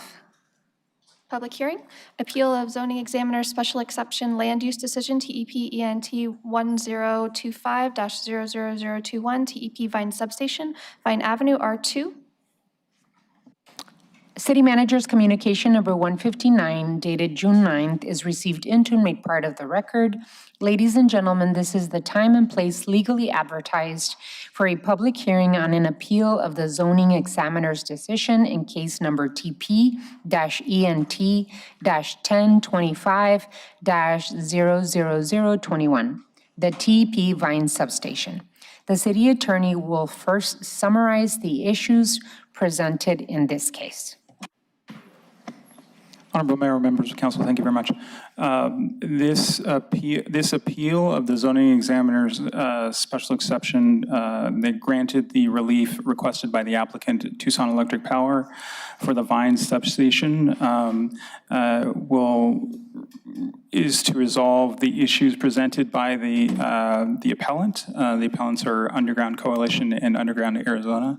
Those appellants have requested the mayor and council to decide whether or not the zoning examiner correctly reached the correct result by reviewing the findings required by the Unified Development Code, including 3.4.5, as well as the conditions placed upon the zoning examiner's grant of the relief requested and the conditions including under UDC 3.4.6. The findings required for the grant of a special exception in this case includes meeting the standards expressly applied by all, adopted by all codes and regulations for that type of land use, for the land use class applicable to the proposed use. This proposed use is for a substation, electrical substation, to be used as part of its transmission system in the Midtown Reliability Project. Additionally, the required findings does not adversely affect the adjacent land uses or the surrounding neighborhood, or that such adverse effects can be substantially mitigated through the use of additional conditions as provided in section 3.4.6, provides for adequate and efficient vehicular and pedestrian access and circulation vehicular parking, can be adequately and efficiently served by public facilities and services such as water, stormwater, drainage, fire, and police protection, and complies with the general plan in any applicable sub-regional area or neighborhood plans. The testimony before the zoning examiner in this case was provided in January and February of this year. That testimony was reviewed by the zoning examiner. The zoning examiner found that the appropriate finding was to grant the special exception given that the parcel under consideration was appropriately consistent with the UDC. The appellant's argument is related to the requirement or a requirement that the transmission lines connected to the substation not existing on the parcel be completely undergrounded. And the zoning examiner, in finding that the special exception was appropriate, found that that was not an appropriate condition given that the parcel itself complied with the UDC. In today's proceeding, what will occur is that the appellant will provide their presentations first, and they can reserve time for rebuttal if they wish to. The applicant will then reply and have their own presentation, again, having a rebuttal if they wish to, and then we'll have the public hearing, which will last no longer than an hour. All righty. So did you want to add anything, Madam Clerk? I think that the city attorney covered it well, as long as there are no questions about the order of appeal and related public hearing. All righty, so the applicant is going to present, and then appellant, the appellant, I'm sorry, is going to present, and then we're going to have time to rebut, right? And then we're going to open up the public hearing. Correct, Honorable Mayor. So it'll be the appellant, the applicant, and then if the appellant wishes to reserve time for a rebuttal of the applicant, they can do that. Okay. Alrighty, so is the appellant present? Alrighty, please, I know that there's two, so can our first appellant come forward?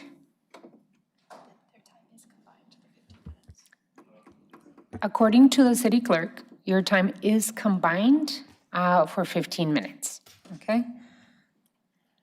So I'm gonna go, is this on? Can you hear me? Okay, so I'm gonna go as fast as I can. I don't wanna go so fast, but I don't have a choice. Good evening, Mayor and Council. My name is Daniel Dempsey with Underground Arizona.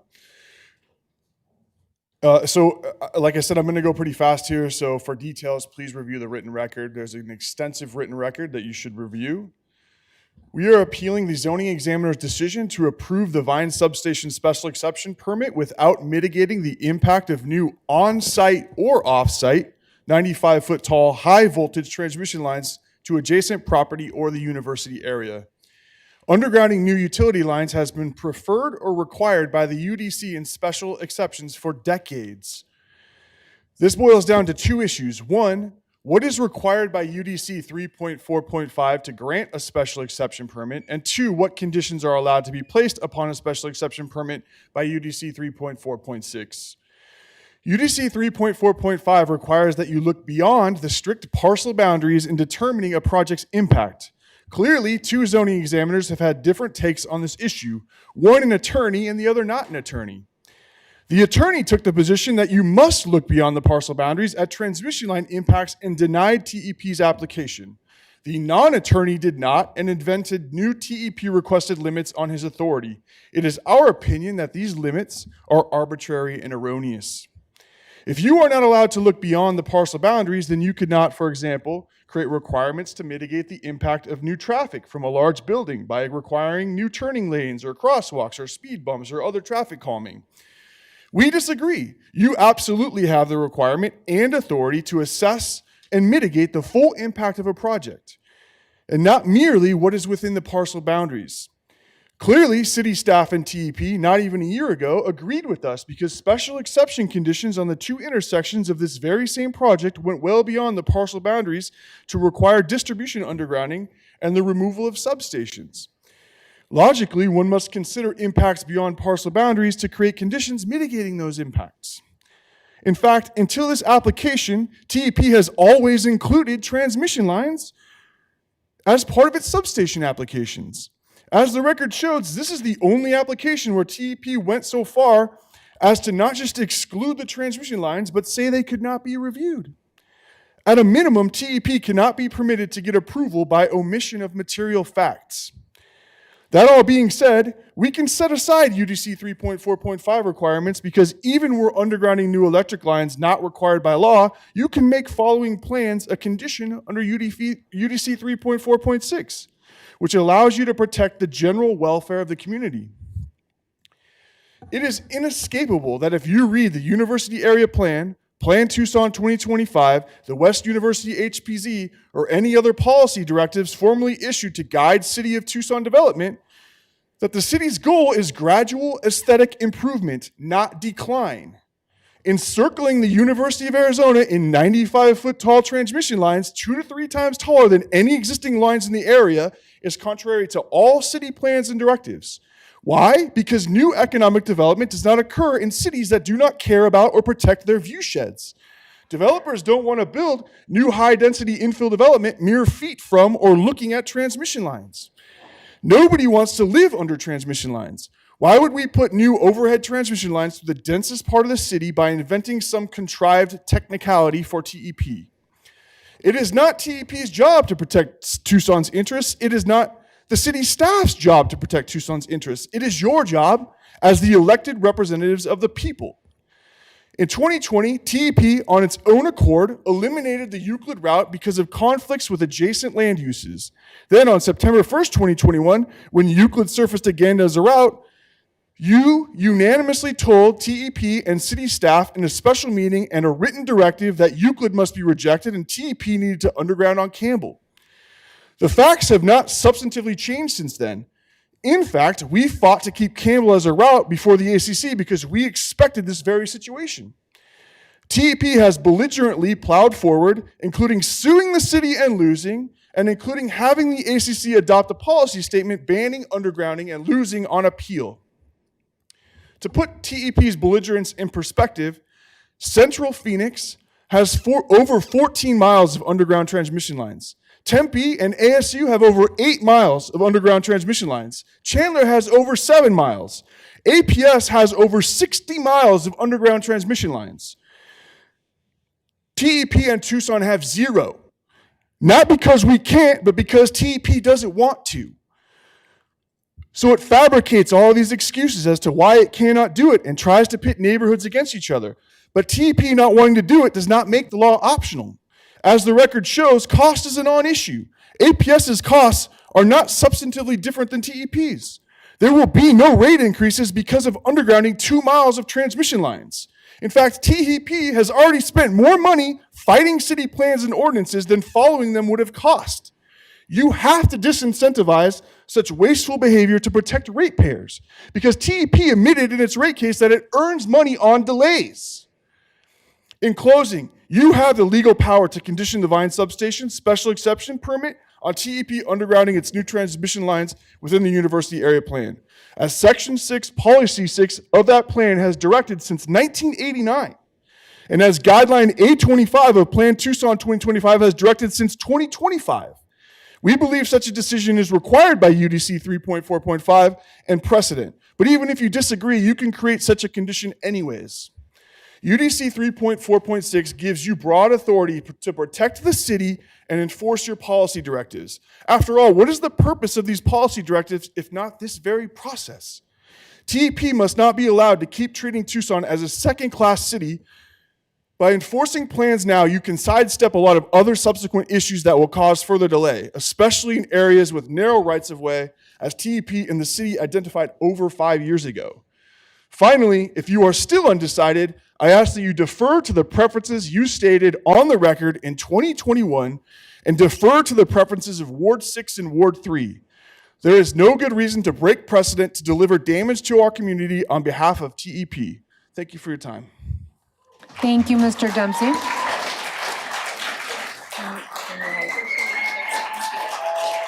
Alrighty, we are taking time away from our second speaker, please. Thank you. I'm John Schwartz, a member of the steering committee of the Tucson Neighborhood Undergrounding Coalition. We're comprised of 14 neighborhoods and business organizations representing between 25 to 30,000 Tucsonans. Half directly affected by the project, around half not directly affected, but deeply concerned about the adverse effects for the entire Tucson community.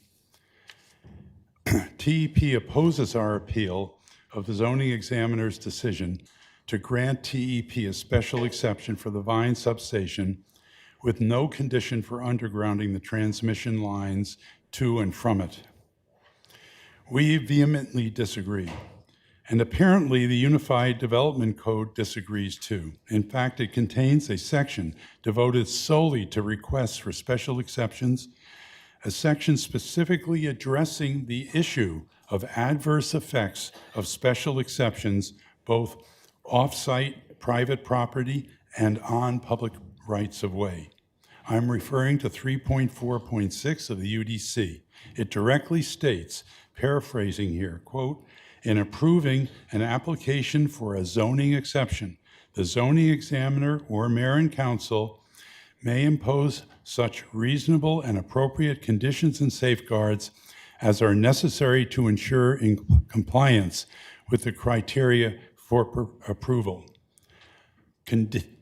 I'm still quoting, conditions and safeguards may also be imposed to reduce or minimize any potentially injurious effects on adjacent properties, the character of the neighborhood, or the health, safety, or general welfare of the community.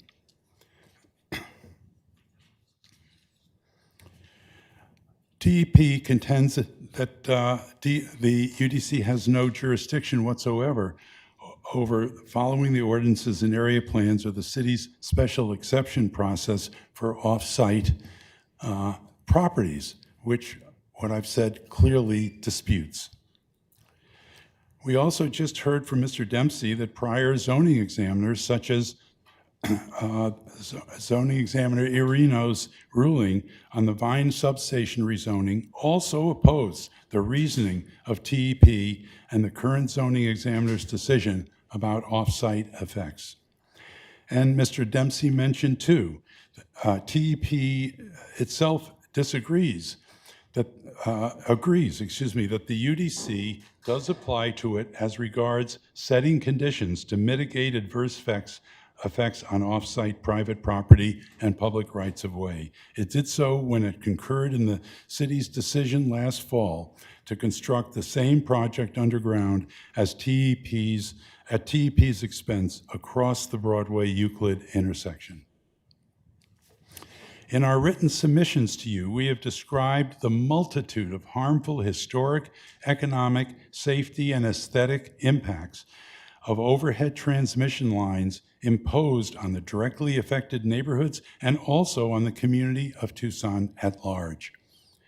UDC 3.4.6 gives you authority to insert conditions on the Vine rezoning exception to mitigate each of these effects.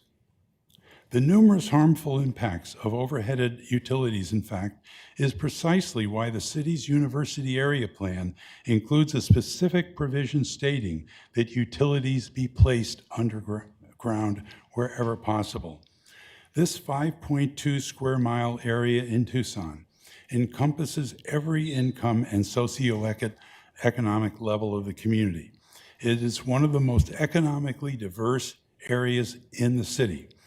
I emphasize this because some people may think that undergrounding only serves wealthy areas. One example of, in the university area, of a lower income area is Jefferson Park neighborhood, which borders on the Vine substation. It has a median household income of $42,000, well below the $57,000 median in Tucson and the metropolitan area median of about $73,000. The same would be true for Feldman neighborhood and other neighborhoods along the route. Stringing dozens of massive 100-foot industrial overhead pylons and lines looming over everything else along the route in this area does not comport with the university area plan, and so opposes this legal requirement of the UDC, meaning that under the UDC, a zoning exception cannot be granted in this case unless conditioned on undergrounding. With all this in mind, I respectfully ask you to permit the Vine substation exception only on condition that the transmission lines to and from the substation are placed underground, at least within the area bounded by the university area plan, as UDC 3.4.5 requires, as UDC 3.4.6 invites you to do, and in line with what Mayor and Council voted unanimously to do several years ago when you ruled Euclid Avenue out as a route. Thank you for your consideration. We hope that you will grant us a few minutes to respond to TEP's presentation in the same manner as you gave to TEP to respond at the last hearing on the intersections. Thank you so much. Thank you, sir. Is the applicant present? Okay, please come forward. Good evening, Honorable Mayor and council members. Thank you for the opportunity to speak with you this evening. For the record, my name is Stephen Eddy. I am the Director of Public Affairs for Tucson Electric Power, 88 East Broadway. We appreciate your time, your leadership, and your continued engagement on issues that are critical to Tucson's future. Tonight, I'd like to do two things. First, provide context on the Midtown Reliability Project and the extensive public and policy process that has already occurred. And second, explain the Vine substation, its benefits, and why the zoning examiner's decision should be upheld. Throughout, I want to emphasize one central theme: collaboration. That is how these series of projects have been shaped, albeit challenging and contentious at times, but also how we continue to work with the city to ensure we are meeting the needs of our community, not just by providing an essential service to our customers, but also working with our community stakeholders. The City of Tucson and TEP have recently entered into a historic energy collaboration agreement, reflecting a shared commitment to work together in service of the community.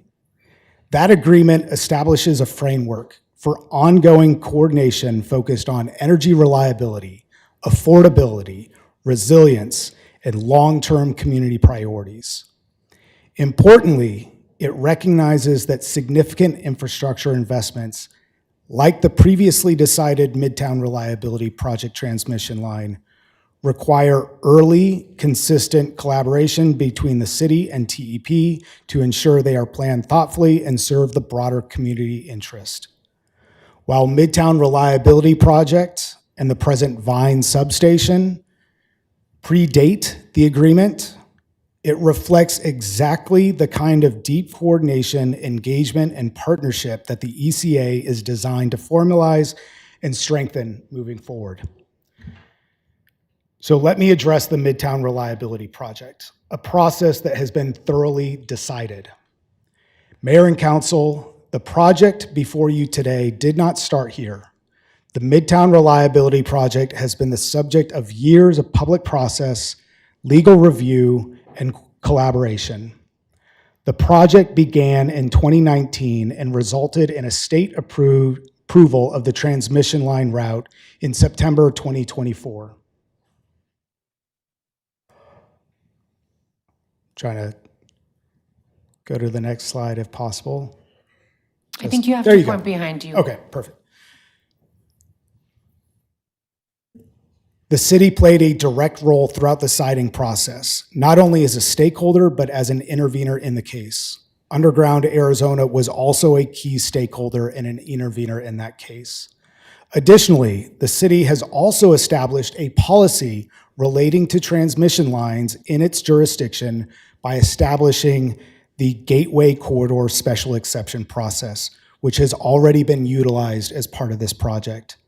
Through that process, Underground Arizona was an active stakeholder offering arguments largely similar to the arguments before you today. The mayor and council approved 2 crossings as overhead and required 1 crossing at Broadway and Euclid to be undergrounded, reflecting a balanced policy decision. These decisions are final and reflect a robust and transparent public process, one in which Underground Arizona, the appellant, fully participated both in the ACC line siting proceeding and in the city's Gateway Corridor Special Exception process, where undergrounding was specifically addressed and resolved. Having been a party of those proceedings, they cannot relitigate those same issues in this appeal. I think my attorney friend would call that collateral estoppel. This appeal has nothing to do with the special exception land use permit for Vine Substation, but entirely on continued opposition to the transmission line, which we recognize. To that end, I want to be clear about the broader Midtown Reliability Project transmission line. This line has already received a certificate of environmental compatibility from the ACC and authorization from Mayor Council to cross the 3 gateway intersections that I referenced before. All requirements for constructing the line have been satisfied. More importantly, it delivers important system-wide benefits, including strengthening reliability and supporting growth throughout the region, including Keno Substation in Ward 5. And for that reason, TEP will move forward with the construction of the Midtown Reliability Project to deliver on those benefits. Let me address Vine Substation and the benefits and community values it brings. The Vine Substation is fundamentally about one thing: ensuring reliable, resilient electric service for Midtown Tucson, both today and for decades to come. By connecting into the Midtown Reliability Project, the Vine Substation allows the Midtown area to fully realize the benefits of a modern, more reliable, and resilient electric grid. It supports key community assets, including the University of Arizona, Banner UMC, and the surrounding neighborhoods, and importantly, it helps serve the core of the city's community corridors areas, particularly in Ward 6, where Tucson is prioritizing infill development, housing, and walkability and transit-oriented growth. We can see this throughout the Midtown area and around the U of A, including at the corner of Campbell and Speedway, a stone's throw from Vine Substation. And importantly, this project is not just about adding infrastructure, it's about modernizing it. It enables the retirement of aging substations, reduces overhead infrastructure, and significantly expands underground distribution, resulting in long-term benefits for the community. Midtown is currently served by infrastructure built generations ago, at a time when energy use looked much different. Today, swamp coolers are replaced by ACs. Homes now have battery storage systems and solar panels. EVs are proliferating throughout Midtown, and more connected devices rely on reliable energy. These changes, combined with an aging 46 kV infrastructure nearing capacity, require system upgrades. And in fact, Vine Substation will enable further proliferation of those technologies, like solar, like storage, like EVs, and resiliency within our community. So let's talk about strengthening reliability in Midtown. The Vine Substation enables a modern, redundant system that prevents outages, provides multiple delivery paths of energy, supports critical institutions like the U of A and UMC, and meets current and future energy demand. It's also a system upgrade that reduces infrastructure over time. I reference collaboration as part of the Midtown Reliability Project.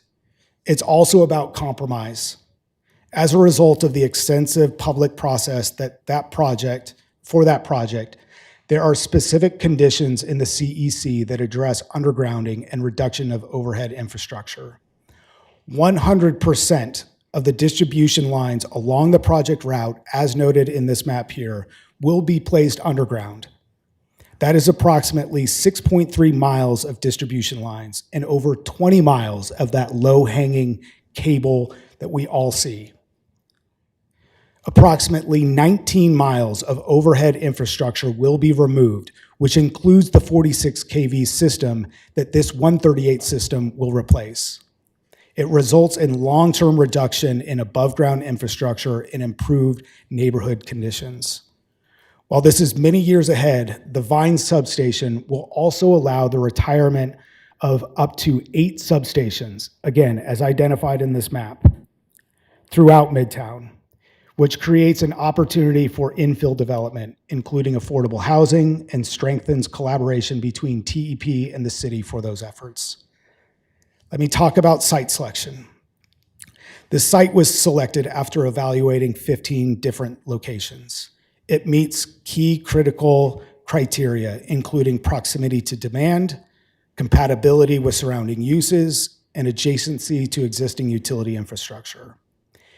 It happens to also be located adjacent to an existing substation, the exact use that we want to replace it with around the bounds of this parcel. Let me talk about compatibility with residential areas.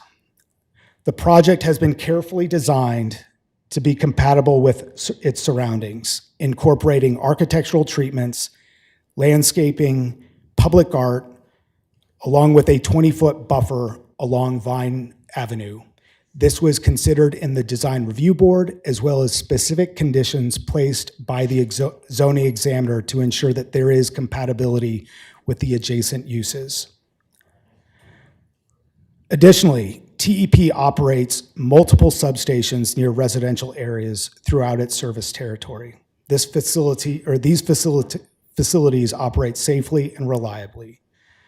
The Vine substation ensures Midtown Tucson will have a modern, reliable energy system that supports future growth and community needs. So in closing, I want to recognize the process that has brought us here. TEP appreciates the zoning examiner's careful and thorough evaluation of the Vine substation special exception land use permit and the deliberative process that led to the February 17th decision. His findings are clear. I encourage you to read through them. I don't have time to address his findings entirely, but it is clear. It is subject to the parcel. The permit is subject to the parcel that we are considering for the Vine substation. That decision reflects a clear understanding of the scope and purpose of the project, the applicable provisions of the UDC, and the distinct legal proceedings that have already resolved the siting and construction of the associated transmission facilities. We also want to acknowledge staff for their thoughtful and comprehensive review of this application. Staff's recommendation for approval, together with the conditions ultimately imposed by the zoning examiner, demonstrate a balanced and thorough consideration of land use standards, neighborhood context, and community concerns. Importantly, the appeal before you does not identify any deficiencies with the Vine substation's compliance with the UDC or the special exception findings. Instead, it raises issues about the transmission line that are outside the scope of the zoning review, beyond the zoning examiner's authority, and are not appropriate given the prior proceedings. This has been a long journey, and we appreciate the steps that we have gotten to where we are today. It has not been easy. We understand the concerns, but we feel we have gotten to the right place, the right site, and this is the right use for this site. We appreciate your consideration, and we respectfully request that you deny the appeal and uphold the zoning examiner's approval. Thank you. Thank you. I have been informed by the clerk that the time remaining, the applicant and the appellant have time for rebuttal. Both landed at 1 minute, 30 seconds for rebuttal. So I'm going to invite the appellant, I'm sorry, I keep confusing this. Appellant for a 1 minute, 30 second rebuttal. I have some procedural questions first. So in August, when we had an appeal, the public spoke first, because they might address some of the things that we would address, and then we could rebut after the public speaks.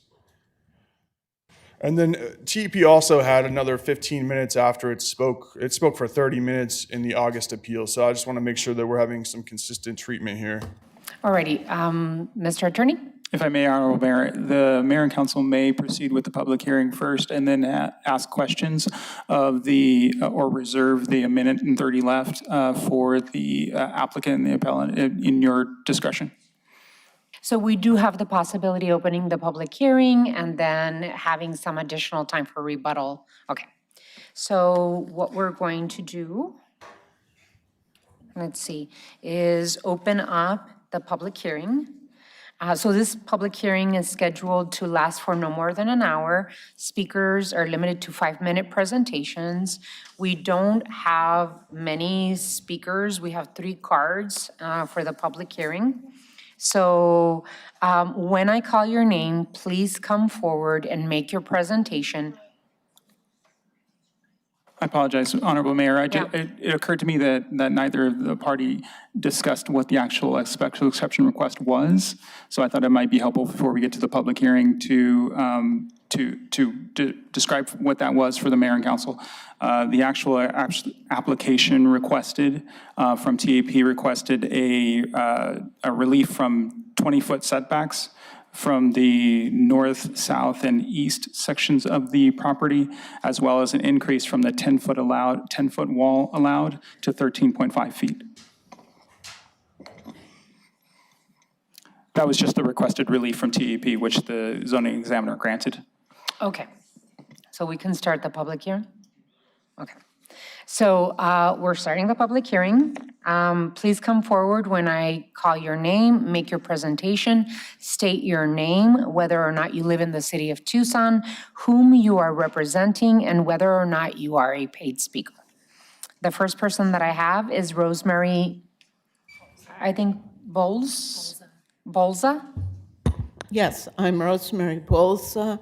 My last name is spelled B as in Bravo, O-L-Z as in Zebra A. I live at 1432 East Leicester Street. I am not a paid speaker. I live within 1 block of the substation. And I have a safety concern because Banner, the hospital is right there. And it's the only Trauma 1 center in southern Arizona. And helicopters come from all over. They're not all familiar with the hospital or the landing pad.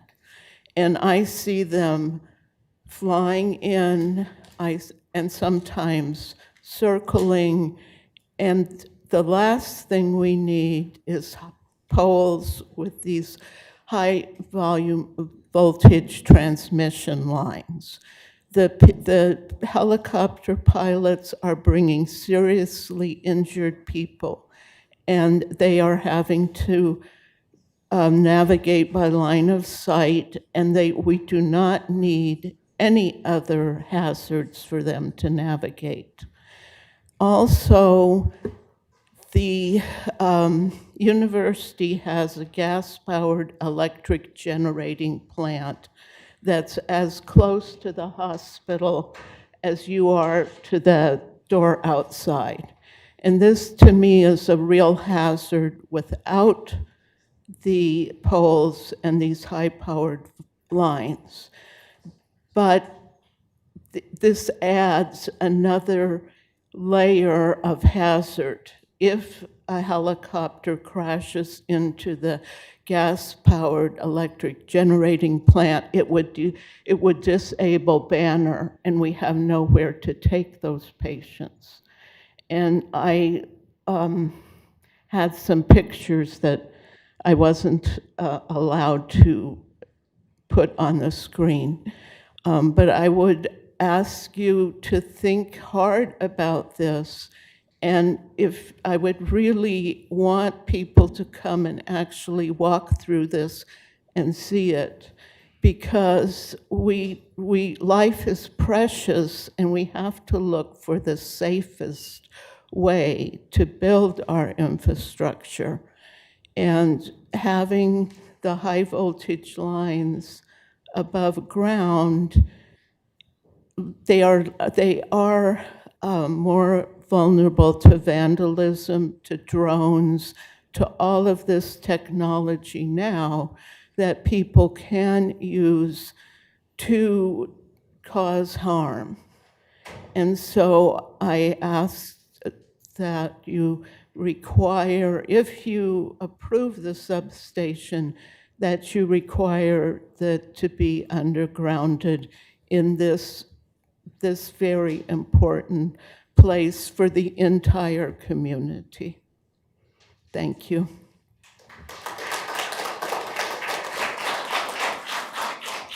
Thank you, Ms. Bolsa. Our next speaker is Randy Hutchinson, maybe? Randy? I think it's Hotchkiss. I can't read the writing, so I'm so sorry. Randy? Okay. And our next speaker is Betsy Larson.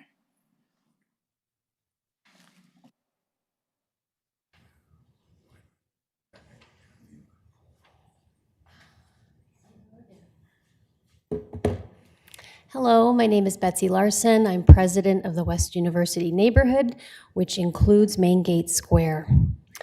For the last 7 years, it's a long time, TEP has done a great job of pitting neighborhoods and causes against one another. So I'd like to address the wards not directly impacted by this specific exemption tonight. How can tonight's decision help your wards? Why should you care and hold TEP accountable for the infrastructure they build? Precedent. Tonight will help lay the legal pathway for all neighborhoods. No home or school in any ward should live under high-power transmission lines. If we are successful, then we are going to look towards the future. How can we replicate undergrounding and responsible TEP infrastructure for your wards?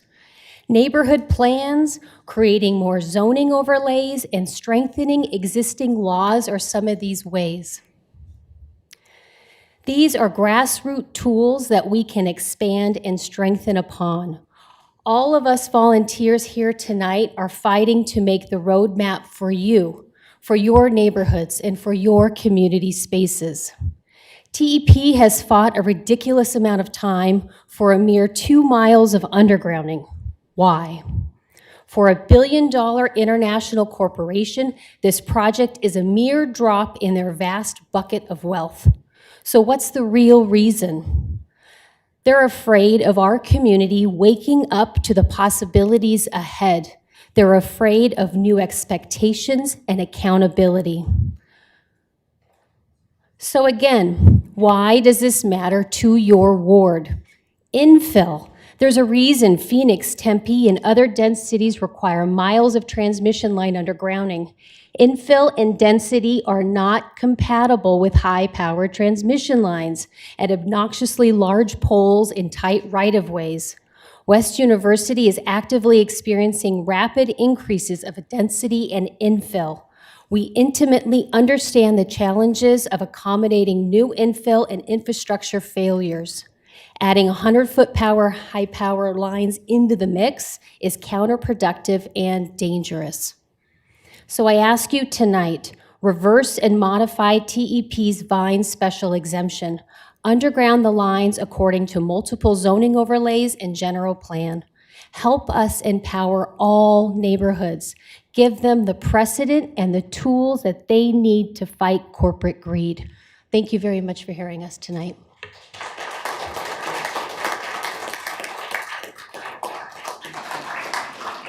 Is there anyone else wishing to be heard on this public hearing? Yes, my apologies. I thought we only had 30 minutes. I didn't know it was open to the public.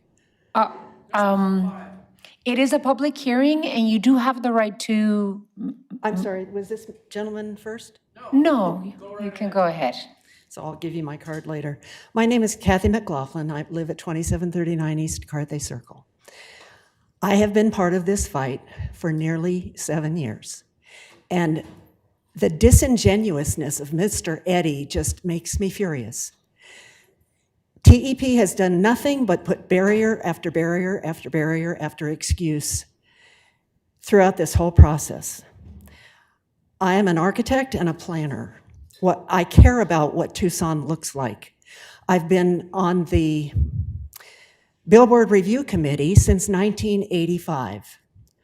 And what used to be about 930 billboards in this city has been reduced to less than 270. But what has happened is TEP has taken over the uglification of our streets. If it's okay with you, what they've done on Grant Road and on Broadway and at almost every intersection that there is, then vote in their favor. But if you don't like what this is looking like, give them what they want, but make them put it underground. We don't have any fight about needing up-to-date technology. We do have a fight with putting it on 100-foot poles straight down the heart of our city through historic and dense neighborhoods. Please consider the aesthetics of this city. That's what made Tucson on the map to begin with, tourism. Tourists are going to go elsewhere. These poles are just going to take over in terms of what you see. You're going to miss the mountains. You're already missing them along Grant. So I would encourage you to please give TEP what they want, but make them put it underground, because you have the right to do that. I would also like to point out that I was in a meeting in October of 2019 held at Pima College where Mr. Ed Beck, who I think preceded Mr. Eddy, told the group a lot of lies. And when I pointed out to him that I thought Keno and Campbell were a scenic route and I didn't think his poles were going to be allowed to go up there, he dismissed me. He said I was wrong. And then John Schwartz found the ordinance. You have every right as our mayor and council, as our leaders, to require them to underground their utility on our property, City of Tucson property. You have every right to require that, and I'm asking you that you do. Thank you. Thank you, Ms. McLaughlin. Mr. Salvatierra. My name is Jonathan Salvatierra. I'm not a retained speaker. I'm a native Tucsonan. And I've gone over a number of video journalism and social issues with the Tucson area and how the council and the Board of Supervisors have dealt with our immediate interests, our safety, our health, the quality of our neighborhoods. And it seems like there's some mistake, like the provider is going to do everything in their possible effort to appease the public. And that's so far from the truth. When you negotiate with them with their non-disclosure agreements, and everything is already in line within the executive sessions that you take, there is nothing but a rubber stamp that precedes it. And it's the tail wagging the dog again. And I don't know if you want to act like you're just representing stakeholders or whether you really feel any intrinsic desire to represent the public. That is the question here now. I see every time there's a pole above ground, if any tornadic event affects it, we pay Tucson Electric 12% over the cost of replacing and repairing that pole. So why are we doing all these stupid redundant things? Why are we allowing TEP Fortis as a foreign proxy to dictate everything that goes on in this city, the 47 years of 47 kV that have been underrated and abused the situation that we enjoy?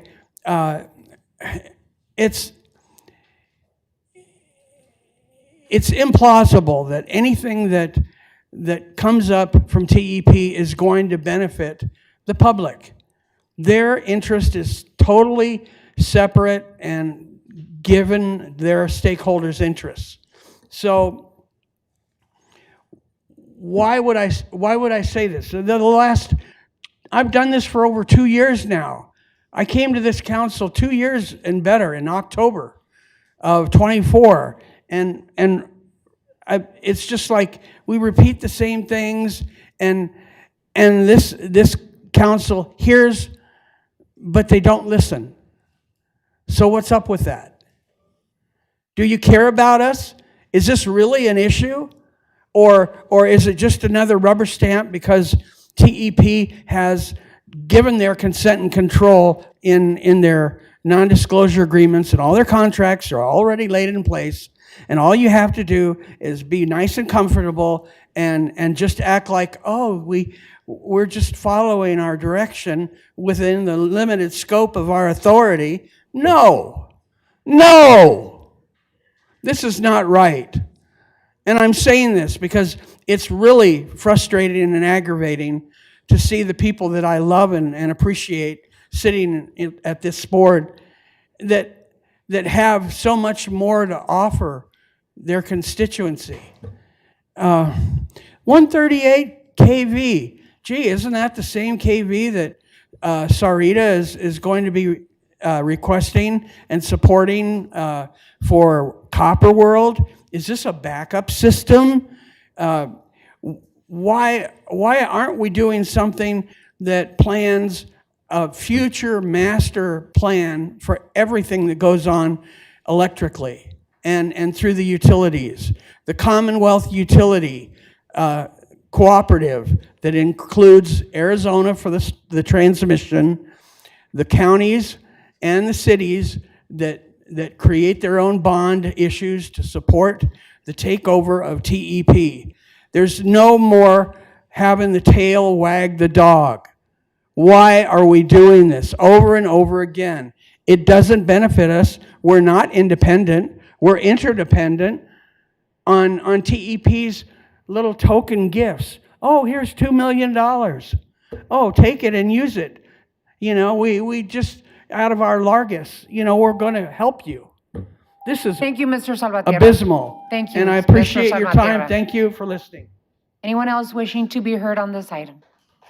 Okay. If not, may I have a motion to close the public hearing, please? So moved. Second. There's a motion to close the public hearing and a second. Any further discussion on closing the public hearing? Seeing or hearing none. All those in favor of closing the public hearing? Aye. Aye. Aye. Any against? Public hearing is closed. Alrighty, we do have an hour, a minute and 30 seconds to rebut. So I believe the appellant can do it first. Okay, so just, there's a lot of things that Mr. Eddy said that were incorrect. It's too much for me to address, but it's addressed in our writings.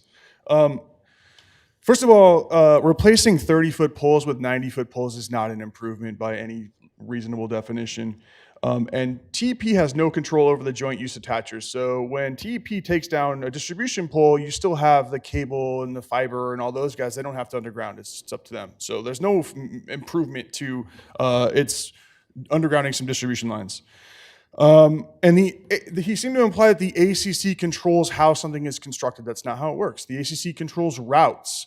How something is constructed is up to you guys, and it's up to our plans, and our plans have been very specific for a long time.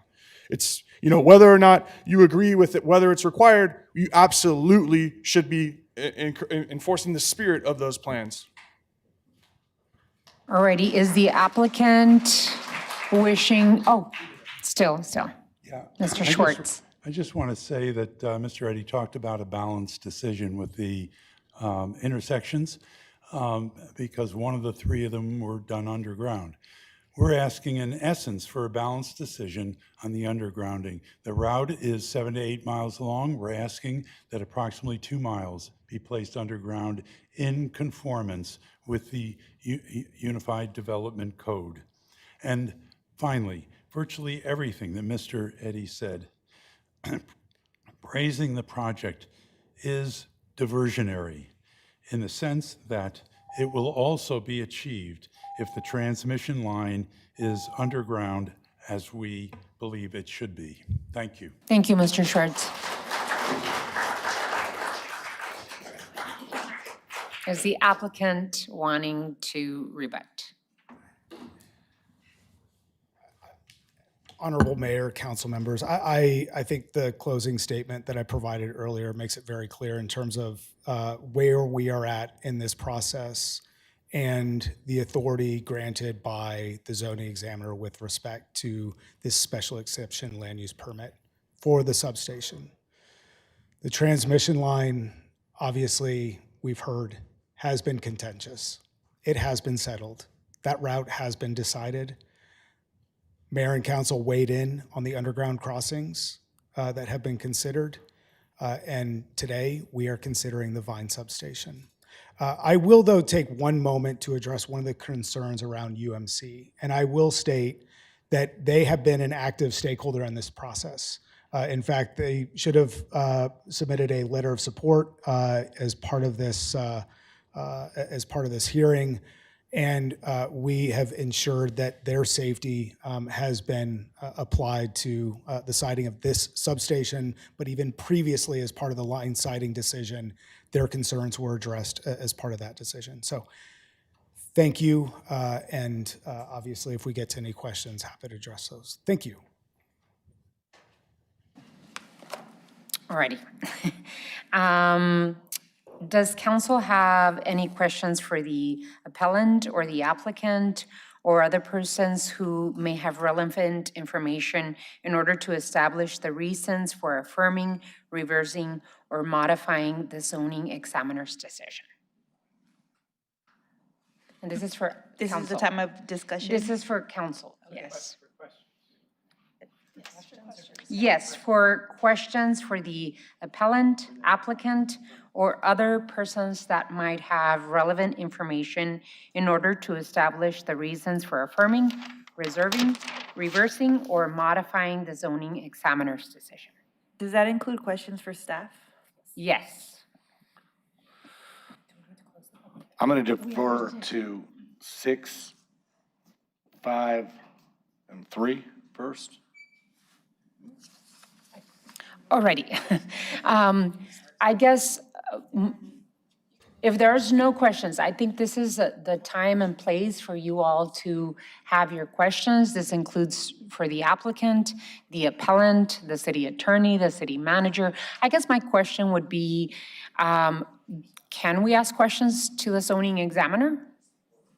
If the zoning examiner is present, yes. He is. He is here. So we can ask questions to the zoning examiner as well. So, Vice Mayor? All right, thank you, Mayor. I have a couple of questions. I'm not sure if these will all be to the city attorney or to other staff, so I'm just ask them. First, if the mayor and council were to uphold the appeal and require undergrounding, what is the strongest legal basis for doing so, and what litigation risk would the city face? Honorable Mayor, Vice Mayor, the strongest legal argument for granting the appeal? Requiring the undergrounding for?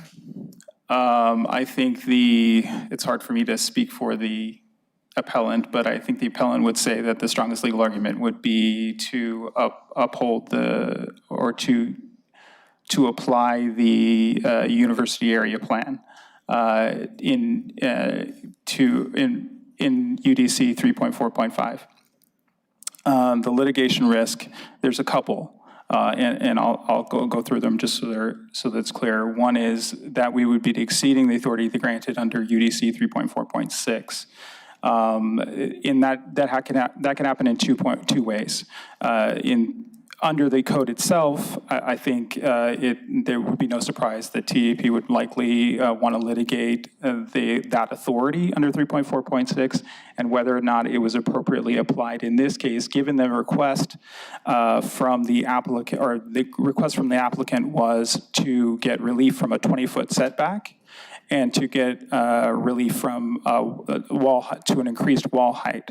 Those two requests, if granted with the condition, would lead to a relatively expensive construction project for them, where we grant those sorts of that kind of relief all the time without requiring anything offsite or anything like that. The other issue related to is the basis for that grant of the those conditions. The basis in this case, the strongest legal argument I just described, would also be treating the university area plan and other area plans like it as regulation versus policy documents. That's an argument that we've already, the city has in prior litigation won against, because we argued, and Arizona state law sort of is on our side with that, is that while there are policy documents and they're appropriate to consider in things like rezonings and things like that, they're not the same as actual legislative action like the UDC, which the UDC is a regulation that can be applied and can be applied with specificity. If we were to go into court and then reverse that argument, I think the court would look unkindly on that. Additionally, the other concern that the condition would raise is that the third issue would be that while the condition may be appropriate or may not, the condition doesn't include how to pay for it. There's two ways that it could be paid for. One is either through ratepayers, if TEP wishes to, put that into their rate base, or they could invoke the franchise, which, even though it expired in April of this year, it's still under its own terms. It's still in effect and for 1 year from that April date. The concern would be that they could invoke Section 21 of that franchise, which would then require us, the city, to pay for that undergrounding, not the ratepayers, but the city. And then finally, the other concern would be that it could be seen by the court as an illegal exaction under A.R.S. 9.500-12. The concern there would be it's similar to a taking, which we're all familiar with, a regulatory taking, which basically says that we are taking property from a property owner or diminishing its value. And if the court finds that that is true, we could be required to pay for that, the city. Okay, I appreciate you bringing up the interpretation of neighborhood and area plans, because that is something that concerns me. So are you saying that that would establish a precedent that treats those plans as regulatory documents rather than guiding policy documents? That could be the interpretation by the court and could create its own precedent in that way, which would also require in other cases where we use rezonings or special exceptions, the concern could be that we would not be able to do the kinds of things that I think have been discussed in the proceeding today, like urban infill, where we use the flexible lot development, for example, to give relief for zoning regulations or things like that in order to create more affordable housing, more urban infill, those kinds of things. Okay. So I heard from a lot of the speakers today, and so I want to better understand why we see more substantial undergrounding of utility infrastructure in the Phoenix metropolitan area than we do in Tucson. Is that driven by different development patterns, different utility requirements, different regulatory structures, any combination of those factors, and what lessons, if anything, should Tucson be learning from those communities? I'll answer for the legal/experiential to the extent I know. I lived in Phoenix for about 10 years, and Phoenix infrastructure is much newer. A lot of the houses built there and the structures that were built there were built in the 90s, as opposed to here in Tucson, where we go back to the 50s and 60s, especially in the downtown area. In addition, in terms of the legal structures, I think there are different codes, different applications of those codes. We have a gateway corridor. They don't necessarily have one that's similar like that. So it's just a sort of community preference as far as I understand. Okay. And then my final question is, like, we hear this debate, since the time I've been on council, that we've been talking about undergrounding. Could mayor and council consider a potential policy for a citywide undergrounding framework? I'd be interested in understanding if there's such a policy or regulatory infrastructure that we could implement here in the city, so that we have more of a consistent standard rather than addressing these on project by project basis.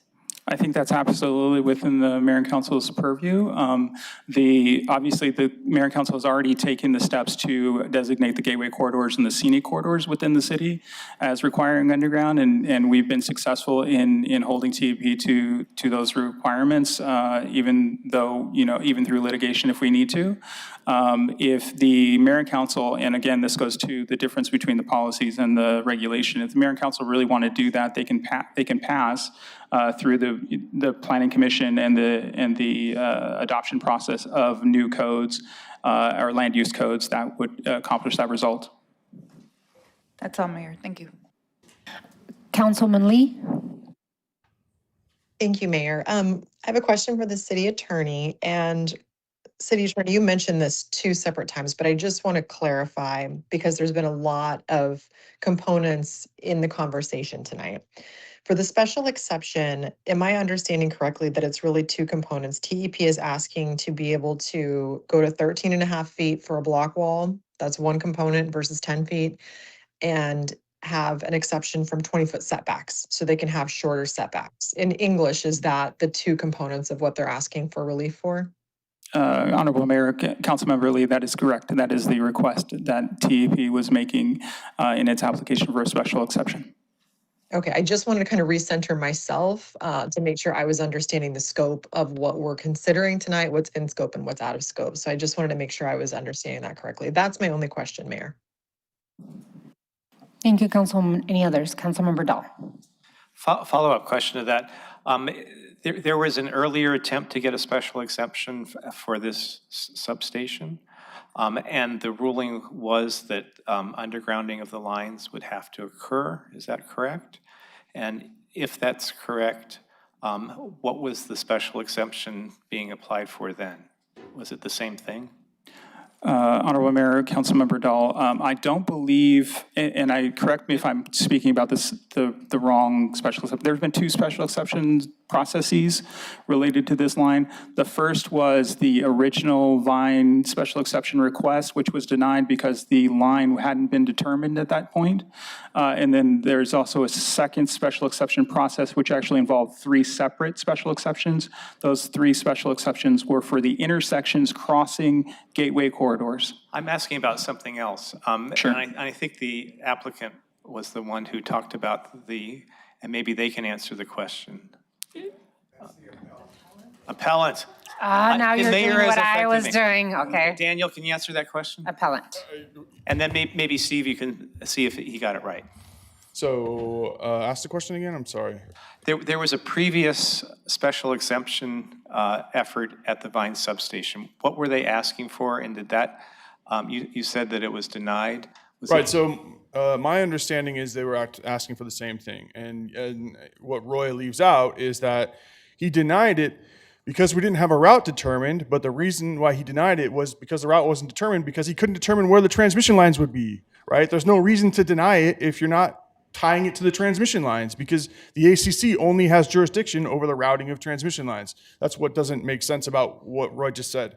And then something else that he spoke on our behalf. So a special exception, you don't have to grant a special exception, right? A special exception is for to be allowed to build something you are not otherwise allowed to build. So whether it's a big thing or a little thing, you're not allowed to build it. And when you ask for it, you can create conditions. And we think, we also disagree, and so you can create a condition that you underground the transmission lines, right? The other thing is that he mentioned the requirements. So again, this is really confusing because the UDC 3.4.5 requires that you comply with the area plans. It's not a suggestion, it's a requirement. So the idea that and Roy has told me this before in the past, so if it's a special exception, they're required. If it's not a special exception, yeah, they're just suggestions, but this is a special exception, so they're required. So again, there's a couple things there that didn't make any sense to me. And I'm happy to answer any other questions, thanks. I'd just like to add one thing. Because the route wasn't decided, the examiner didn't know whether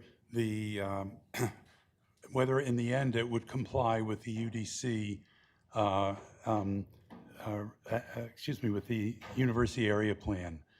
And so he was really saying it had to comply with the university area plan before it could be approved. Thank you.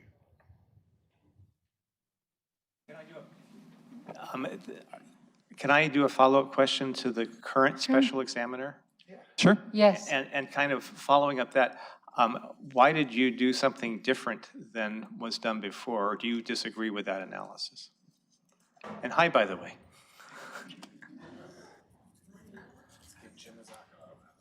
Yeah.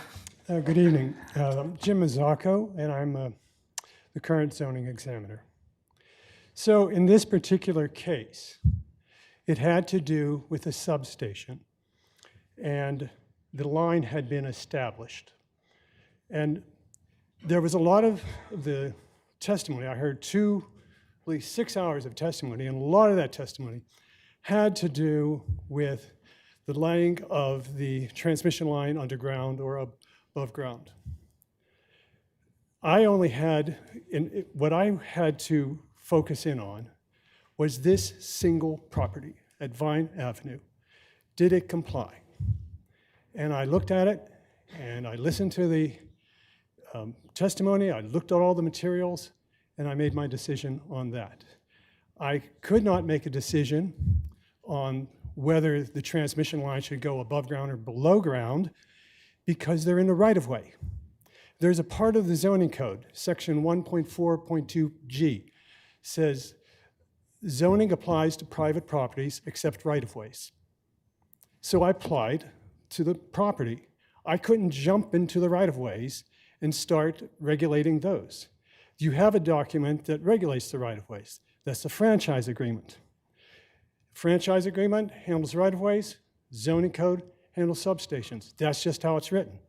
So I handled the substation as a single property, and I applied the university plan and the general plan to make it fit into that situation.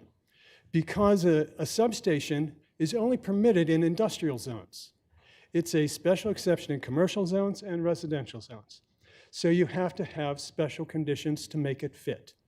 So we looked at noise, we looked at light, we looked at the gases they use, we looked at the size of the wall was an industrial wall. That's what it's going to be, 13.5 feet, because that would mitigate some of the federal concerns of the property. But we said, okay, if you have a 13.5-foot wall, it can't look like an industrial wall when it's in a neighborhood. You have to put public art on the wall. So that's how we fit it together. And that's why ours is different, because in the one case with the gateway, that does apply to right-of-ways, but it has a specific part of the zoning code that talks about transmission lines. It's called A13, that part of the use-specific standards. A13 isn't in the use-specific standards for substations. So we couldn't use that as a criteria to evaluate this property. So that's the reason. And as far as Mr. Urias, he basically said, there's no line, so I'm not going to approve the substation. Well, in my case, there was a line that was approved. So I couldn't use that argument. I just looked at the substation, and I made my decision from the zoning code and the use-specific standards and looking at the general plan and university area plan, which policies fit to make this substation fit into this particular situation. And that's how I made my decision. Any other questions? Any questions? Councilmember one. Cunningham. So I'm just trying to figure out, when you made that decision on the zoning code,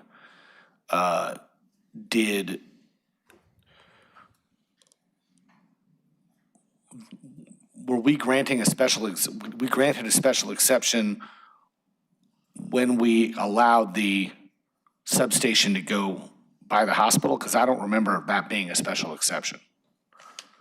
That's what this is all about, because that property is in the R2 zone. It can only be allowed as a substation, as a special exception. So what you're voting on is appealing my decision, where I'm saying a special I get all that. I understand all allowable. that. I was thinking that when I'm going back to when we didn't have a line established. So that was when the special exception got denied. Correct. In the first place, was because the line wasn't established. And when we had the vote on the new special exception, was there consensus on where the line was going at that point? Well, this or is marginal this is that, consensus? No, what you're talking about, this current case, correct? Yes. So there's two special exceptions. There was the previous one and this one. That's the only ones. So the one in front of you now, there is a line that has been approved. Okay.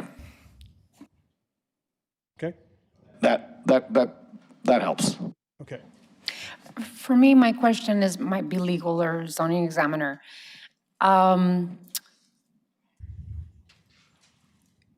Would we, even if we were to approve the appeal,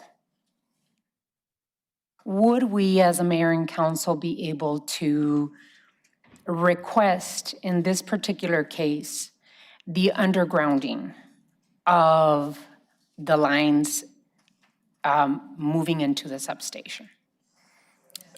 So, Madam Mayor, members of council, I think what you're asking is that if you were to affirm the zoning examiner's decision, but add conditions to that decision, is that what you're asking? Yes. Whether you can do that or not, I've explained. I think I can't say you can't do that. What I would say is that those significant litigation risks that I just described would be the concern that I would have in doing that. So on the litigation risks that you have, you've said that you are concerned about the city of Tucson getting into a position that we would support but have argued against. Correct. So the concern first is that precedent where we start to use policy documents, the area plans as regulations that aren't adopted through the normal UDC process as regulation, would then create a precedent where we would be limited in applying things like the flexible lot development or other tools that we use to create infill development. That would be one of the concerns. In addition, the other concern is who would pay for that undergrounding, because I think there's a real risk that we would be required to do that under our current franchise agreement. Is there a possibility, and I think the Vice Mayor asked this as well, is there any other way of, as a mayor and council, creating land use codes that would require undergrounding throughout the city of Tucson? Absolutely. The mayor and council have the ability to legislate, as they always have, in terms of creating additional codes or expanding the use of the major streets and routes plan, which creates the gateway corridor and the scenic corridor, and they could do that in many ways. Would going into a lawsuit, if we were to, we're assuming, right, if we were to deny the exception, would it tie our hands as mayor and council to go against any particular pieces of neighborhood plans or area plans? It could, based on that precedent I would just described earlier, yes.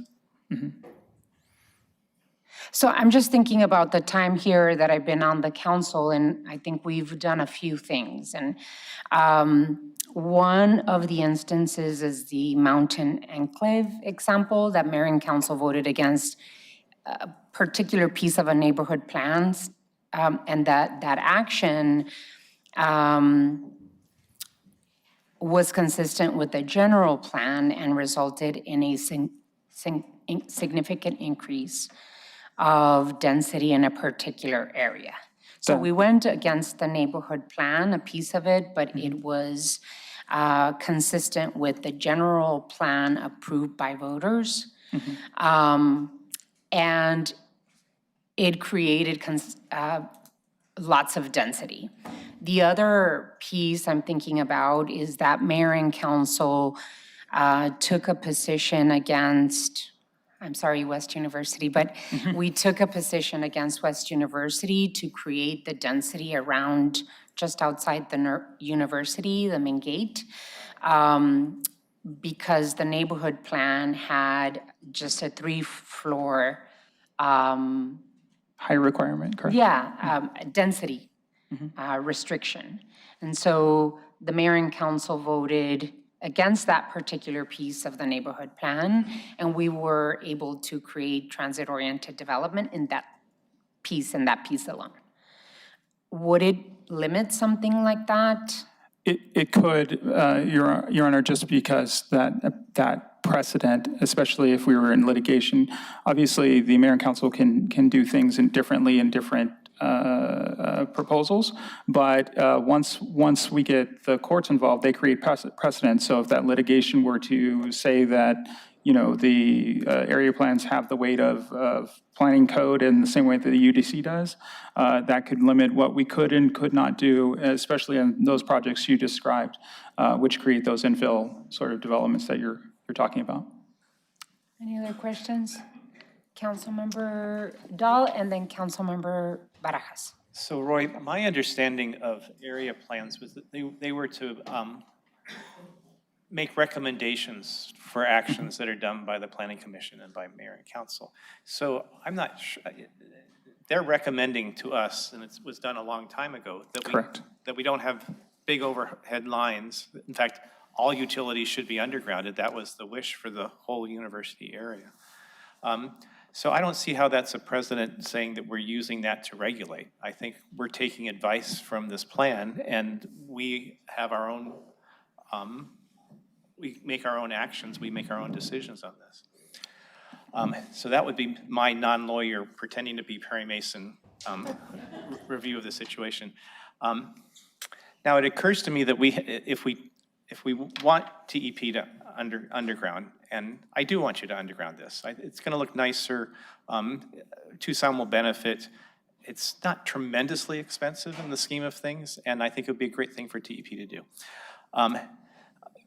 But we have if we don't want the overhead lines, and there's a lot of people who live in Ward 3 and Ward 6 who don't want them, we have two choices tonight, and tell me if I'm wrong. One is we just deny this special exemption. Now, what's the legal risk if we just deny it?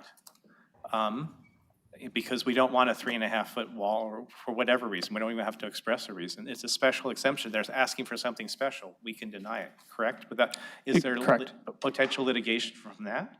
There's potential litigation from that. It's a little bit different in terms of what the outcome might be, but I think it's still, the risk of litigation is similar.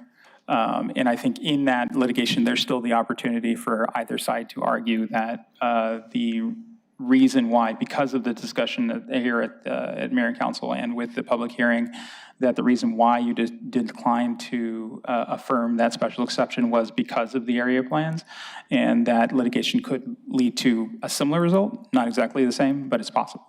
And in that court, I would argue, what's the use of area plans if you can never use their recommendations? I mean, that doesn't make any sense going through that process. So, but thanks for the answers. This is an incredibly complicated thing, isn't it? Councilmember Barajas. Thank you, Mayor. Well, I I guess, need a little bit more clarity in terms of the right-of-way and infrastructure impacts. How would this affect our existing road improvements? And we still don't have clarity, right, of who will cover that cost? Honorable Mayor, Councilmember Barajas, that's correct. To your first question, the impacts are pretty significant.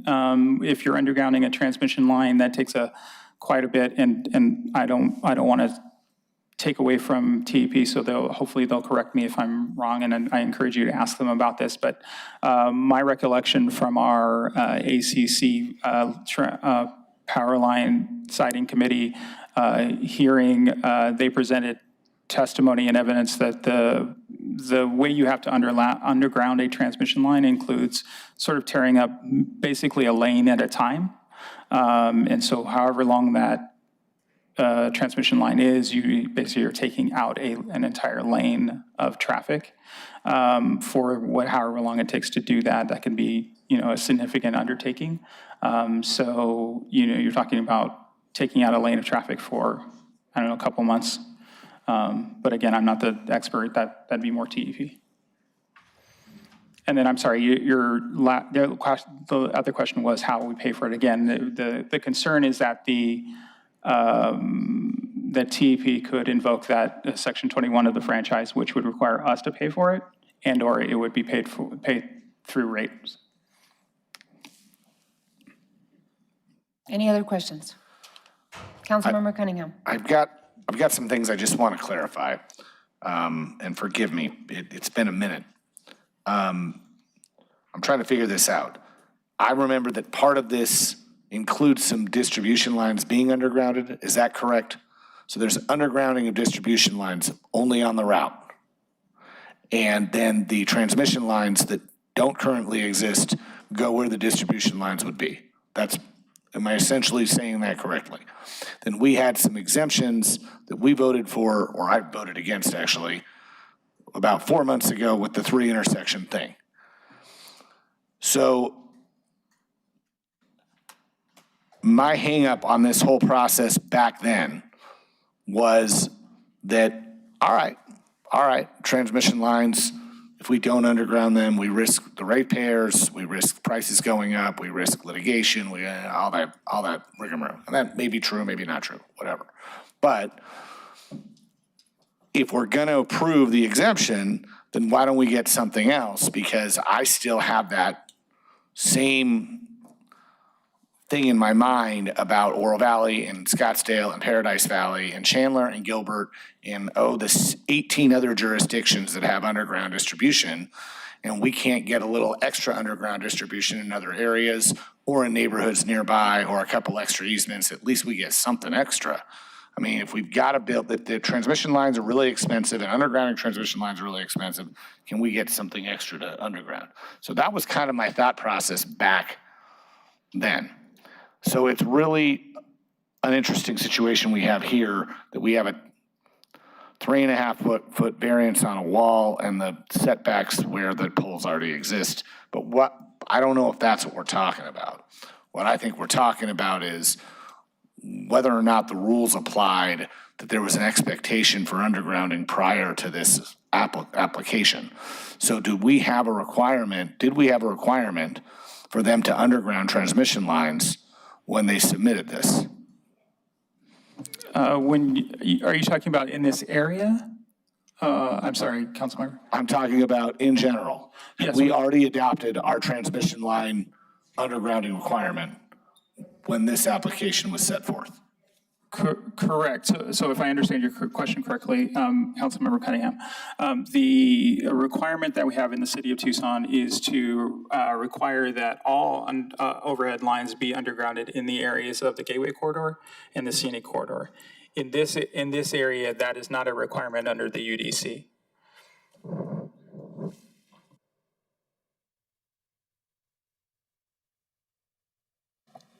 Any other questions? What is the council's pleasure? Councilmember Schubert. Thank you, Madam Mayor, members of the council, and everybody who's here tonight spending the time on this issue, and for everybody who's been spending time on this issue for the past 7 years. I've been following this issue since well before I was elected as a candidate for the seat, which isn't too hard since I've only been in for 6 months. I'll be honest, I did not really take this issue very seriously at first. I thought that this was about privileged homeowners wanting undergrounding in their neighborhoods. And I didn't understand because I grew up in Las Vegas where they gave up on stuff like that a long time ago. Neighbors don't organize for things like that because they know they're not going to be listened to. I thought it was a specific niche of people, a very specific issue that didn't affect everybody in the city. But I took the time to meet with the organizers and with the neighbors who wanted to tell me about this topic. And in the bigger picture, what ended up selling me was the precedent that is set by this case. I have been told by members of the Underground Coalition that they do not see this as an issue that affects only them. And you heard from John that the split of people who are directly affected by this and the split of people who are not is pretty even. The sense that I was given that really sold me was when I was told if this particular discussion over the Vine substation does not go in the direction of the neighbors, then the neighbors feel that that's it. That's probably the precedent, and there's no need to argue anymore about undergrounding. I feel optimistic about what I've heard here at the dais tonight. I do think that this is a yes-and situation where we need to look at a broad citywide policy around undergrounding so that we don't have to keep doing this. It's well past my bedtime. And the neighbors are really unified about this. I was elected to represent and to serve the community. Like Councilmember Dahl, I also am not a lawyer. I don't even pretend to be one. I feel it is my duty to use the discretion that has been granted to me as an elected official and to use my authority. I understand that neighborhood plans and area plans are not regulatory and that the Unified Development Code, the UDC, is regulatory. I understand the legal risks, but from where I'm sitting thinking about 7 years of organizing, I think that we're gonna face litigation whether we uphold the zoning examiner's decision or not. So the legal risk is there on both sides. I'm not a lawyer, so I'm scared when I hear about all the risks. But I heard a lot of coulds. I didn't hear anything that was 100% definitely we have no shot. And to me, that means we still have a chance. At the end of the day, I was elected to represent people and not just when it's not risky.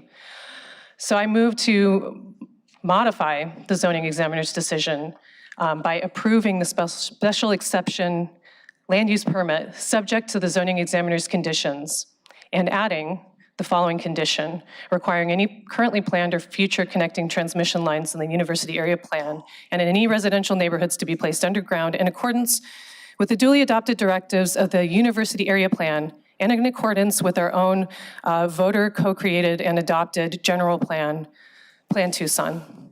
Thank you. That's my motion.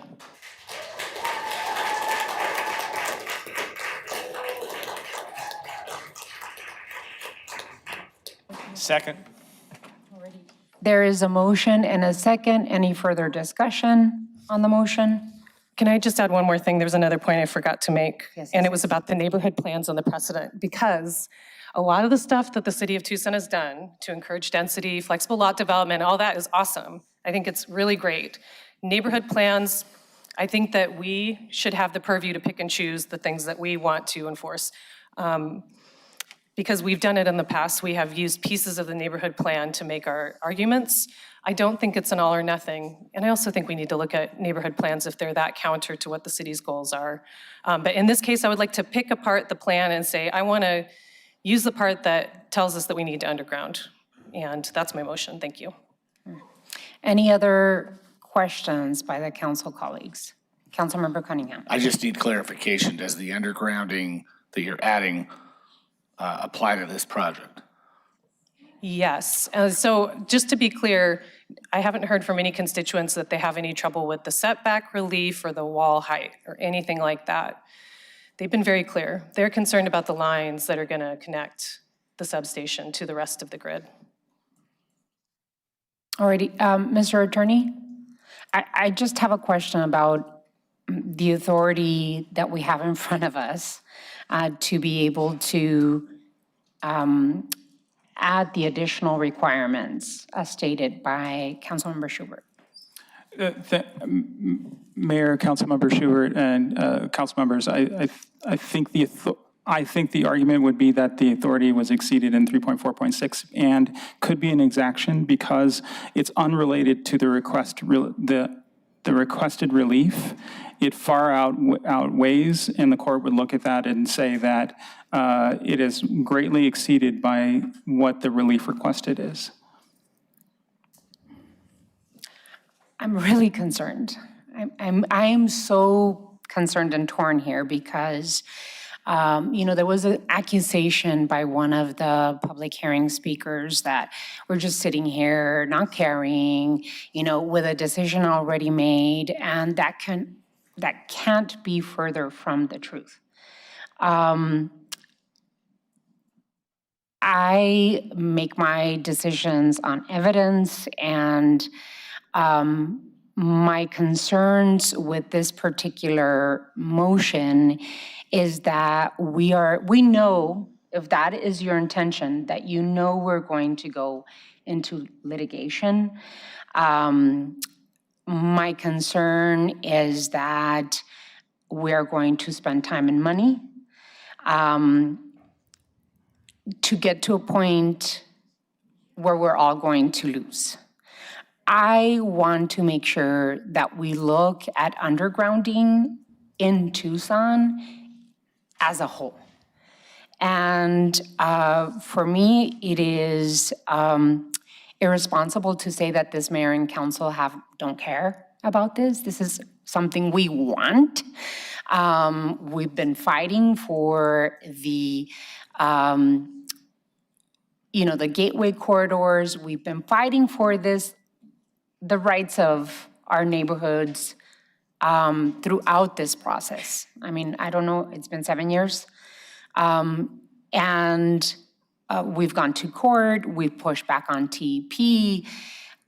It concerns me where we are today because mayor and council need to be able to make decisions based on our land use codes and our voter-approved general plan. The general plan that we have right now look very, very different. It looks very different than many of the neighborhood and area plans. Why? Because some of these neighborhood and area plans have not been updated in decades.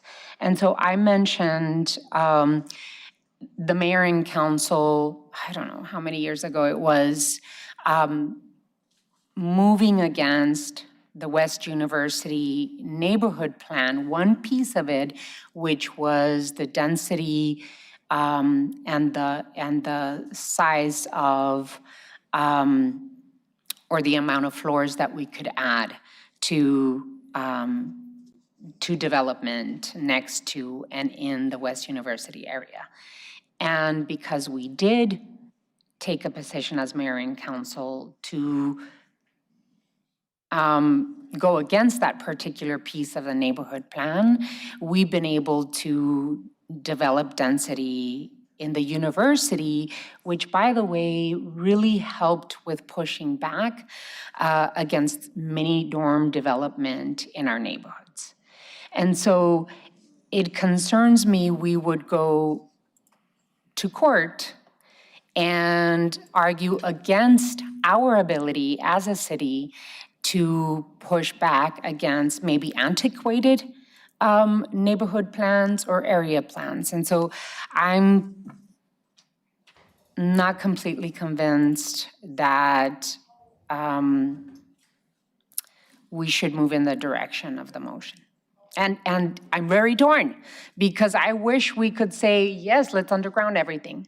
I think a urban planner and architect spoke at the public hearing. I too am about aesthetics and how our city looks. I'm concerned how this particular case can get us into a rabbit hole and not solve what we want, which is continued undergrounding. Vice Mayor. Thank you, Mayor. I think that, what I'm sitting with tonight is that the question before us is whether the zoning examiner erred in approving the special exemption and whether this appeal should be granted. And what has been presented to us by the zoning examiner was that he conducted extensive review, held multiple hearings, requested additional information, considered testimony from both supporters and opponents, and ultimately determined that the project complies with the applicable standards for this location.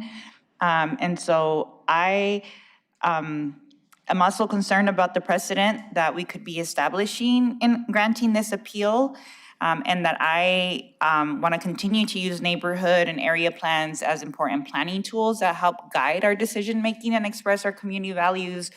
And I am concerned about using this appeal for undergrounding, kind of putting that together. And like, I think that's the legal, that could have legal ramifications for us, unintended as well, because I think at the end of the day, we all want to see undergrounding throughout the city of Tucson. And I definitely want to, from this conversation, how do we move to updating our UDC so that it mirrors, what the community is asking from us. So I echo your sentiment about feeling torn. I don't feel like this is the mechanism for accomplishing that. But I also do think, what the neighborhoods, what the community is asking for us is to have a more robust citywide policy on undergrounding. So I think that we can accomplish both. Thank you. Councilmember Dahl? Yeah, I don't think the city, the community, at least not in this area, is asking for a citywide plan. The community is asking for us to protect them from these overhead lines that will ruin the character of these neighborhoods. I want to say, Roy, you've done a really good job. I'm going to tell you something I told Adam, the attorney from TEP, recently in another matter. You're doing a great job of being a risk-averse advisor. Sometimes we need to take risks. And it occurred to me that if we go the way of, we won't do it this time, but we're going to do it citywide soon, then TEP has won the battle, but lost the war.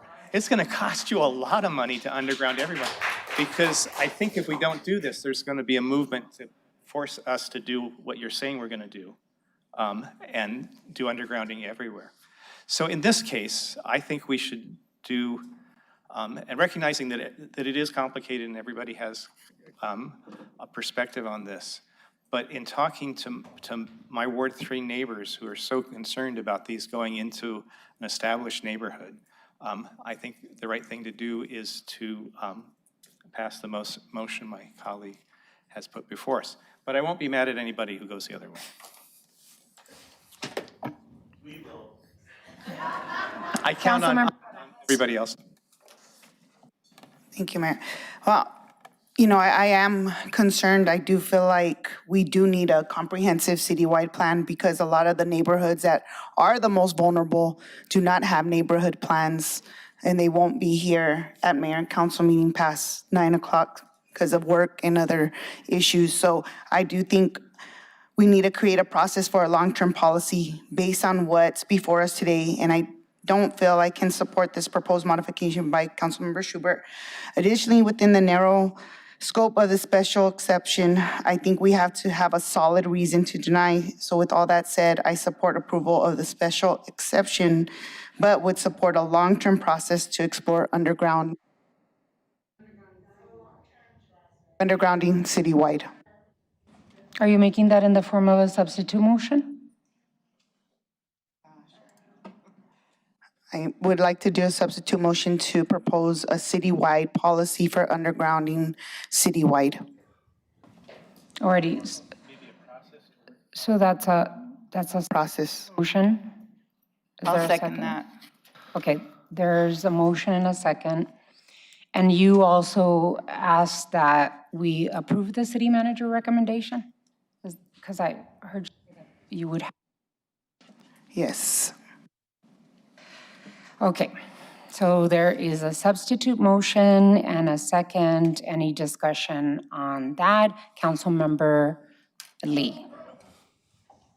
Thank you, Mayor. I just want to confirm that I'm tracking Councilmember Barajas. We are essentially, the motion is to deny the appeal, right? That's the language that I have in my brain, deny the appeal, and then give direction to start a process of exploring a citywide undergrounding policy. Am I tracking, Selena, what you're looking for?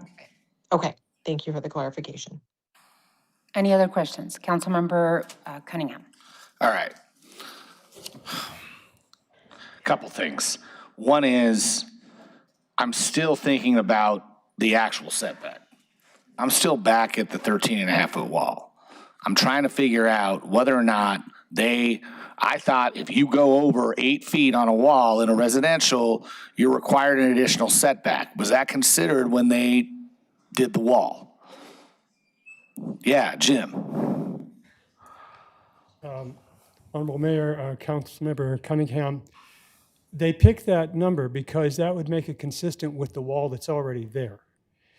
And so otherwise you're going to have this wall that has one height here and one height there. So it was to make it consistent with the university wall that they had. So the university wall, was the university wall grandfathered in? Does it have a variance? Is it? Yeah, I'm sure it's to code. So that was the point of that, having that higher wall. So they went on the continuous wall at 13.5 feet, which is even with the existing university wall. Did I say that correctly? Yeah, okay. And is there a required setback when they build that wall?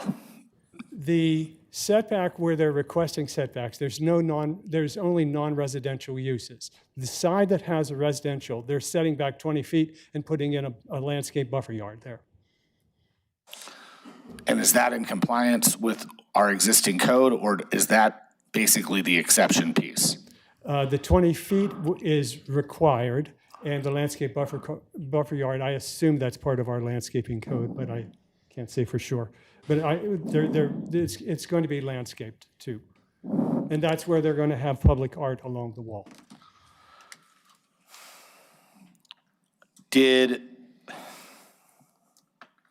they also have, you also said they had to have a setback, the 20-foot setback, I thought that was for a different place. That's not for where the substation is? It's for the substation, and normally it would be on all sides of the substation, but there are 3 sides of the substation. That's part of it is facing an alleyway by the hospital, and the other parts are by non-residential uses on both sides. So 3 sides are non-residential. It's up against industrial-like uses. Then one side is facing the residents. So the sides that are not facing residences weren't, it was your interpretation, they weren't subject to the setback requirements? They got a waiver from that. There's a provision in the special exception that you can ask for a waiver of one of the use-specific standards. And that when we said, okay, that makes sense, but we also want you to do these other things. I'm assuming that Banner owned those adjacent properties? I think where so. they got the waiver? I think so. So the property owner has to grant the waiver? No, well, the waiver is granted as part of the special exception. Unless the property owner protests the waiver, Right, which if they they did. came here and they were protesting that, but they're not. They're writing a letter of support. And then on the place that there's an alley, is that our easement or is that a private easement? The place where there's an alleyway, that's a little road between this property and the hospital, the back of the hospital. But is it city or is it the hospital owns it? You know, the hospital. All right. Thank you very much. Alrighty, so we're going to have to vote on the substitute motion, but this is what I'm concerned about. There's so many different things. This is such a complex issue. We've been at it for more than 7 years, and we absolutely understand that the neighbors in this area want to see undergrounding. What I'm concerned about, besides the issues that I've already talked about, is that there's a big question mark about who is going to pay for this, okay? And this conversation happened initially when the issue about undergrounding first happened. I don't know if you all remember, we had put together a really complex and complicated franchise agreement that would find a way to underground this and add it to the ratepayer. And the ratepayer would pay for the undergrounding. The franchise agreement had a lot.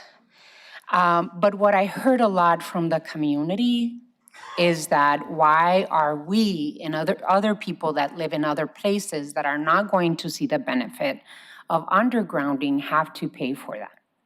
And so one of the things that we've heard time and time again in our sustainability town halls, especially the Spanish-speaking town halls, was that affordability was a huge issue for them, that they needed relief in terms of pay. And that was one of the main issues that they brought up over and over and over again.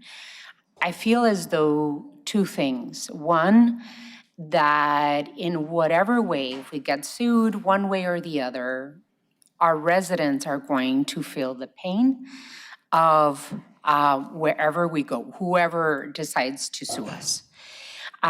Two, I'm concerned about that language in the surviving franchise agreement that could possibly make the city of Tucson pay. Again, the residents stand to pay for that. And then the other piece that I have in my mind as well is that it really would cement mayor and councils, or there would be an inability for mayor and council to be able to differentiate with pieces of neighborhood plans that we don't agree with, that possibly have been passed by the voters in the general plan, that two of those don't jive. And that could get us into further unintended consequences that I do not want to get ourselves into or get any other future mayor and council from being able to have the flexibility to use. This is not about wanting good aesthetics for our neighborhoods in our city. It's about getting to a place where we can put together a code that will be beneficial for everyone. And so I'm going to call the question and go to roll call on the substitute motion.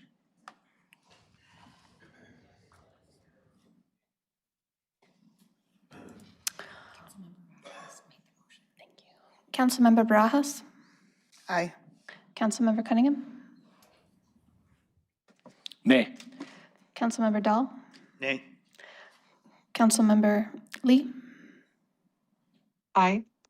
Councilmember Schubert? Nay. Vice Mayor Santa Cruz? Aye. Mayor Romero? Aye. Substitute motion passes.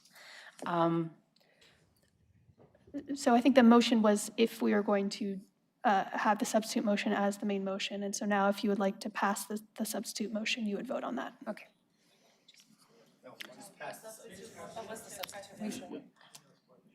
We voted on the substitute motion. So in Robert's Rules of Order, this is treated as an amendment. Okay. So you Okay, have, so we you have voted on decided, voting on. so you had decided if you were substituting the motion. So you voted to substitute the motion. Now we vote on the substitute motion If itself. there's no further discussion, yes. To clarify, the substitute motion is to look for a citywide policy and to uphold the zoning examiner's decision and deny the appeal? Is that the motion that we're about to vote on? That is my understanding, Okay, yes. thank you. Okay. Yes. Roll call. Councilmember Barajas? Aye. Councilmember Cunningham? Nope. Councilmember Dahl? Nay. Councilmember Lee? Aye. Councilmember Schubert? Nay. Vice Mayor Santa Cruz? Aye. Mayor Romero? Aye. Substitute motion passes. Okay. And the original motion dies? Yes. Okay. Alrighty. We're closing argument 12. We're going to call to the, no, we're going to budget. Item 8. Okay, so we go on to item 8. Public hearing, fiscal year 2027 budget as tentatively adopted on May 19th, 2026, and property tax levy. Alrighty, let me see. City Manager's Communication Number 177 dated June 9th is received into and made part of the record. This is the time and place legally advertised for a public hearing regarding fiscal year's 2027 budget as tentatively adopted May 19, 2025, and property tax levy. Will staff be making a brief presentation? Honorable Mayor, no presentation for tonight.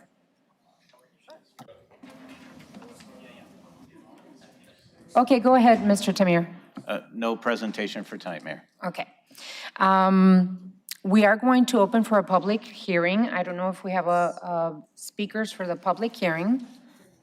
Speakers are limited to 5-minute presentations. We do have 3 speakers. Please come forward when I call your name and make your presentation. State your name, whether you live in the city, whom you are representing, and whether or not you are a paid speaker. Our first speaker is Richard Mayer. I don't know. Yes, he's here.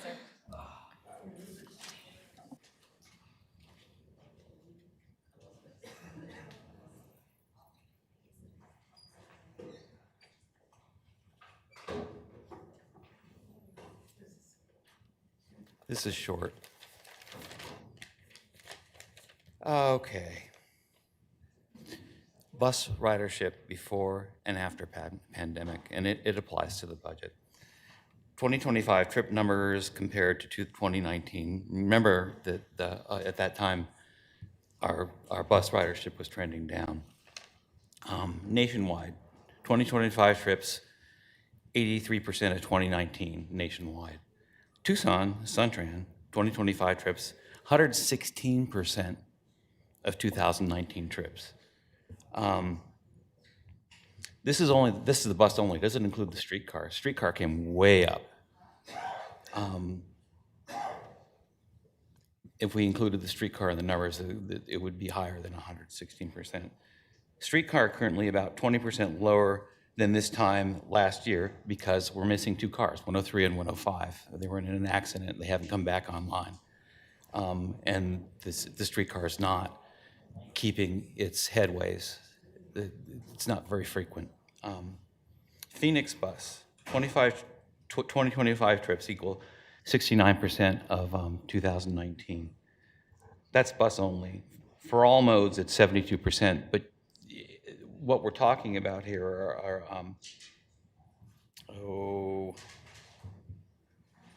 I can't think of the way. It's buses. It's per hour per vehicle. And Phoenix is a much larger city. That Tucson is actually outperforming Phoenix is kind of amazing in terms of the numbers. Phoenix streetcar is 30 and Phoenix light rail 42. Tucson streetcar is 66. The reason I'm talking about this as I drop my paper on the floor is I think Suntran is kind of exceptional. It's better than average. It's exceeding expectations. It's an important part of the budget. I hope you consider that when you think about the budget. And the free fares are such a benefit to so many people. And I understand we're having problems with people feeling not safe on the bus. I get that. I think we need to work on that. But I really think we need to keep fares free for as long as we can. Thank you. Thank you, Mr. Meyer. Artemis. Artemis. Hello? Thank you. I'm speaking on behalf of myself tonight, and I am an unpaid speaker tonight. I would like to thank Mayor and Council for moving forward with a budget that does not assume a resumption of fares. As someone who lives in Tucson without a car and depends on the public transit system, the fare-free program has been to put it selfishly, very beneficial. So this is just a simple thank you to the Mayor and Council's continued support for Fare Free Transit. And in particular, I'd like to thank Vice Mayor Lane Santa Cruz for a comment that was made earlier today in study session, noting that when the debate of safety comes up, there are many transit systems that see more incidents than Tucson in terms of shootings and drug use, but do have fares. And so I would also like to thank the Mayor and Council for starting to move in a plan towards a structured safety response. Thank you. Thank you. Suzanne Schaefer?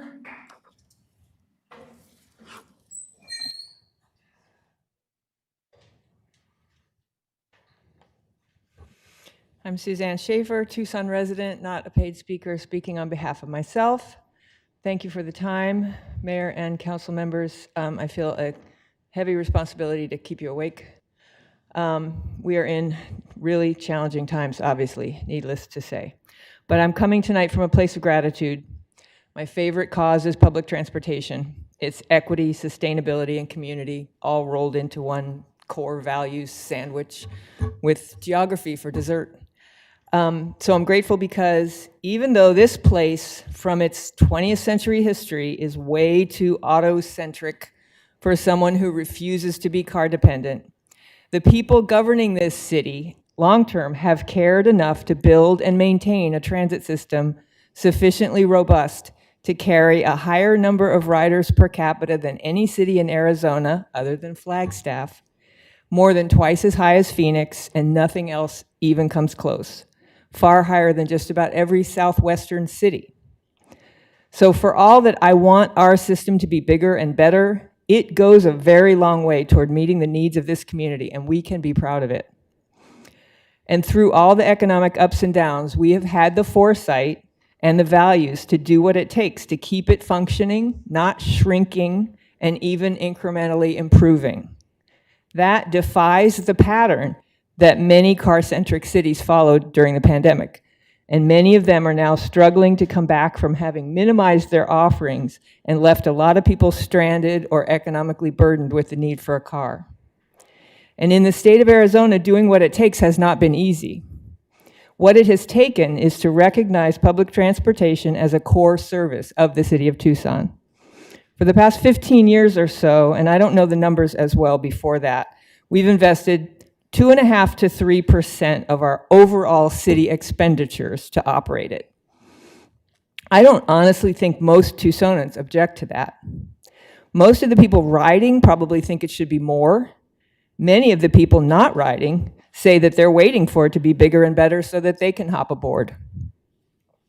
People's well-being depends on mobility, and research is showing that beyond a certain point that we are well past, more automobile travel actually leads to lower productivity within a developed region. It's called the mobility productivity paradox. Look it up. It turns out that it's not a good use of space, resources, or of people's time. So focusing on making driving easier not only fails to fix congestion, but it actually causes economic harm.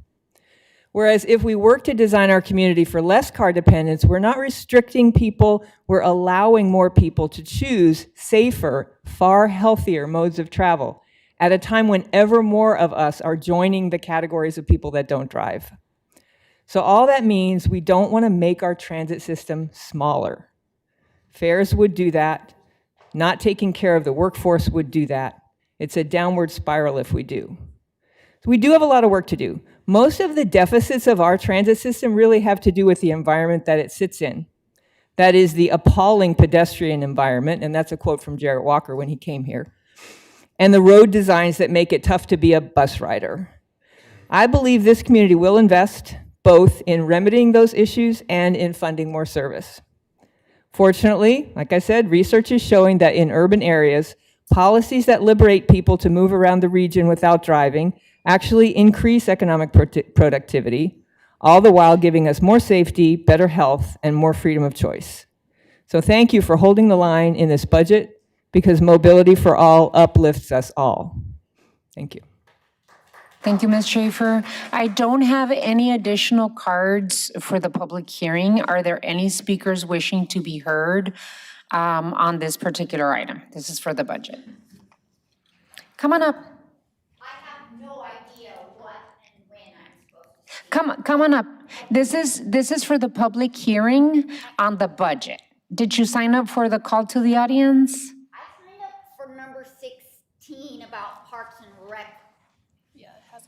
That hasn't come up.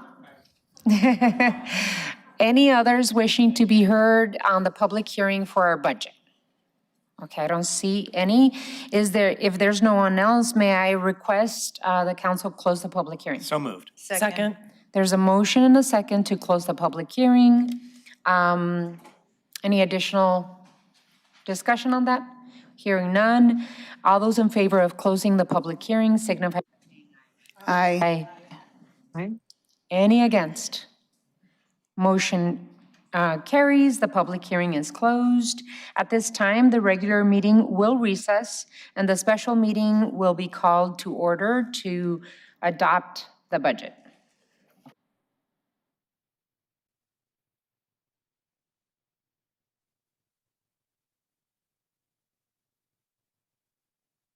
We're just going to recess the regular and go right into the special meeting. Nobody's going to take a break right now. And going to the special meeting, this is according to the charter. We need to make sure that we do the special meeting just to approve the budget. So council will stand in session and let's go to roll call. Councilmember Cunningham. Here. Councilmember Dahl. Here. Here. Here. Councilmember Schubert. Here. Vice Mayor Santa Cruz. Here. Mayor Romero. Here. Item 2. Special meeting of the mayor and council required by A.R.S. 42-17105, adoption of fiscal year 2027 budget. City Manager's communication number 174 dated June 9th is received into and made part of the record. Madam Clerk, you are requested to read Resolution 24129 by number and title only. Resolution number 24129 relating to finance, finally determining and adopting estimates of proposed expenditures by the City of Tucson for the fiscal year beginning July 1, 2026 and ending June 30th, 2027, declaring that together said expenditures shall constitute the budget of the City of Tucson for such fiscal year, and declaring that the 5-year capital improvement program has been approved with the first year of the CIP being adopted as part of the aforementioned budget. Thank you. What is the council's pleasure on this item? I need a motion. I move to approve and adopt resolution number 24129. Second. There's a motion to pass and adopt Resolution 24129 and a second. Any further discussion on this item? Councilmember Cunningham and then Councilwoman Lee.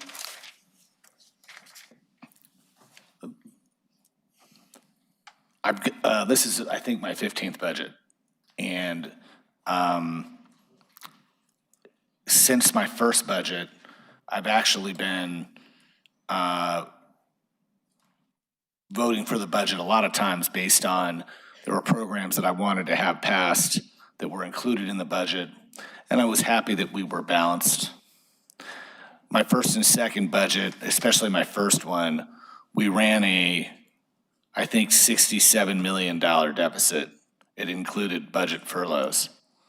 It was really, really unpopular. It was probably one of the toughest budget cycles we ever had. At that point, we'd already spent down our entire fund balance. We were this close to doing layoffs and taking extremely drastic situations. At the beginning of this fiscal year, it looked like we were in that same situation. And we avoided furloughs. Some of the fiscal decisions we made years back saved us, allowed us some cushion with the fund balance. There's some stuff on this budget that isn't perfect, but it isn't a reason for me at this time to vote against it. I do have some concerns about the one-time money we're using. We're using $39 million of fund balance to cover costs this year. And a lot of that is single costs, but 21 million of it's going to carry over to next year. So we walk into next year at 21 million down. I also estimate there's another $30 million of improvements we need for service delivery. So we have another 50 million to go to get us to a level that I'm comfortable with as far as our service delivery goes. That includes increases to our emergency response, social workers on the street, transit security, police response, even some absolute additions to some of the program we do in Parks and Rec. And to meet those service delivery needs, my estimates, we're probably going to need to find another 30 million on top of the 21 we have.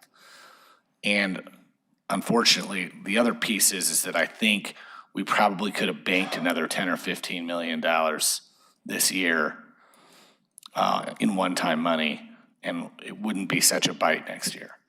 That being said, no one's perfect. That being said, it's a pretty amazing job that you did to get us where we are.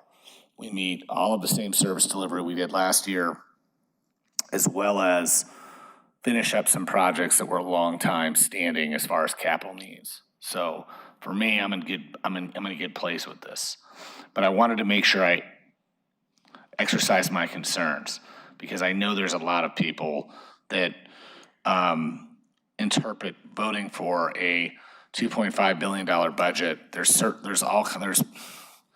I don't know, 2,700 line items in it. And if there's one you don't like, then you're against it. Or there's one you do like, then you're for it. And they try to pigeonhole one vote on an entire budget as a whole. This budget's a statement of values of our city. We still try to do the service delivery as best we can. All 7 of my colleagues have done a really good job in helping this manager and his team shape this budget, and I'm proud to vote for it. Councilman Lee? Thank you, Mayor. I want to begin first by using a phrase that many of us use at the table over time, and that's that two things can be true at the same time. First, I want to acknowledge and thank each of my colleagues, the city manager, the executive leadership team, staff, the community members who engaged in the budget conversation, and everyone involved in this budget process, bringing the city from a $67 million projected deficit to a balanced budget required an incredible amount of hard work, and there are many investments and priorities within this budget that I strongly support. However, there's one fundamental structural issue that remains unresolved, and it's the reason that I cannot support this budget tonight. Last fiscal year, the city transferred approximately $65 million from the general fund to subsidize transit. That represents roughly 9% of the general fund, and it's significantly higher than what we see in peer jurisdictions across Arizona and throughout the country. Most are between 0% of their general fund or maybe up to 2.7 or 3%. I've consistently raised concerns about how out of balance that number is and have advocated for a community engagement conversation about long-term sustainable transit funding. I'm encouraged that this year's general fund transfer has been reduced to approximately $60 million through RTA Next funding, operational changes, and efficiency measures. That represents progress and a roughly $5 million reduction from the prior year. However, there is still a long way to go. To be clear, my goal is not to reduce access to transit. My goal is to reduce the general fund dependency on subsidizing transit and identify sustainable funding sources that can alleviate pressure on the general fund. Doing so would allow us to direct more resources toward road maintenance, public safety, parks and recreation, which are our core services that our residents rely upon and our charter requires us to provide. While I appreciate the progress reflected in this year's budget, I do not believe we have yet made significant and sufficient progress to address the underlying structural issue. As a result, I cannot support this budget, and I will be voting no tonight. But that said, I remain committed to working collaboratively with the mayor, my colleagues, staff, and the community to move this conversation forward. And my hope is that when we're sitting here a year from now, we can point to measurable progress in reducing the general fund dependency and establishing a long-term funding strategy for transit. I intend to continue advocating for that discussion and for a robust community engagement so we can identify solutions together. So again, I want to thank everyone involved in this budget process, and I want to acknowledge the many investments included in this budget that I wholeheartedly support. For those reasons I've outlined tonight, though, I will respectfully be voting no. Thank you, Councilmember. Any other of my colleagues have any input or comments? I do. I want to add a huge thank you to my colleagues on the council. I know that we all burned a lot of time and energy to making sure that we found solutions. Each and every one of you added your voice to this process, and I appreciate it. To the city manager, thank you so much for bringing us a balanced budget that reflects the ethic and the values that mayor and council hold dear and the community holds dear, right? As a person that has been sitting at this table for about 18 years, I think it's gonna be 19 this November, as a servant of the residents of Tucson, we've had incredibly difficult budget seasons, and it really hurt the investments that at the time I got elected in November of 2007 and walked into the economic crash of 2008, 2009, 2010, 2011, harsh years. And so I really, as hard and difficult as this year was, it wasn't as tragic as what we saw then. Those budgets were yearly $50 million hits and deficits that hurt our employees, that hurt the condition of our roads, the condition of our parks, our neighborhoods. We are still recovering to this day. And, you know, I would say that decades before that economic crash, there were no commitments to invest serious funds into parks and roads. This particular budget accomplishes free pools. We have an incredible resources in terms of splash pads. It gives an opportunity for our children to be able to cool down and learn how to swim. Thanks to Pima County, we have free swim classes.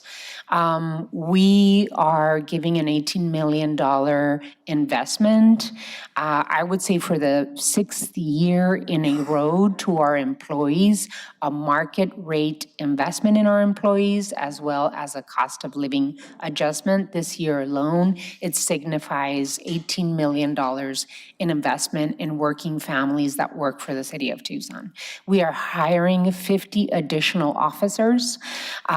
We are investing in new fire trucks. We are keeping our fire stations open. We've started conversations with the University of Arizona and the state corrections department to make sure that they understand that the services we provide in some of these fire stations, they should have a responsibility to contribute just like others, other public-private partnerships that we have. We are keeping investments in affordable housing and housing first. We've actually expanded it, are continuing to fund our VIVA sites, our violence interruption sites. We talk about gun violence reduction to the tune of 80% in some of these VIVA sites. We are now, thanks to the RTA, making sure that we're investing in transit safety and security, and when putting that action plan to work. There's so many things that we accomplished with this budget, and of course, we must continue to find long-term solutions for the needs that this community has. Specifically for the reasons that Councilwoman Lee says, right? We need to make sure that we are adding dedicated funding sources that will help alleviate the general fund. If we compare ourselves to Phoenix or Mesa or Tempe, they have incredible amounts of dedicated funding sources for their transit, for police and fire, for their roads, et cetera, et cetera, et cetera. in order for the city of Tucson to remain competitive, to improve our economic stability and mobility, and to improve our aesthetics, we need to make sure that we continue finding long-term solutions to invest in ourselves. So lots that we've accomplished, lots to work on, but I have full confidence that our community, mayor and council, and our City of Tucson team will continue to move in the right direction. Any others? Alrighty. Hearing none, we have a motion to approve the budget, which is Resolution 24129. We do need to go to roll call. Councilmember Schubert.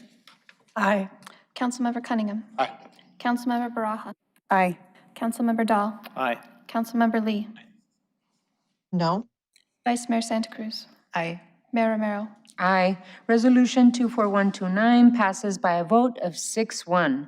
This special meeting is adjourned at this time. We will reconvene our regular meeting. Thank you all so much. Really appreciate it. Mayor, could we do a quick bathroom break? Yes, bathroom break. 5 minutes, and then we'll come and finish the call to the audience and the rest of the items. 5 minutes, everyone. Sorry for the delay.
For the record, Councilmember Lee has dropped off from the Microsoft Teams. We're going back to call to the audience, which is item 6. I'm sorry again, everyone, for the delay. We have a lot of things to do today. So, Madam Clerk, please read the announcement, and then we'll start immediately with those that are still left here.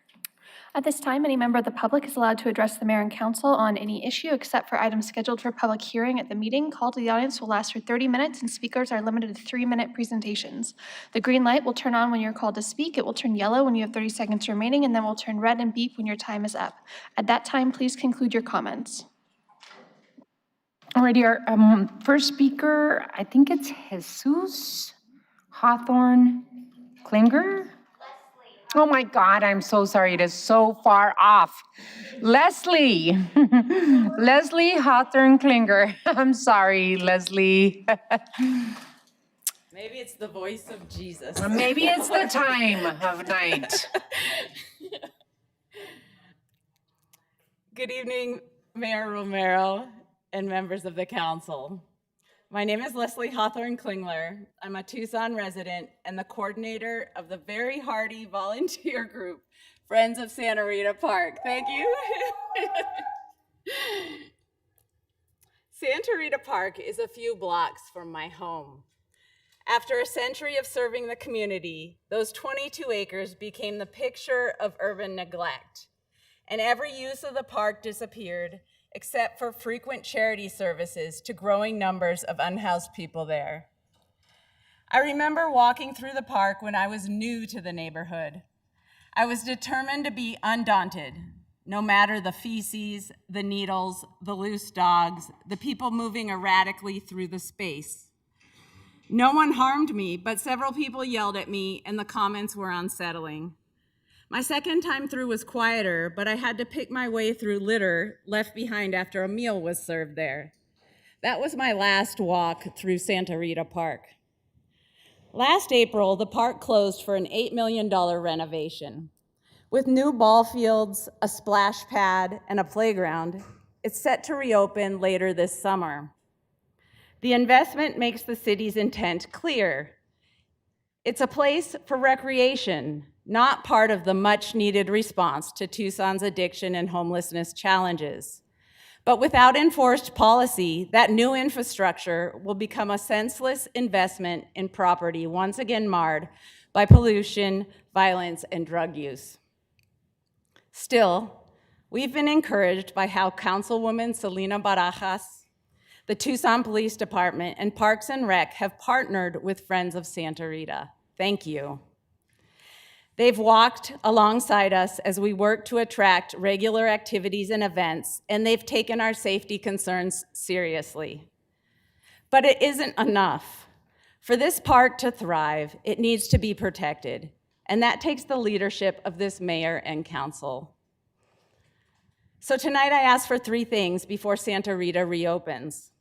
First, a published plan for park care and safety that the community can count on, with protocols for action when problems arise.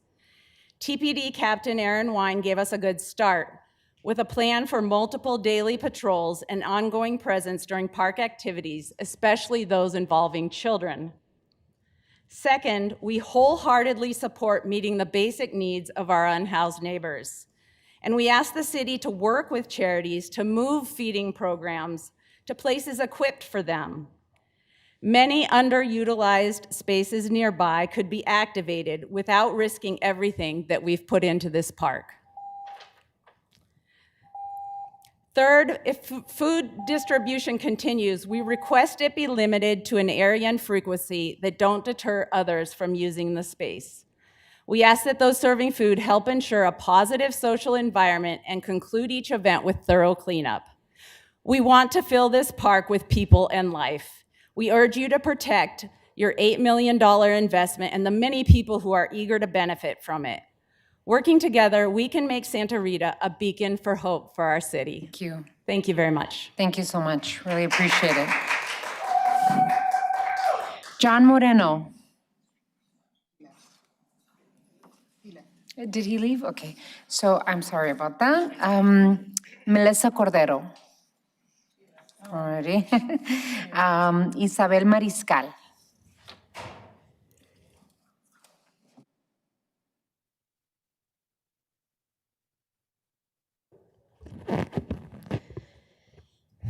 Hello, City Council and Mayor. My name is Isabel Mariscal. I am a resident of Tucson, Arizona. I am not being paid to speak. I came here today not only to speak on my family's behalf, but every family who has lost their loved ones to gun violence. I lost my brother, Joshua Mariscal, to gun violence on December 27th, 2025. Since my brother has passed, there has been a homicide every single month. There has been a homicide every single month of last year as well. 90% of those homicides were committed by teens. About 70% of those lives lost were also teens. I come here today to ask you, what are you doing to stop gun violence? Although I do know of VIVA, Violence Interruption and Violation Action, and its approach to target gun violence in areas that are believed to be the highest area of concern throughout our town, I do not believe gun violence should only be approached at parts of our city. I believe it should be all. I know that you all are aware of gun violence going on in our city, but I do not believe you understand the severity of this. Gun violence in Tucson has gotten worse within the years and will continue to rise and happen unless someone starts enforcing the law to the full extent. Too many killers have gotten slap on the wrist or little to no jail time. I believe because of that, homicides and gun violence keep happening. Killers do as they please because they know they will not face serious consequences.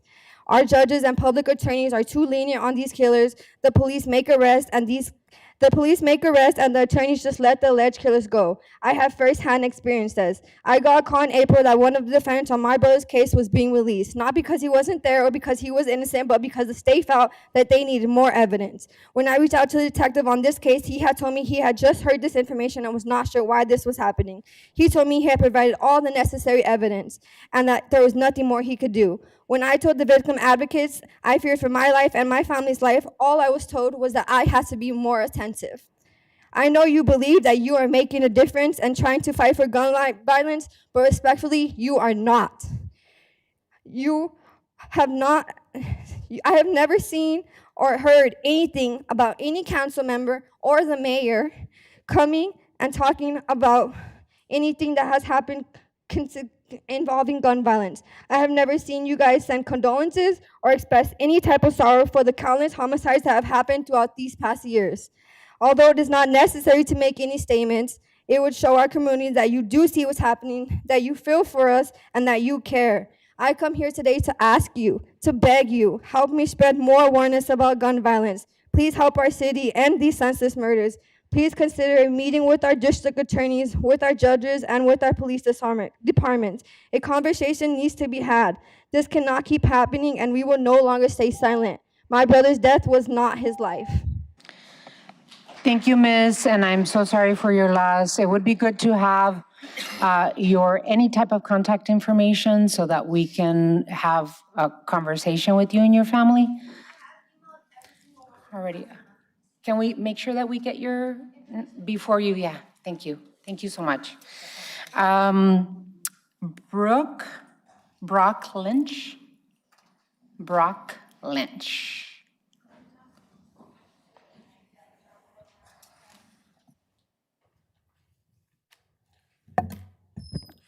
Your Honor, I'm actually here in support of the bid proposal, or the DTP bid. So I don't know if you want to push my time back or.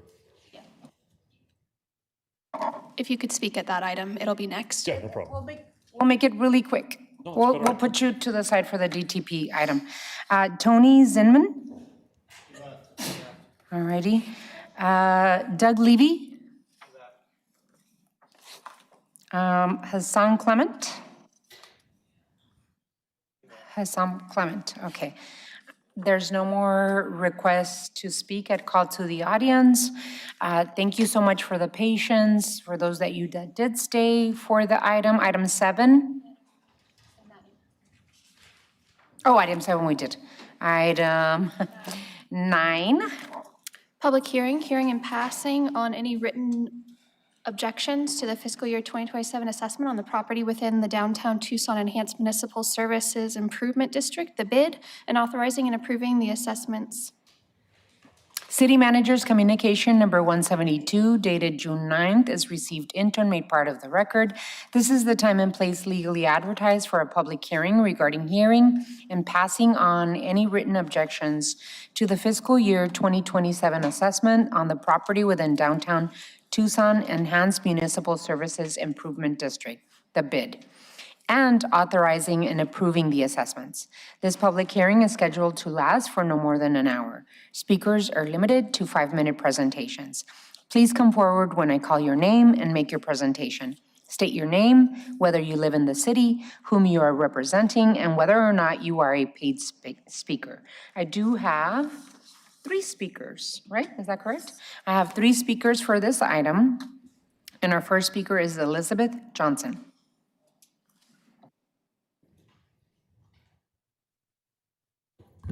Mayor and City Council, thank you for having us talk to you about the bid. My name's Elizabeth Johnson. I manage One South Church, which is the tallest building in downtown Tucson. I have benefited directly from having the bid. Downtown Tucson Partnership has assisted us in so many different ways. They help keep the area clean. They're willing to work with us when we have security issues going on with homeless people, and they have always been there when we've needed them. We've seen them at events, we've seen them around downtown. They're willing to help people. They provide us a lot of information, and I highly, highly recommend the bid be approved today. Thank you, ma'am. Our next speaker is, I can't read, I think it's Mordecai? Yeah. I'm sorry. Okay. Hi. I'm sorry, Mordecai. You said it good. My name is Mordecai Thomas. I'm here tonight on behalf of more than 450 residential units in downtown Tucson through my position as a property manager for Avenue 5 Residential. I want to express our support for the continued funding and operation of the Business Improvement District and the work of the Downtown Tucson Partnership. Every day, our residents see the impact of these services. The ambassadors, clean teams, outreach staff, and safety personnel help create the downtown environment where people feel welcome, comfortable, and secure. For many residents, these efforts are the most visible and consistent presence addressing quality of life concerns. When issues arise, whether it's litter, graffiti, encampment concerns, damaged infrastructure, or individuals in crisis, the Downtown Partnership often responds quickly and effectively. In many cases, residents experience a level of responsiveness that exceeds what traditional public safety resources can realistically provide, given competing demands across the city. The result is cleaner streets, safer public spaces, stronger businesses, and greater confidence in downtown as a place to live, work, and invest. As someone who works closely with downtown residents every day, I can tell you these services matter. They improve the daily lives of hundreds of thousands and help sustain the momentum we have built in our urban core.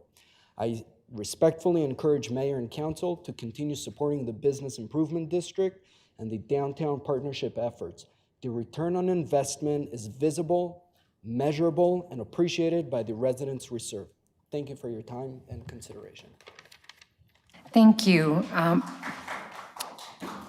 Brock Lynch.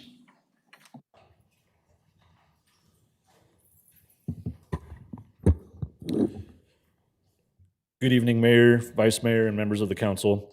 My name is Brock Lynch, and I'm the founder and one of the managing partners of Open Container Hospitality Group. My partners and I are currently investing in the redevelopment of the historic Hotel Arizona building downtown, where we are opening Lucky Penny Barbecue, Bonanza Coffee Company, and a 15-room boutique hotel. I am here tonight to express my strong support of the Downtown Tucson Partnership and the important role they play in the continued growth and success of downtown Tucson. Before moving to Tucson, I spent much of my career operating restaurants and hospitality businesses in Seattle. During that time, I saw firsthand how difficult it can be for a downtown district to maintain momentum when challenges related to public perception, cleanliness, safety, and economic activity begin to take hold. One lesson I learned is that vibrant downtowns do not happen by accident.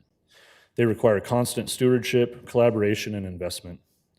What has impressed me most about Tucson is the proactive approach to being taken to support downtown before the challenge becomes entrenched. From my perspective as a business owner, the DTP has been an incredibly valuable partner. Their team is accessible, responsive, and genuinely invested in the success of local businesses. They have made a point of building relationships with merchants, property owners, and entrepreneurs, creating a level of collaboration that is critical to a healthy downtown environment. Whether connecting stakeholders, sharing resources, or helping address challenges, they consistently demonstrate a willingness and help move projects forward. I've also been impressed by their commitment to creating a safe, clean, and welcoming downtown. Their ambassador program, beautification efforts, outreach initiatives, and visible presence contribute to an environment where residents, visitors, and business owners feel comfortable spending time and investing their resources. Businesses can choose to invest in many different places. My partners and I chose downtown Tucson because we believe in its future. We believe downtown Tucson can continue to become one of the most vibrant urban centers in the Southwest. Organizations like the Downtown Tucson Partnership help create the conditions that give entrepreneurs, investors, and small business owners the confidence to make those investments. As someone who has operated businesses in multiple cities, I can tell you that organizations like DTP are often invisible when they are doing their job well. But the relationships they build, the problems they solve, and the confidence they create for businesses and investors have a real impact on whether people choose to invest in downtown or not. Downtown Tucson has tremendous momentum. We are seeing historic buildings being revitalized, new businesses opening their doors, and more people choosing to spend their time downtown. The Downtown Tucson Partnership has been an important contributor to that progress, and I believe their continued work will be critical to ensuring that momentum continues for years to come. Thank you for your time, your service, and your commitment to the future of downtown Tucson. Thank you. Thank you. I don't have any more requests to speak. Is there anyone out there wishing to be heard on this item? Seeing none, may I have a motion to close the public hearing? So moved. Second. There's a motion and a second to close the public hearing. Any further discussion on this? Hearing none, all those in favor of closing the public hearing? Aye. Aye. Any against? Motion carries. Madam Clerk, you are requested to read Resolution 24134 by number and title only. Resolution number 24134 relating to the Downtown Tucson Enhanced Municipal Services Improvement District, the bid, hearing and passing on objections to assessments for fiscal year 2027 and adopting assessments on property within the bid. What is the council's pleasure? Your Honor, I move to approve and adopt resolution number 24134. Second. There's a motion and a second. Any further discussion? I'm not saying Hearing anything. none, let's go to roll call. Councilmember Schubert? Aye. Councilmember Dahl? Aye. Councilmember Barajas? Aye. Councilmember Cunningham? Aye. Vice Mayor Santa Cruz? Aye. Mayor Romero? Aye. Resolution 24134 passes by a vote of 6-0. Thank you so much for those of you that were here and waited until the end. Really appreciate your support. And the motion passes. Thank you.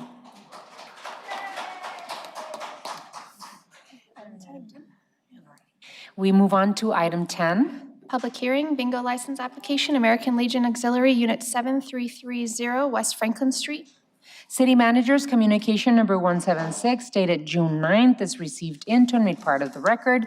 This is the time and place legally advertised for a public hearing regarding bingo license application, American Legion Auxiliary Unit 7, 330 West Franklin Street. This public hearing is scheduled to last for no more than an hour. Speakers are limited to 5-minute presentations. Please, we don't have any? All righty, we have no speakers. I move Is we there close the anyone public here wishing to be heard on this item? If there's not, we do need a motion to close the public. So moved, Your Honor. Second. There's a motion and a second to close the public hearing. All those in favor of closing the public hearing, signify by saying aye. Aye. Aye. Any against? Motion carries. Madam Clerk, you are requested to read Resolution 24136 by number and title only. Resolution number 24136 relating to City Clerk approval of bingo license application for American Legion Auxiliary Unit 7. What is the council's pleasure? Mayor, I move that we pass and adopt Resolution 24137. Second. Oh, wait, sorry, 24136. Second. There's a motion and a second. Any further discussion? Hearing none, we do have to go to roll call. Vice Mayor Santa Cruz. Aye. Councilmember Cunningham. Aye. Councilmember. Aye. Councilmember Dahl. Aye. Councilmember Schubert. Aye. Mayor Romero. Aye. Resolution 24136 passes by a vote of 6-0. Item 11. Public hearing, bingo license application, Vagabundo, Inc., DBA Eddie's Cocktails, 8150 East 22nd Street.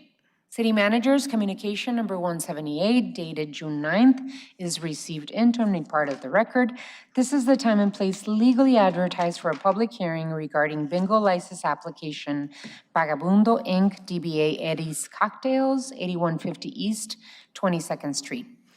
No speakers? Alrighty, so we do not have any speakers. I move we close the public hearing. Second.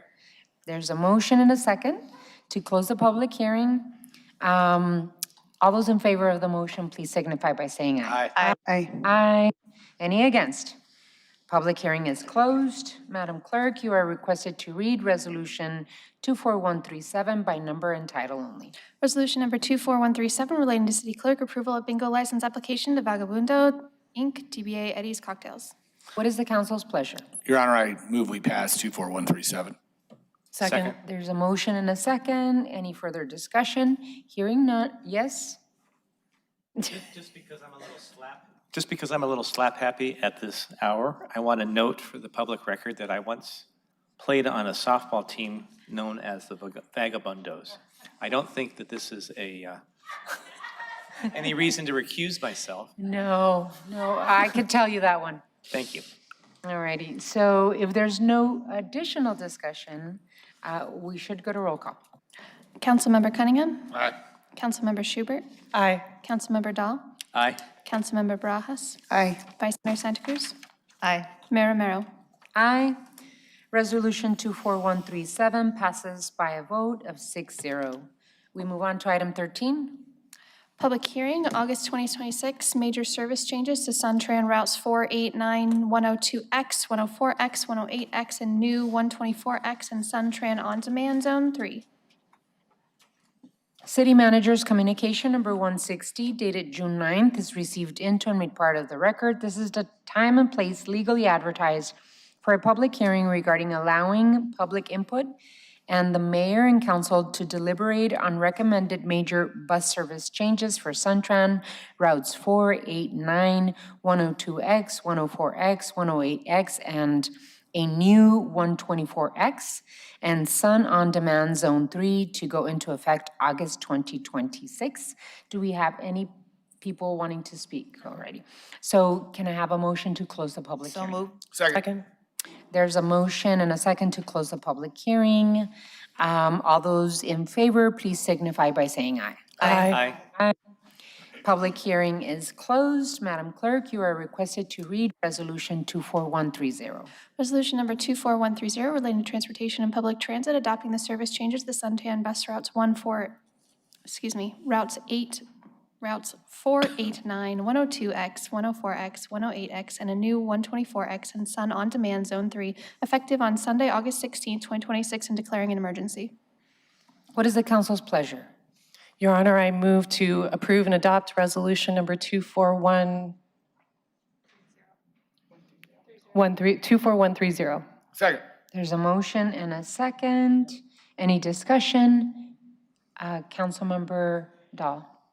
Thank you, Mayor. I just want to, for the record, say that I'm a little disappointed with the Route 9 changes as far as the regularity, and I hope that we can keep an eye on that, and I think the demand is there for it, especially once Grant Road gets fixed, for it to go back to something more regular. Thank you.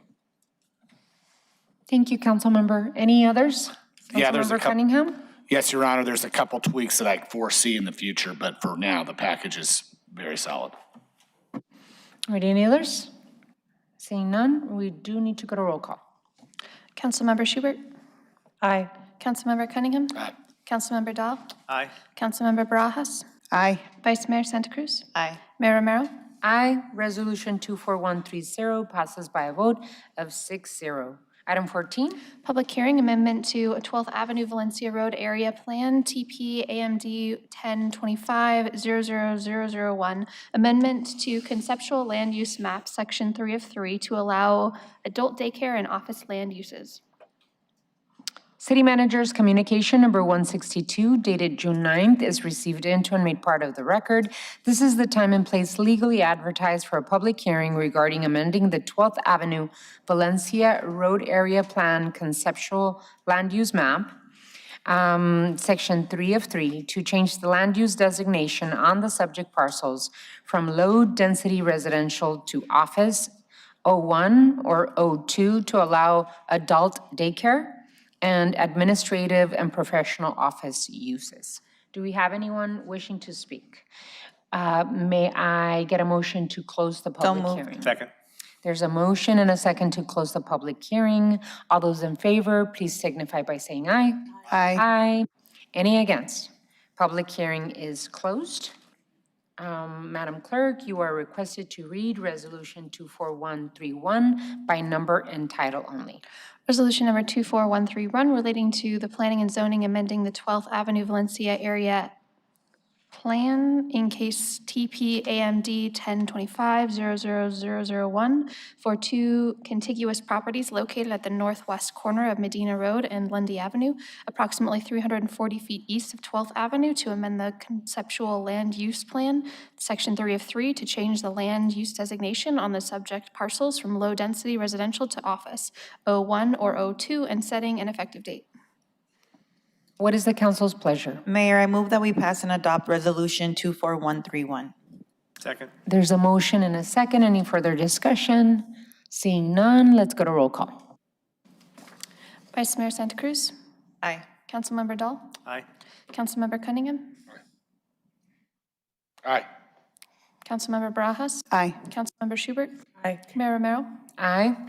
Resolution 24131 passes by a vote of 6-0. Item 15, Public hearing, rezoning, major change to preliminary development plan and change of conditions, ordinance adoption, TP MOD 0226-000016, Campbell and Drexel multifamily, 2000 East Drexel Road, C2. City Manager Communication Number 164 dated June 9th is received into and made part of the record. This is the time and place legally advertised for a public hearing regarding a request by the Planning Center on behalf of the property owner, Family Housing Resources, to modify the last approved preliminary development plan and rezoning conditions of C9-09-04, which were previously modified in case TP-MOD-1123-000027. Is there anyone wishing to speak? None. Let's close the public hearing, please. Second. There's a motion and a second to close the public hearing. All those in favor, please indicate by saying aye. Aye. Aye. Any against? Public hearing is closed. Madam Clerk, you are requested to read Ordinance 12257 by number and title only. Ordinance number 12257 relating to zoning, amending ordinance 11215 relating to zoning conditions in the area located at the southeast corner of Campbell Avenue and Drexel Road in case TP MOD 0226-000016, Drexel multifamily apartment C2, and setting an effective date. What is the council's pleasure? I move to approve and adopt ordinance number 12257. Second. There's a motion and a second. Any further discussion? Hearing none, let's go to roll call. Councilmember Barajas. Aye. Vice Mayor Santa Cruz. Aye. Councilmember Schubert. Aye. Councilmember Dahl. Aye. Councilmember Cunningham. Mayor Romero. Aye. Ordinance 12257 passes by a vote of 6-0. Item 16. Public hearing, revisions and introductions of fees and updated discount program for Tucson Parks and Recreation, along with amendment to Chapter 21. City Manager's Communication Number 175 dated June 9th is received into and made part of the record. This is the time and place legally advertised for a public hearing, proposed revisions to existing and adoption of new fees charged by the Tucson Parks and Recreation Department, including a new discount program.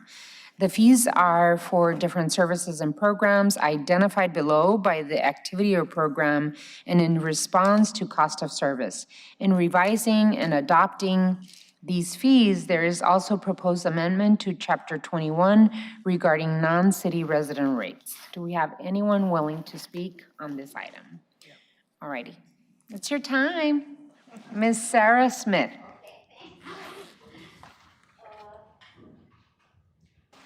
I'm really loud. Is it okay if I don't get real close to this? Okay. So that does allow the people online to hear you, though. So the people in the room So if you want to can hear just you, like but- directionally in your way, it doesn't just put it down directionally. You can put it down. Sure. There you go, there you go. Okay, thanks. My name's Sarah Smith. I'm from here. I live here now. No one's paying me. I'm speaking on behalf of me, and perhaps someone else might be helped. So, 440. Okay. There's so many variables to this, and there's, you know, I don't know if everyone's been able to look at everything. And I have an anxiety disorder, so I just want to put that out there. And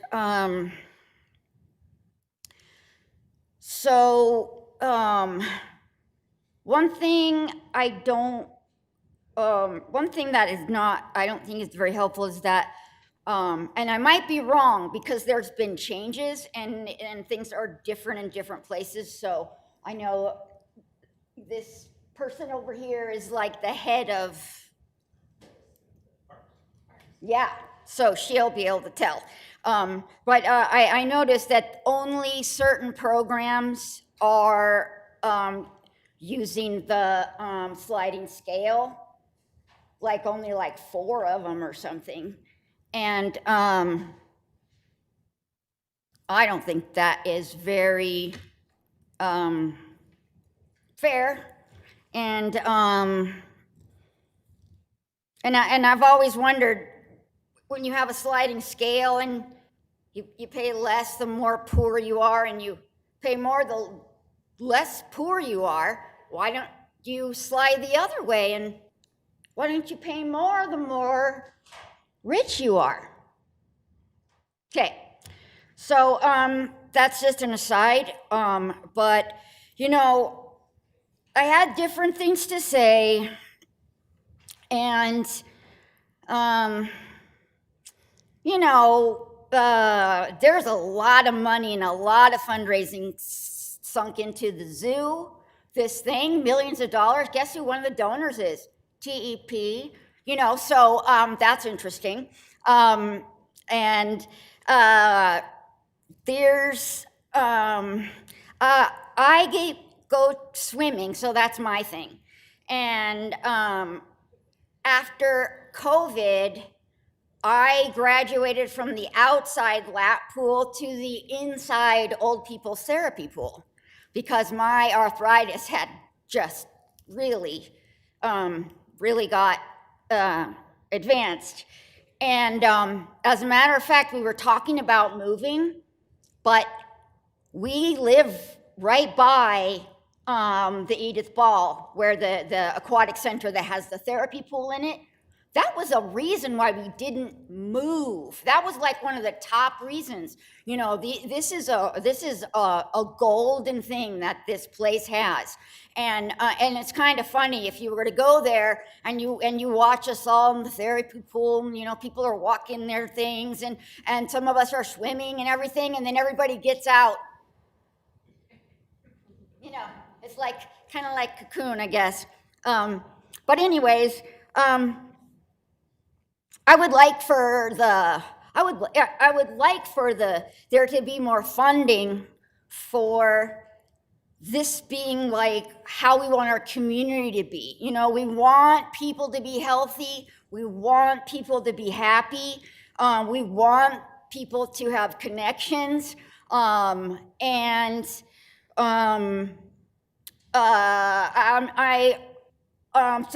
I am hoping that, I'm not sure what's going on because it said that one of the changes was that there was no more therapy pool pass, but I don't know what's been put in place instead of it. I don't understand the lap pool. There's like, you can get like a daily pass or a monthly pass, and then you can like pay by hour, by laps, and it's really confusing. The last thing I want to say is that, it was a really great thing when, at the beginning of this evening, when you guys stood up for the citizens because you thought that a 4% hike was as much for people. We're talking for kids going for like these after school programs, and I will end with this, that the math for that is they do have, if you low income sliding scale for KidCo, but it's a federal poverty line, so it goes by percentages. And if you don't fit into that, you're trying to take your kid there and you're doing KidCo summer camp, and it's $30 now, and January it's going to be $67.50, and then the next year, God. Well, my point is, it's going up like 50%. It's going up over 100%, 150%, and even like 200%. These programs Ms. Smith, for kids. the 5 minutes did Okay, sorry. expire a long time ago, but since you waited for so many hours, I decided to give you some more time. It's not 4%. It's over 100% for kids in there. But I do want to, since you're here, I think it would be appropriate for us to give you some information in terms of the therapy pools. I don't know if, Lara, you wanted to clarify some of these concerns? Thank you. Yeah, of course. Yeah, thank you, Mayor. While Lara comes up, she'll confirm that actually we did institute some things for lap swimming, but we did pull the therapy pool, the indoor pool that you're referring to, out of that fee structure, and there is no fee. Go ahead and verify that. Thank you, Mayor and Council and City Manager. That's correct. So the current existing usage of the therapy pool, which people call, they make a reservation and they come for free, that will remain. So there is no modification or a different plan when it comes to the therapy pool. The lap swim pass will apply to pools that actually offer lap swim. The outdoor pool at the Edith Ball Adaptive Recreation Center does offer lap swim, so that's where that would come into play at that particular location. The indoor pool is free. And the indoor pool is free for general use for families, as are all of our pools are free for access. Go ahead, sorry. And then just for clarification, KidCo fees have not gone up in how many years? We have not adjusted KidCo fees since 2010. 16 years. 16 years. Okay, no. Just wanted to make sure. Did you hear anything else there that you wanted to clarify? No, I think that addresses the concerns that were brought up. I don't know the exact percentage increase, but KidCo after school right now is $50 a month. It's going to $67.50. And then KidCo summer camp is $32.50 per week, and it's going to $50 per week. All righty, I just wanted to make sure that you had a little bit more information since you did stay here and have been with us for at least 5 hours. Anyone else wishing to be heard on this item? I move we close the public hearing. Second. There's a motion and a second to close the public hearing. All those in favor of the motion, please signify by saying aye. Aye. Aye. Any against? Public hearing is closed. Madam Clerk, you are requested to read ordinance 12258 by number and title only. Ordinance number 12258 relating to Parks and Recreation, authorizing and approving certain new and adjusted Parks and Recreation fees and amending the Tucson Code, Chapter 21 through 15. What is the council's pleasure? Your Honor, I'm going to move. Effective date of July 1, 2026. Sorry. Your Honor, I'm going to move that we pass and adopt resolution 12258. If we do get a second and have discussion, I have a couple comments. Second. Second. So there's a motion and a second. Any further discussion? Hearing none, let's go to roll call. Councilmember Cunningham? Oh. I had a couple of, I wanted Who to. wants to talk? Sorry. Can we give them 2 minutes? I actually wrote. Can you I actually write an wrote it email about down. this? I actually wrote it down if I can get there. Come on, Ted. There are a number of reasons. There are a number of reasons why people could be conflicted with this, and at first sight, they're going to see some sticker shock. Some of them are from fees that we haven't raised in 16 years. I actually wrote this in the thing. But there's some things we need to think about with KidCo. One of the things is right now we're only serving about 800 families. If we can tweak our fees just a little bit, KidCo could potentially be available to 5,000 to 6,000 families in the next 3 years. The other piece is about the league fees and the lights. We're probably going to see some of the baseball teams and soccer teams have some sticker shock with the lights, but what we're doing in that fee structure is eliminating some of the fraudulent reservations we get from different leagues and coaches. We may want to be able to have some latitude for board offices to approach Parks and Rec and help cover some of those league fees just this year. And that dialogue can be ongoing. And I think that's something that we should think about, but I do believe in this motion, and I do appreciate the work that Parks and Rec did to get us to this point. Thank you. Any others? Hearing none, we do need to go to roll call. Councilmember Cunningham? Here. Aye. Councilmember Dahl? Aye. Councilmember Schubert? Aye. Councilmember Barajas? Aye. Vice Mayor Santa Cruz? Aye. Mayor Romero? Aye. Ordinance 12258 passes by a vote of 6-0. Item 17. Special exception ordinance adoption TPENT 0126000001 Ponderosa Expansion East Blackledge Drive C2 Marijuana Dispensary. City Manager's Communication Number 165 dated June 9th is received into and made part of the record. This is a request for ordinance adoption for approval of a mayor and council special exception land use code to allow the expansion of an existing marijuana dispensary. The project site is 0.83 acres located at the northeast corner of North Stone Avenue and East Blackledge Drive, specifically at 25 East Blackledge Drive. The city manager and zoning examiner recommend approval of the rezoning request. Is the applicant or representative of the applicant present?